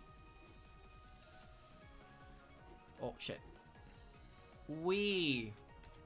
You should almost always take the lighter over the amulet in Le Ball. No good player should have to rely on the 10 barrier, so the amulet is essentially just a brick to be there to look pretty. The lighter, on the other hand, actually contributes to the battle. It also contributes to your overall damage significantly more. Unless you have cards that deal damage with barrier, like some of Reimu's cards, then the amulet can be useful. Branchy take, bad bait, omega bait, ultra bait. Lost branch take. Obvious bait, lull. This is 100% targeted streamer, Lamau. Super bait. You're playing the game wrong. Bait, it's true, I fear. Genuinely is a bait. Nobody takes slider. This is bait.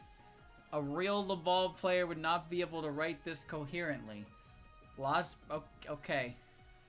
Well, this is apparently a hot take, chat. You heard it here first. No good player would ever take Amulet because 10 barrier is useless. However, inflicting 1 vulnerable for 1 turn is game breaking. It's game defining. It contributes to the battle. Alright, sure. Whatever you say, champ. Whatever you say. Fake person. Not fake enough, apparently. No good player should have to rely on 10 barrier. You're not relying on 10 barrier, you're just getting 10 barrier. I don't need vulnerable damage because on my first turn I'm clicking a bunch of abilities.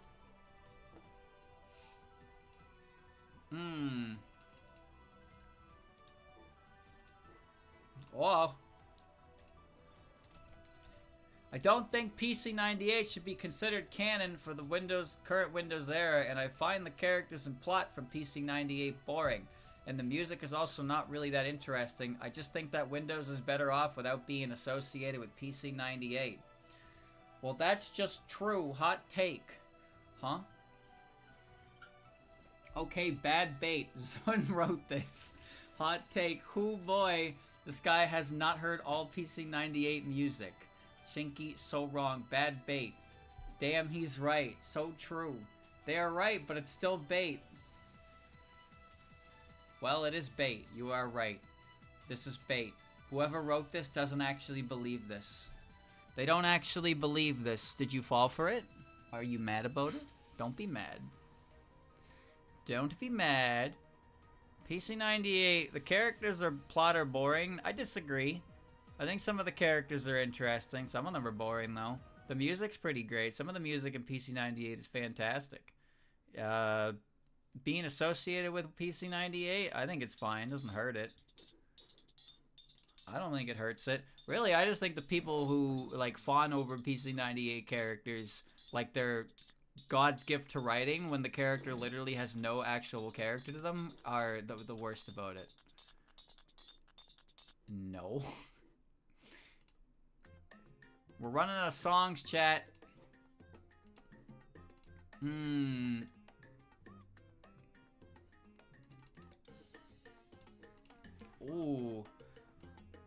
Ooh. If your reason for liking a Toho character is based on a fan interpretation that takes heavy liberties with regards to the original character, even if these liberties don't necessarily break canon, then you're probably not actually a fan of that character. Ooh. Ooh. Hot take. Soul read. Streamer take. What do you mean streamer take? Completely normal take that applies to literally any work of fiction. Bait, but he has a point. Hot bait. Hot take. Bait, it has to be. Hot take. Hot take. Truth new. Some characters don't have enough characterization to use. Searing take. Hot take, but I hate it. World is free like a character for whatever reason you have. Cold take. No truth Scotsman. What does that mean? Absolutely hellish take. That is a hot take, chat. That is a hot take. And they are 100% correct. They are 100% correct. I 100% agree with this chat member for what they're saying. If the only reason you like a character has basically nothing to do with the character in question, you don't actually like the character. You have found a physical design that you like, and you have slapped your OC into it as a skin suit. So instead of making an OC, you put your own idea of a character and an existing character and try to pretend it's a different character. I hate that. I hate that. Oh. Oh. Ow. You pain in my throat. I wish I was hungry, because it would mean my stomach is okay. But I'm not hungry, so my stomach isn't okay. Ow, I'm in pain. Oh. That's alright, chat member. Even if nobody agrees with you, I agree with you. You're right.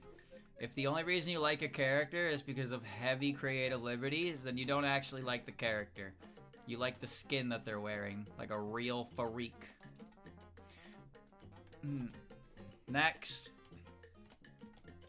The fact that almost all the older Toho games on Steam still cost the same as if they were new is atrocious and a massive slap in the face. Moth 2007 is still the same price of $14.99 USD as Fossilized Wonders 2025, which is something that Nintendo gets shit on for constantly, yet the series apparently gets a pass. Now, I don't think this series gets a pass for it. I don't think anybody is saying that it gets a pass for it. But yes, Nintendo does do this all the fucking time. That's a hot take. Hot take. Facts. Both sides of the coin are equally annoying. Hot take. Well, you're right. It's a hot take, but it's true. Why do these two games cost the same amount of money when they really shouldn't? But that's why we have alternative options in which to acquire our video games. Nintendo tax, yes, but also Toho tax. Are Toho games worth the price of admission? That depends on who you ask. For most people, probably no. Especially if they want to buy them all. That's a lot of money. It's like $15 per game, and there's like 10 games you gotta buy. That's a lot of stuff. I gotta go talk to Sanai. She'll hook me up. She's pretty good about that. Sanai, I need your help. Alright. But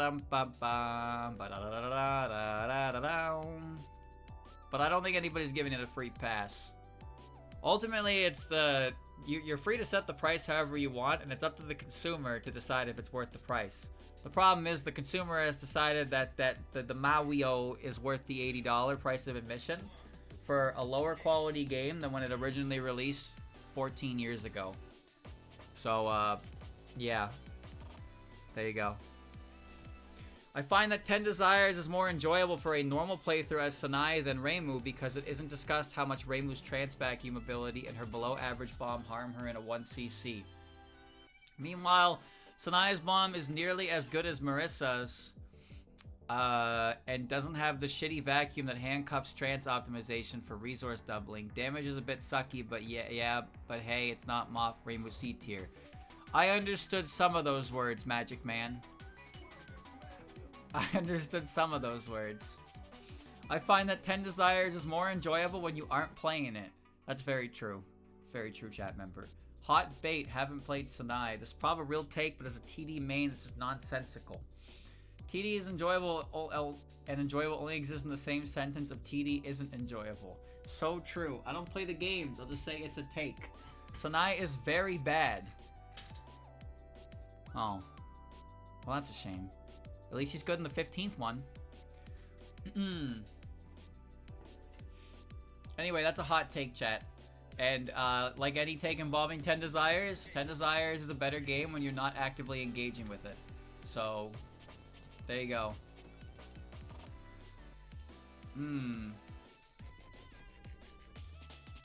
Alright.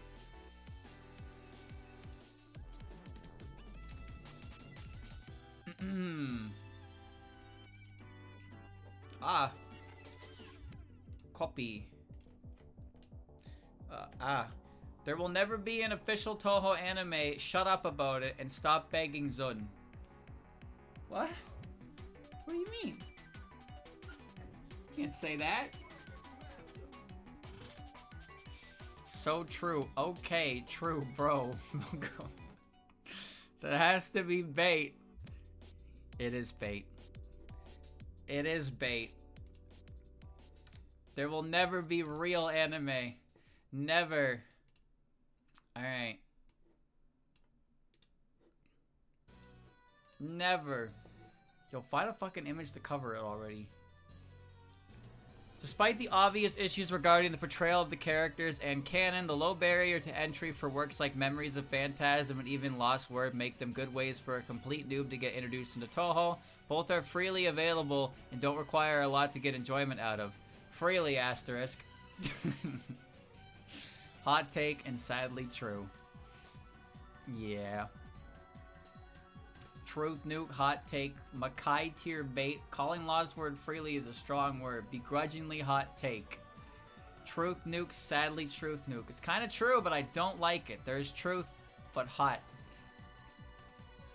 That is a hot take. So allow streamer to weigh in because it's his stream and he's allowed to do that. First of all, Memories of Phantasm is... My main issue with Memories of Phantasm is it's poorly structured. More than anything. And then I hate Lost Word. I don't like Lost Word. And honestly, if your only exposure to Toho is Lost Word and you refuse to go anywhere but Lost Word, then I quite frankly don't want to talk to you. So, you can call that whatever you want, but if your only interaction with Toho is through the gacha game, then I don't want to talk to you. Sorry. Not sorry. You can stay in your gacha game where you hate characters based on how often you pull them when you're going for a rate up banner, and your knowledge of characters is all one-dimensional or straight up fake fabricated personalities from alternate universes. You can stay there. Have your fun without me. I'm good. I'm good. I'm good. I'm good.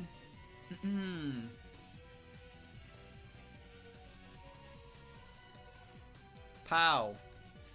Zun shouldn't try to make more characters playable because his track record of shot type balance will probably make them terrible to use.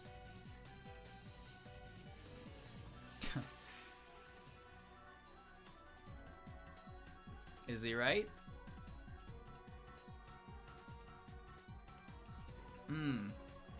Bait, true, bait, based, true, take, bait. Two separate issues there. It's bait, true, but bait, cold take, imagine patches, Zun can't. He patched 19, didn't he? Because he got pounded into it. True, but also sometimes the new shot type is really fun, so it goes both ways. Is it? You think so? This is bait. This is bait. Bait, bait, bait, bait, bait. More playable character, bad because shot type track record bad. But it's bait.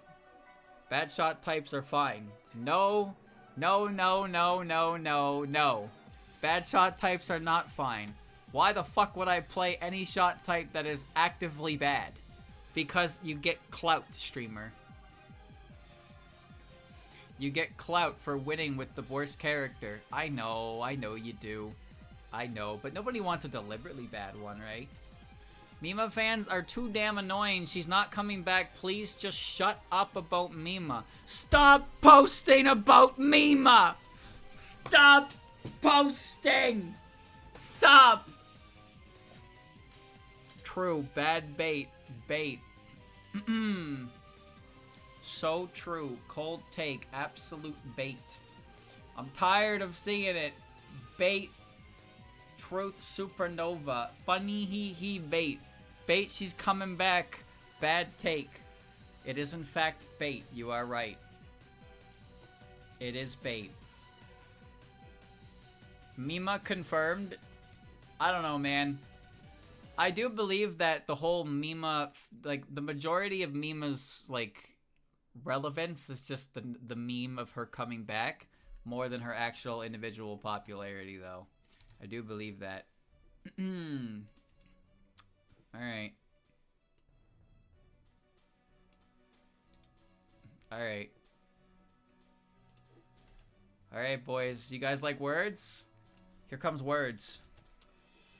Reimu is a terrible character whose only endearing quality is making Marisa a much better protagonist. Marisa's justifiable jealousy and inferiority, which has been shown to feel towards Reimu, Urban Legend and Limbo, for example, had potentially led her to develop a strong work ethic and a love for magic protagonist that's actually compelling.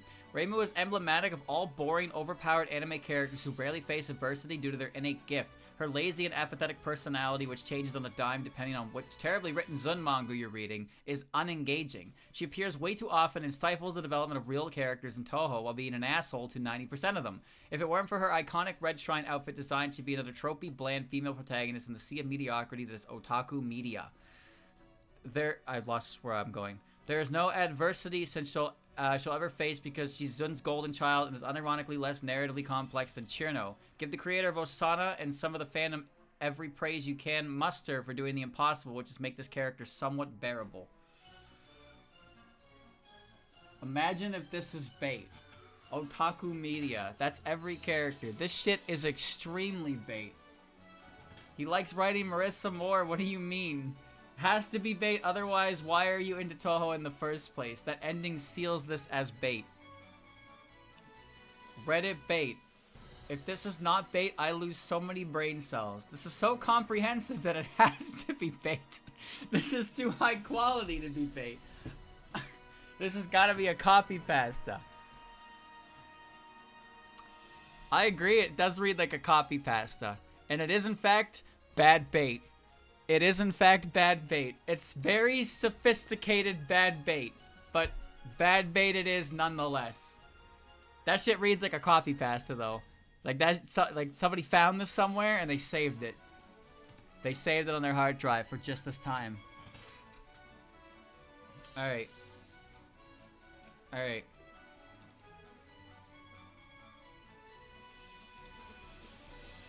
Next.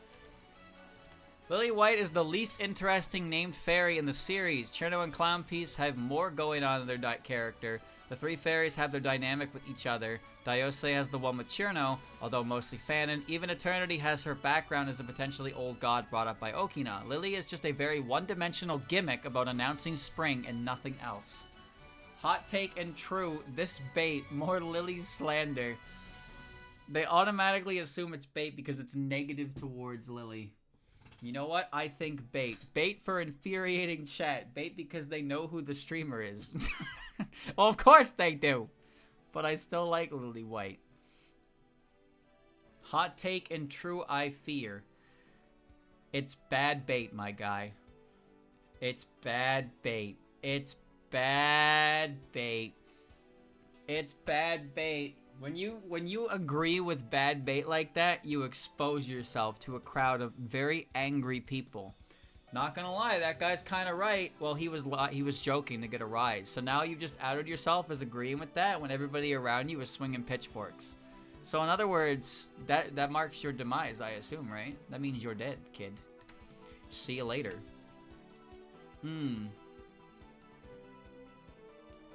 Next. Mountain of Faith is a game I wouldn't recommend at all as an entry point for Toho because of the bomb and continue system. The bomb system being tied to power means it will make patterns longer, which means using another one is more likely, which would snowball a newcomer into bomb spamming through the game, hoping it gets them through without really learning shmup mechanics properly. The continue system making clear in the game without a 1cc a pain, which is bad for someone new at this kind of game in general, especially with fights like Kaneko in mind. I'd say even Toho 6 might be better as a first game because of the obscene amount of the absence of those systems and the ability to use more starting lives despite missing obvious features like a visible hitbox. Well, chat, I read it as obscene. Hot take, and holy shit, he is correct. I can kind of agree with that. This is an actual hot take. This guy is right. 100% agree. Good take. True. Hot take. The Toho 6 part makes me doubt it a bit. Not a hot take. Mild take. Hot take. I'm mad. Hot take. Probably a hot take. I can't see it as bait. True take. Well, this is a hot take. And you know what? This is 100% true. I 100% agree. I 100% agree. One time I watched a streamer play through Mountain of Faith, and they talked about how the game is just press bomb lol, and then they pressed all their bombs and they had 0 power, and they were doing a spell card with no power, and they were like, what the fuck, this game's bullshit, I have no power, I can't bomb. So it was very strange where they were like, this game's easy because you just bomb, and then immediately when they had the ability to bomb, they're like, this game's bullshit because I can't bomb. It's like, what did you expect? What the fuck did you expect? Did you want your cake and eat it too, baby boy? But no, Mountain of Faith's continue system sucks. I've talked about the continue system before. It's bad. And I agree that the bomb system tied to power is kind of a Ouroboros, where you bomb and then you lose power, so things take longer, so you bomb more, and then you just kind of bomb, and then you have no power, and then things take forever, and then you die and get your power back. And the continue system sucks. So yes, Toho 6 I don't think is a good starting game because of its missing aspects. But it is better than Mountain of Faith in the sense that you can actually get you can actually play through the game better and with the higher amount of starting lives and actual continue system. Mountain of Faith is the easiest one. Mountain of Faith is the easiest main shmup game to get legally because 6, 7, and 8 are not available on Steam or anything like that. So yes. That's why Mountain of Faith is the game that all those VTubers will play. If they're playing Toho, they will always play Mountain of Faith. They will get their shit rocked, and they'll be like, haha, look how good, bad at the Toho game. Of course you are, bitch. Of course you're bad. Fuck you. But, it's because of the legal repercussions of VTuber agencies. That's all. Oh, hold on. Copy. Alright guys, time for some more word soup. Bang. Subterranean Animism has the worst extra stage in the series, and I'm tired of acting like it's not. Power bombs with shot types that can't hold their own on low power like in Mountain of Faith. Bosses that are more tanky than an actual tank. Insane reset jail. You don't get your first 2 extend until you start Koishin on 2. A resource system that has you losing extend opportunities upon dying. Meanwhile, LOL-K Extra you can learn grazes, bomb non-spells without losing power, and TD Extra you can learn score strategies of shotgunning and or farming bombing nons for trance that makes the stage much easier. But what does SA Extra have? 15 minutes of misery, despair, and a hype moment in Aura Merchant in Koishi. LOL-K is worse, but hottish take. LOL-K is the worst extra stage in the entire fucking universe. This is a hot take. I haven't done SA Extra yet. Call this guy Among Us sus because they're venting. Aura Merchant. Hot take. SA as a whole is just kind of like that. Yeah, actually, it is. Haha, that last part sold it as real for me. No, that's Story Beast in Wonderland Extra. No, Story Beast in Wonderland Extra is tiring out your hand by mashing shoot and pressing bomb to gain invincibility frames. and then hope that you kill her before she kills you. Anyway, that's a hot take, chat. And I beat Koishi. I beat Koishi. They are right that it's actually really annoying that you don't get your first life until Koishi Non 2, because you get 1/5 of a life piece from each of Sanai's spell cards, and then you have to get through Koishi Non 1 and Koishi Spell 1 to get a full life. And then you have 3 extra lives to work with at that point. So it is kind of resource choky. Great music though. Great music. Never forget the guy who commented, who said, "Don't bother with doing the essay extra until you can at least beat hard mode." And then I beat the extra. And then I beat the hard mode. Ha ha ha. Beating me won't change anything, you know.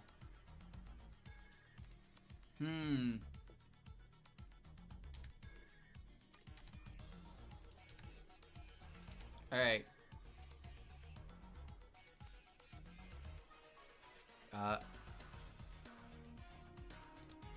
Cha.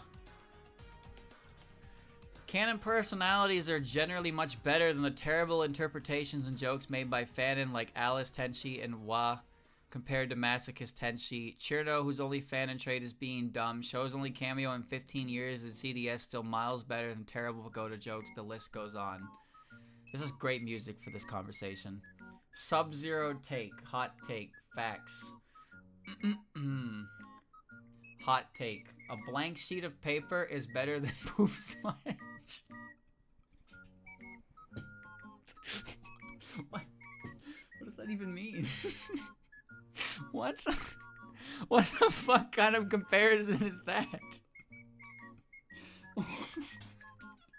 Bro, I don't even know what that means. Alright, okay. Mild Bobby sauce for the less daring? Hot take plus stop caring about this. I can't stop caring. I'll be out of the job if I stop caring. Come on. Anyway, this is a hot take. And I agree to a certain extent that some fandom interpretations... The problem is that when certain fandom interpretations are the only fandom interpretations you get, it turns otherwise potentially interesting characters into tropes that aren't that endearing. Sho is the best example of that. Sho is the biggest example of a character with potentially a lot going for her, delegated to the butt of a joke that isn't very entertaining, and frankly just makes you roll your eyes more often than it doesn't. Alice gets some shit, Tenchi gets some shit, they all get some shit, they all do. Shada-dinky-doo.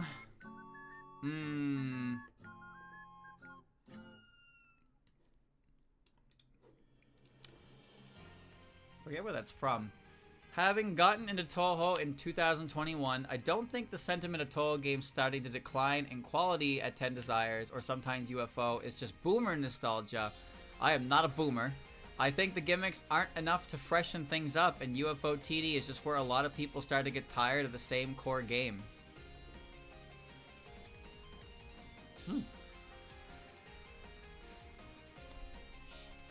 Chat, all you.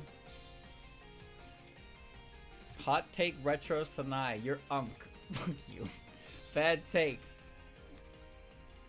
Edwin and unk take. Why are we calling this an Edwin take? What does this even mean? The hell? Why are you posting Edwin?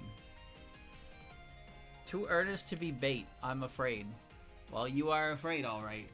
Afraid that it's actually bait and you're wrong. But you're not. It's real. It's a hot take. But I get what they're saying. I get what they're saying. The idea here that they're saying is that it's not so much that the games have declined in quality, it's just that the core gameplay has become tiresome to those who have been playing since 2002. So when new things come out, they're not as engaging because it's not enough to vary up what they're used to, and then it's bad. I don't know. Personally, I just hate most of the newer game mechanics. I don't like 10 Desires gimmick. I don't like UFO's gimmick. I don't mind DDC's gimmick, but I don't like a lot of the individual spell card gimmicks that exist in that game. Lol-K sucks. Hidden Star in 4 Seasons sucks. Wabak is okay.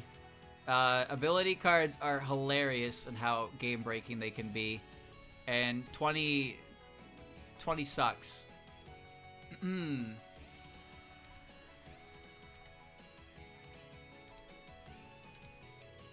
Alright.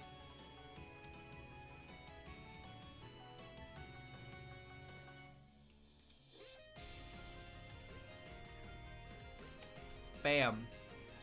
Extra starting lives should never have been a feature. Only 4 Windows games even gave the player the option. EOSD, PofV's penalties actively hinder gaining score for more extends.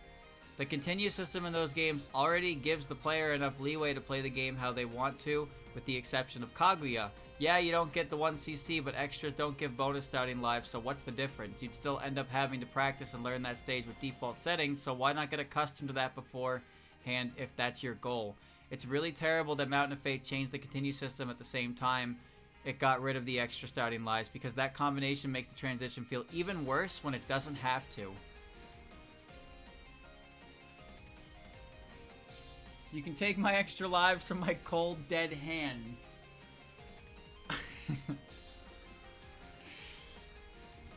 I read like one paragraph. This is bad bait. Hot take. Okay, actually true. Great take.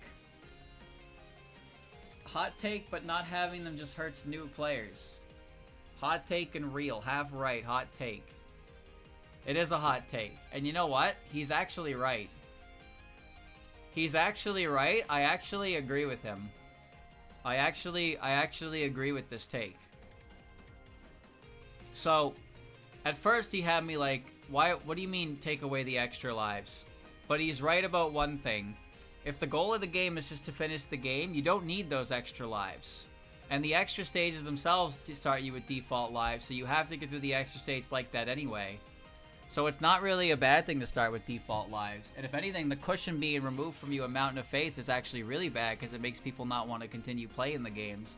But like you went on to say, changing the continue system at the same time of changing the extra life system was really bad, because it meant now you were locked into default resources and you had to keep restarting the stage, which was terrible. So Mountain of Faith kind of ruined it. But I actually kind of agree with what this guy is saying. I don't agree with the whole score penalties cause you to lose extends in EOSD and PofV, because you pretty much cap out those score extends anyway, even with the multiplier decrease from starting with extra lives. But I get what he's saying, the fact that you don't need the extra lives to just beat the game. And if you're using the extra lives to 1cc but doing the extra stage is the same starting layout for resources. So if you're going for a 1cc and you know how it's going to be in the future, you might as well, you know, get used to it early on. So I actually kind of agree with this take. This take has shifted my opinion a little bit. A little bit, but a little bit all the same.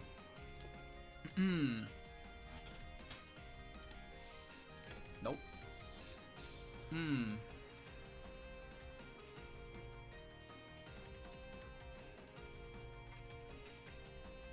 AV. Most fan-made shoot-'em-up bullet hells are way better than the official games, because they have to convince Toho fans to actually play a bullet hell instead of getting a free pass like Zun does. Bait. Bait. Bad bait. Whoa. Bait. Bait. Bait. Bait. That's bait. Bait. Bait. Bait. Bait. God awful bait. Hold on though. Bait. Bait. Chat. That is a hot take.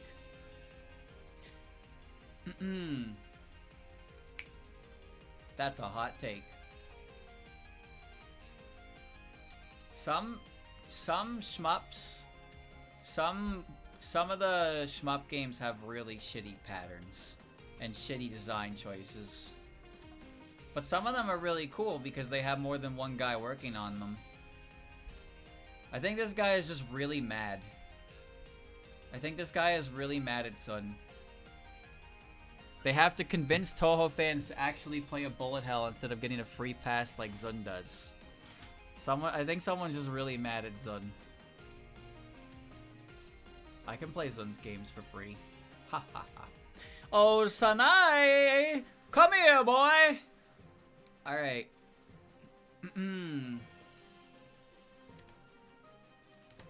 Must be a shmup guy. And what's he doing here? This is a Toho stream. Ha ha ha ha! Ho ho! Whoa! You funny guy! Alright. Kana would be the most seamless character to reintroduce from PC98 into the Windows canon. She's comic relief, is nearly a blank slate, would fit perfectly for Toho's goofy tone compared to characters like Mima and Shinki who would need far more setup in order to bring back effectively.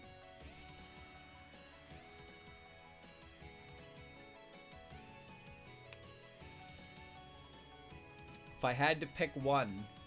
If I had to pick one.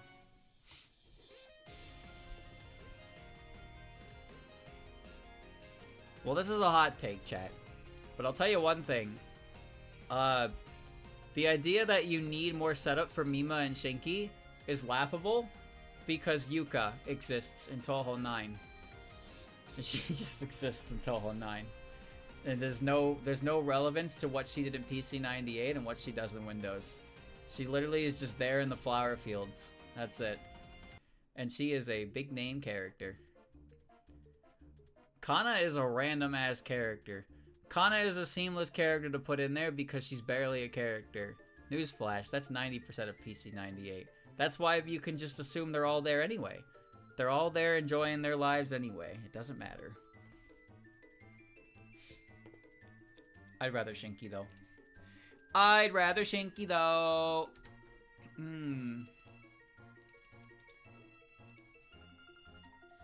Cha-cha. 19 Yuma is better than 17.5 Yuma. Even if it seemed weird, I prefer her without her fangs. It makes her more of a goober. And also, I really like the fork and spoon shirt pins on her dress. Bait. Streamer bait. So true. El Bozo. Truth nuke. Bait. Agree. Nah, that's a super hot take. Pretty reasonable take. Bait. Hot take, but wrong opinion. It's a hot take. Hold on, I can respect that. Poor man's bait. Bait tailor-made for streamer. Well, it is bait. You're right. It's bait. This is bait. Did you get caught? Did you get caught? Did you lose? Are you angry? Don't be angry. Don't be angry. You know, he worded that in a way that actually seemed pretty convincing. I gotta hand it to him. Gotta hand it to him. Could have had me. Could have had me. But he can't because I can see the answer ahead of time. You can't get me. It's obvious that Sharp Teeth Yuma is a defining aspect of her character. Alright.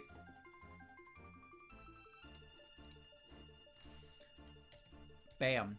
Tsukasa's outfit is probably the least interesting in Toho 18. The rest represents the character better or have more going on. Takane has the camo added to the regular Kappa outfit. Misamaru has her earrings, headpiece, Magatamas on her dress. Tsukasa is just a bland white one piece.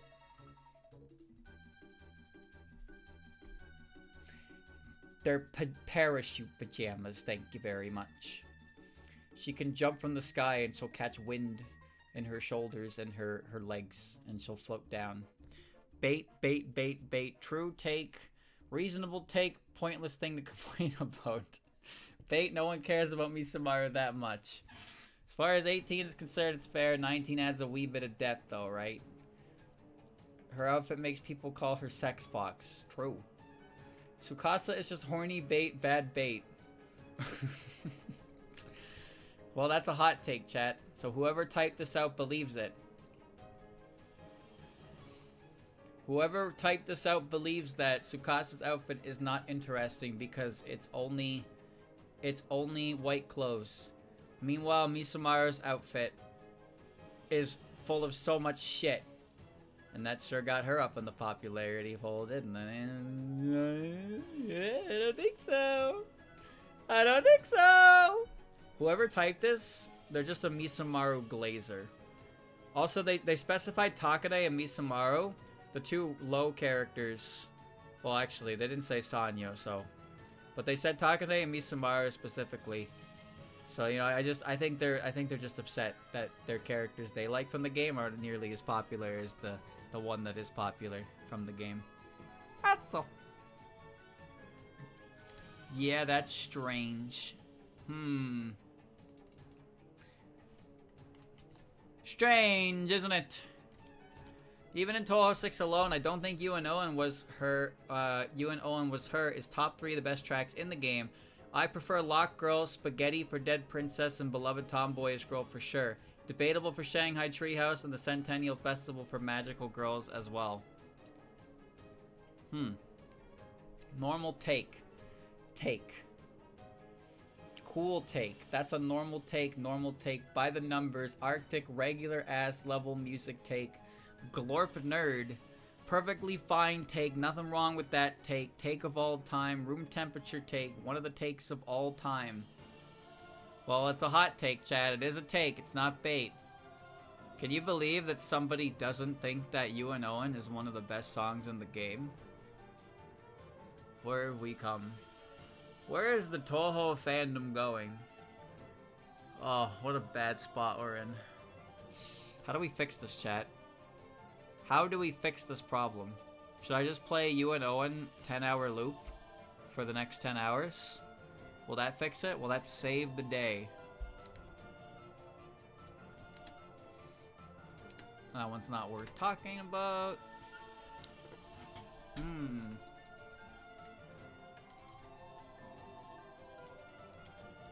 There isn't a single interesting Stage 1 character in the series. They're mostly irrelevant to the game, to the world of Toho, and never have much going on for them. I find them quite forgettable at best. What? Oh, he's angry. Bait. Rumia, consider Yuko. Bait. Yuko hater, bait. Okay, that's bait. Not even Yuko. Bait. Omega bait. Holy bait. Absolutely spitting? Now that's bait. Bait. Obviously bait. It's bait. It was obvious. The bait was obvious. We all knew. It was bait.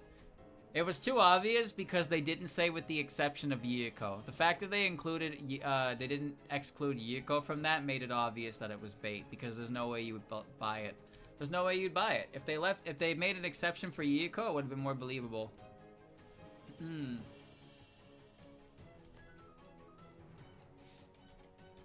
Border of Life is a perfectly fine song and enhances the fight better than Yuko's regular theme.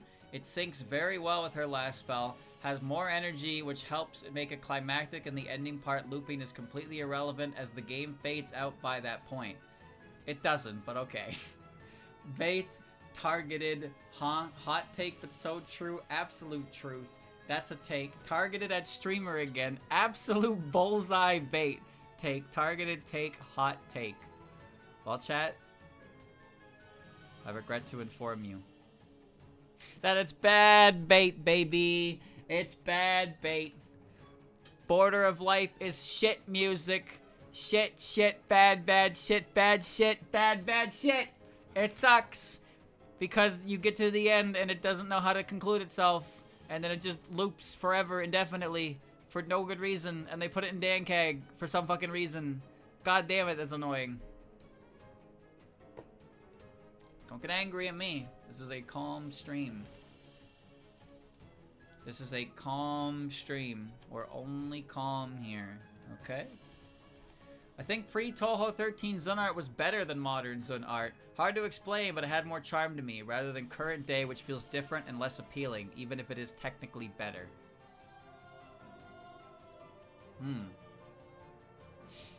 Hot take. I'm not lying. I never lie. Hot take, that's a take. Kind of based, even though I disagree. True, kind of get it. Yeah, that's typical hot take I've seen people say. Ice cold take, regular ass take. Very subjective hot take, but I disagree. Take but bad, hot take but weird take. Disagree. Well, it is a hot take, chat. As much as I'd love to say that there is a charm to older Zun art, a lot of older Zun art is just goofy. It's all charming in its own sick, twisted way. And then Sakuya exists. Oh, Sakuya exists. However, I will say that 18.5 Nitori is one ugly motherfucker. That is one ugly motherfucker.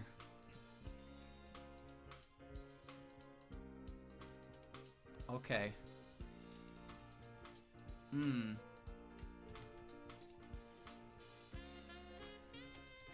The 9 meme is one of the worst things to happen to Toho. It's painfully unfunny, and it did irreparable damage to a beloved character.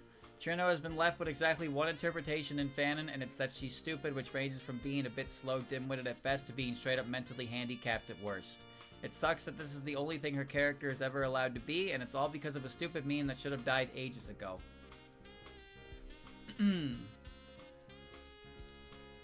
Kinda real. Boo-hoo.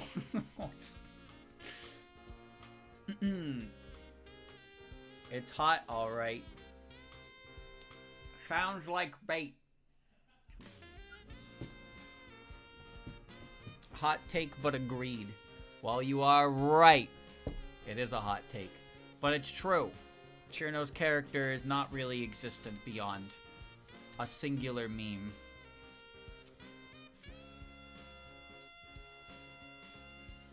Oh my. You guys like word sandwiches?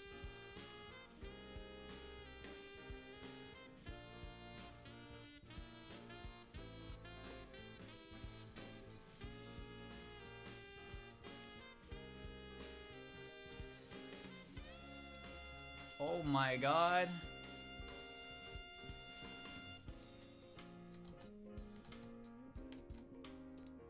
I can't. The fuck?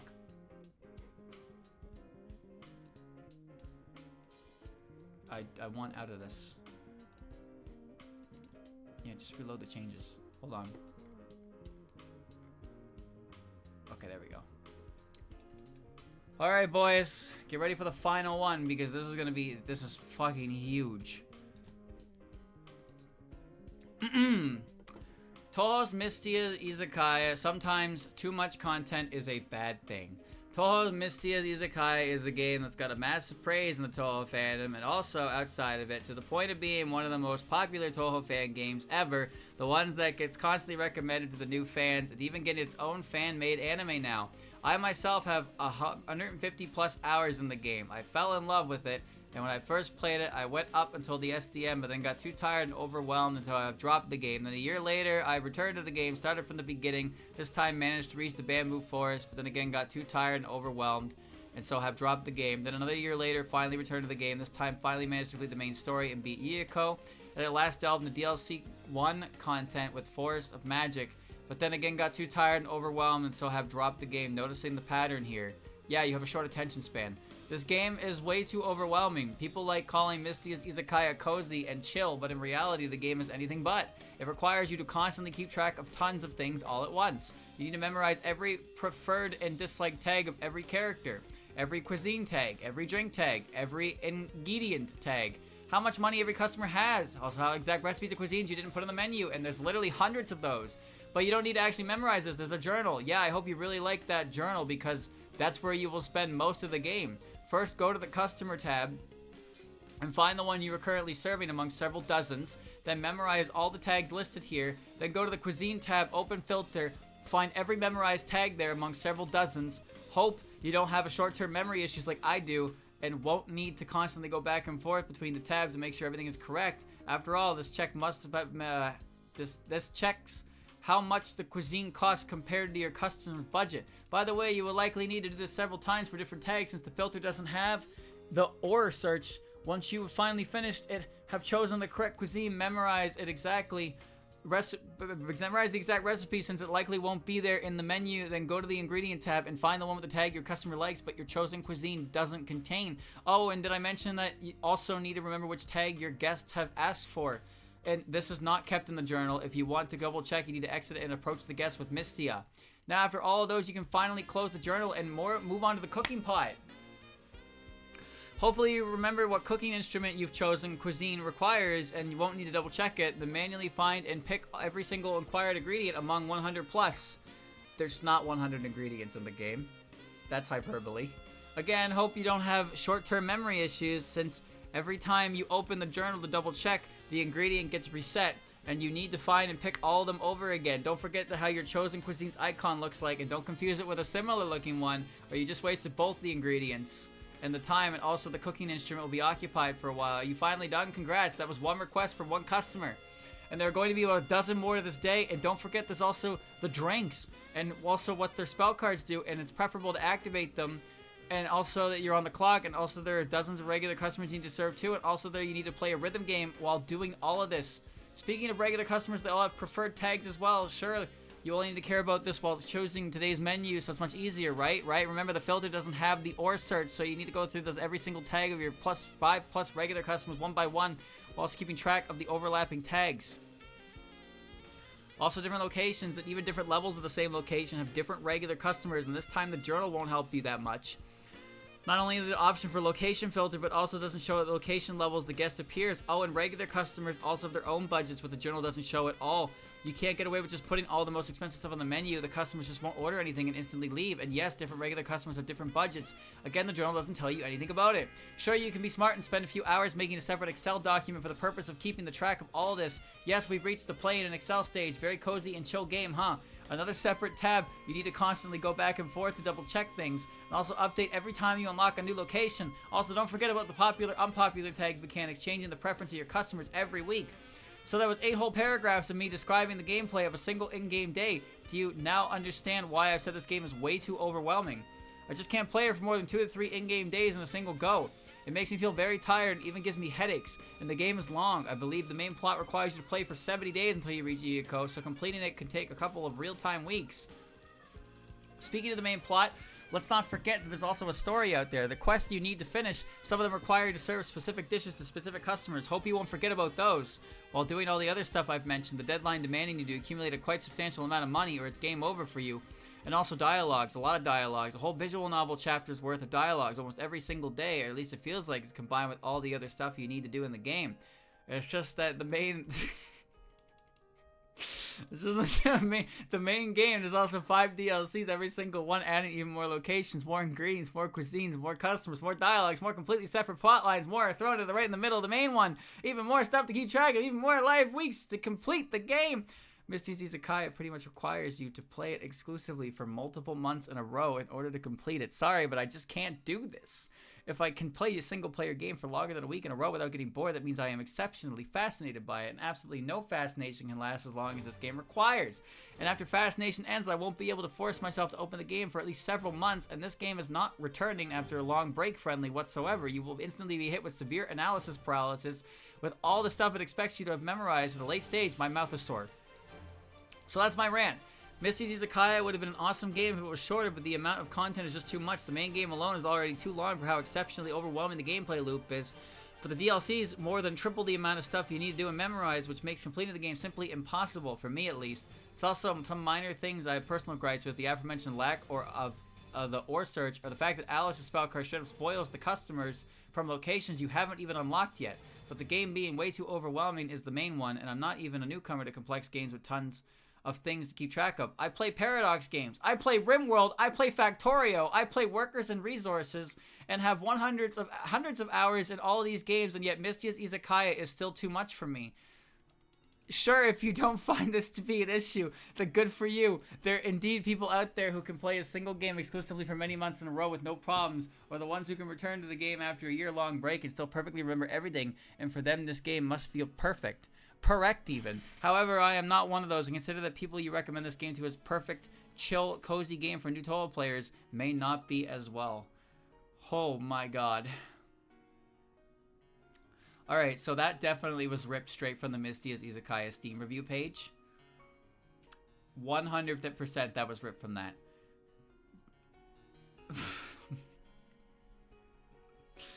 I think my favorite part is the information they got wrong, but also the fact that they says they have hundreds of plus hours in games like RimWorld and Factorio, but they can't handle Misty as Izakaya.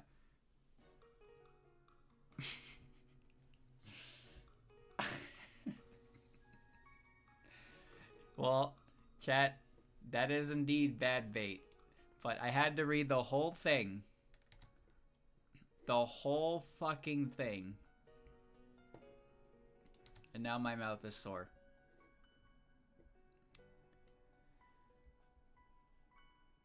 Oh. Chat, there are 733 submissions on this form. And after 5 hours, we have reached submission 140.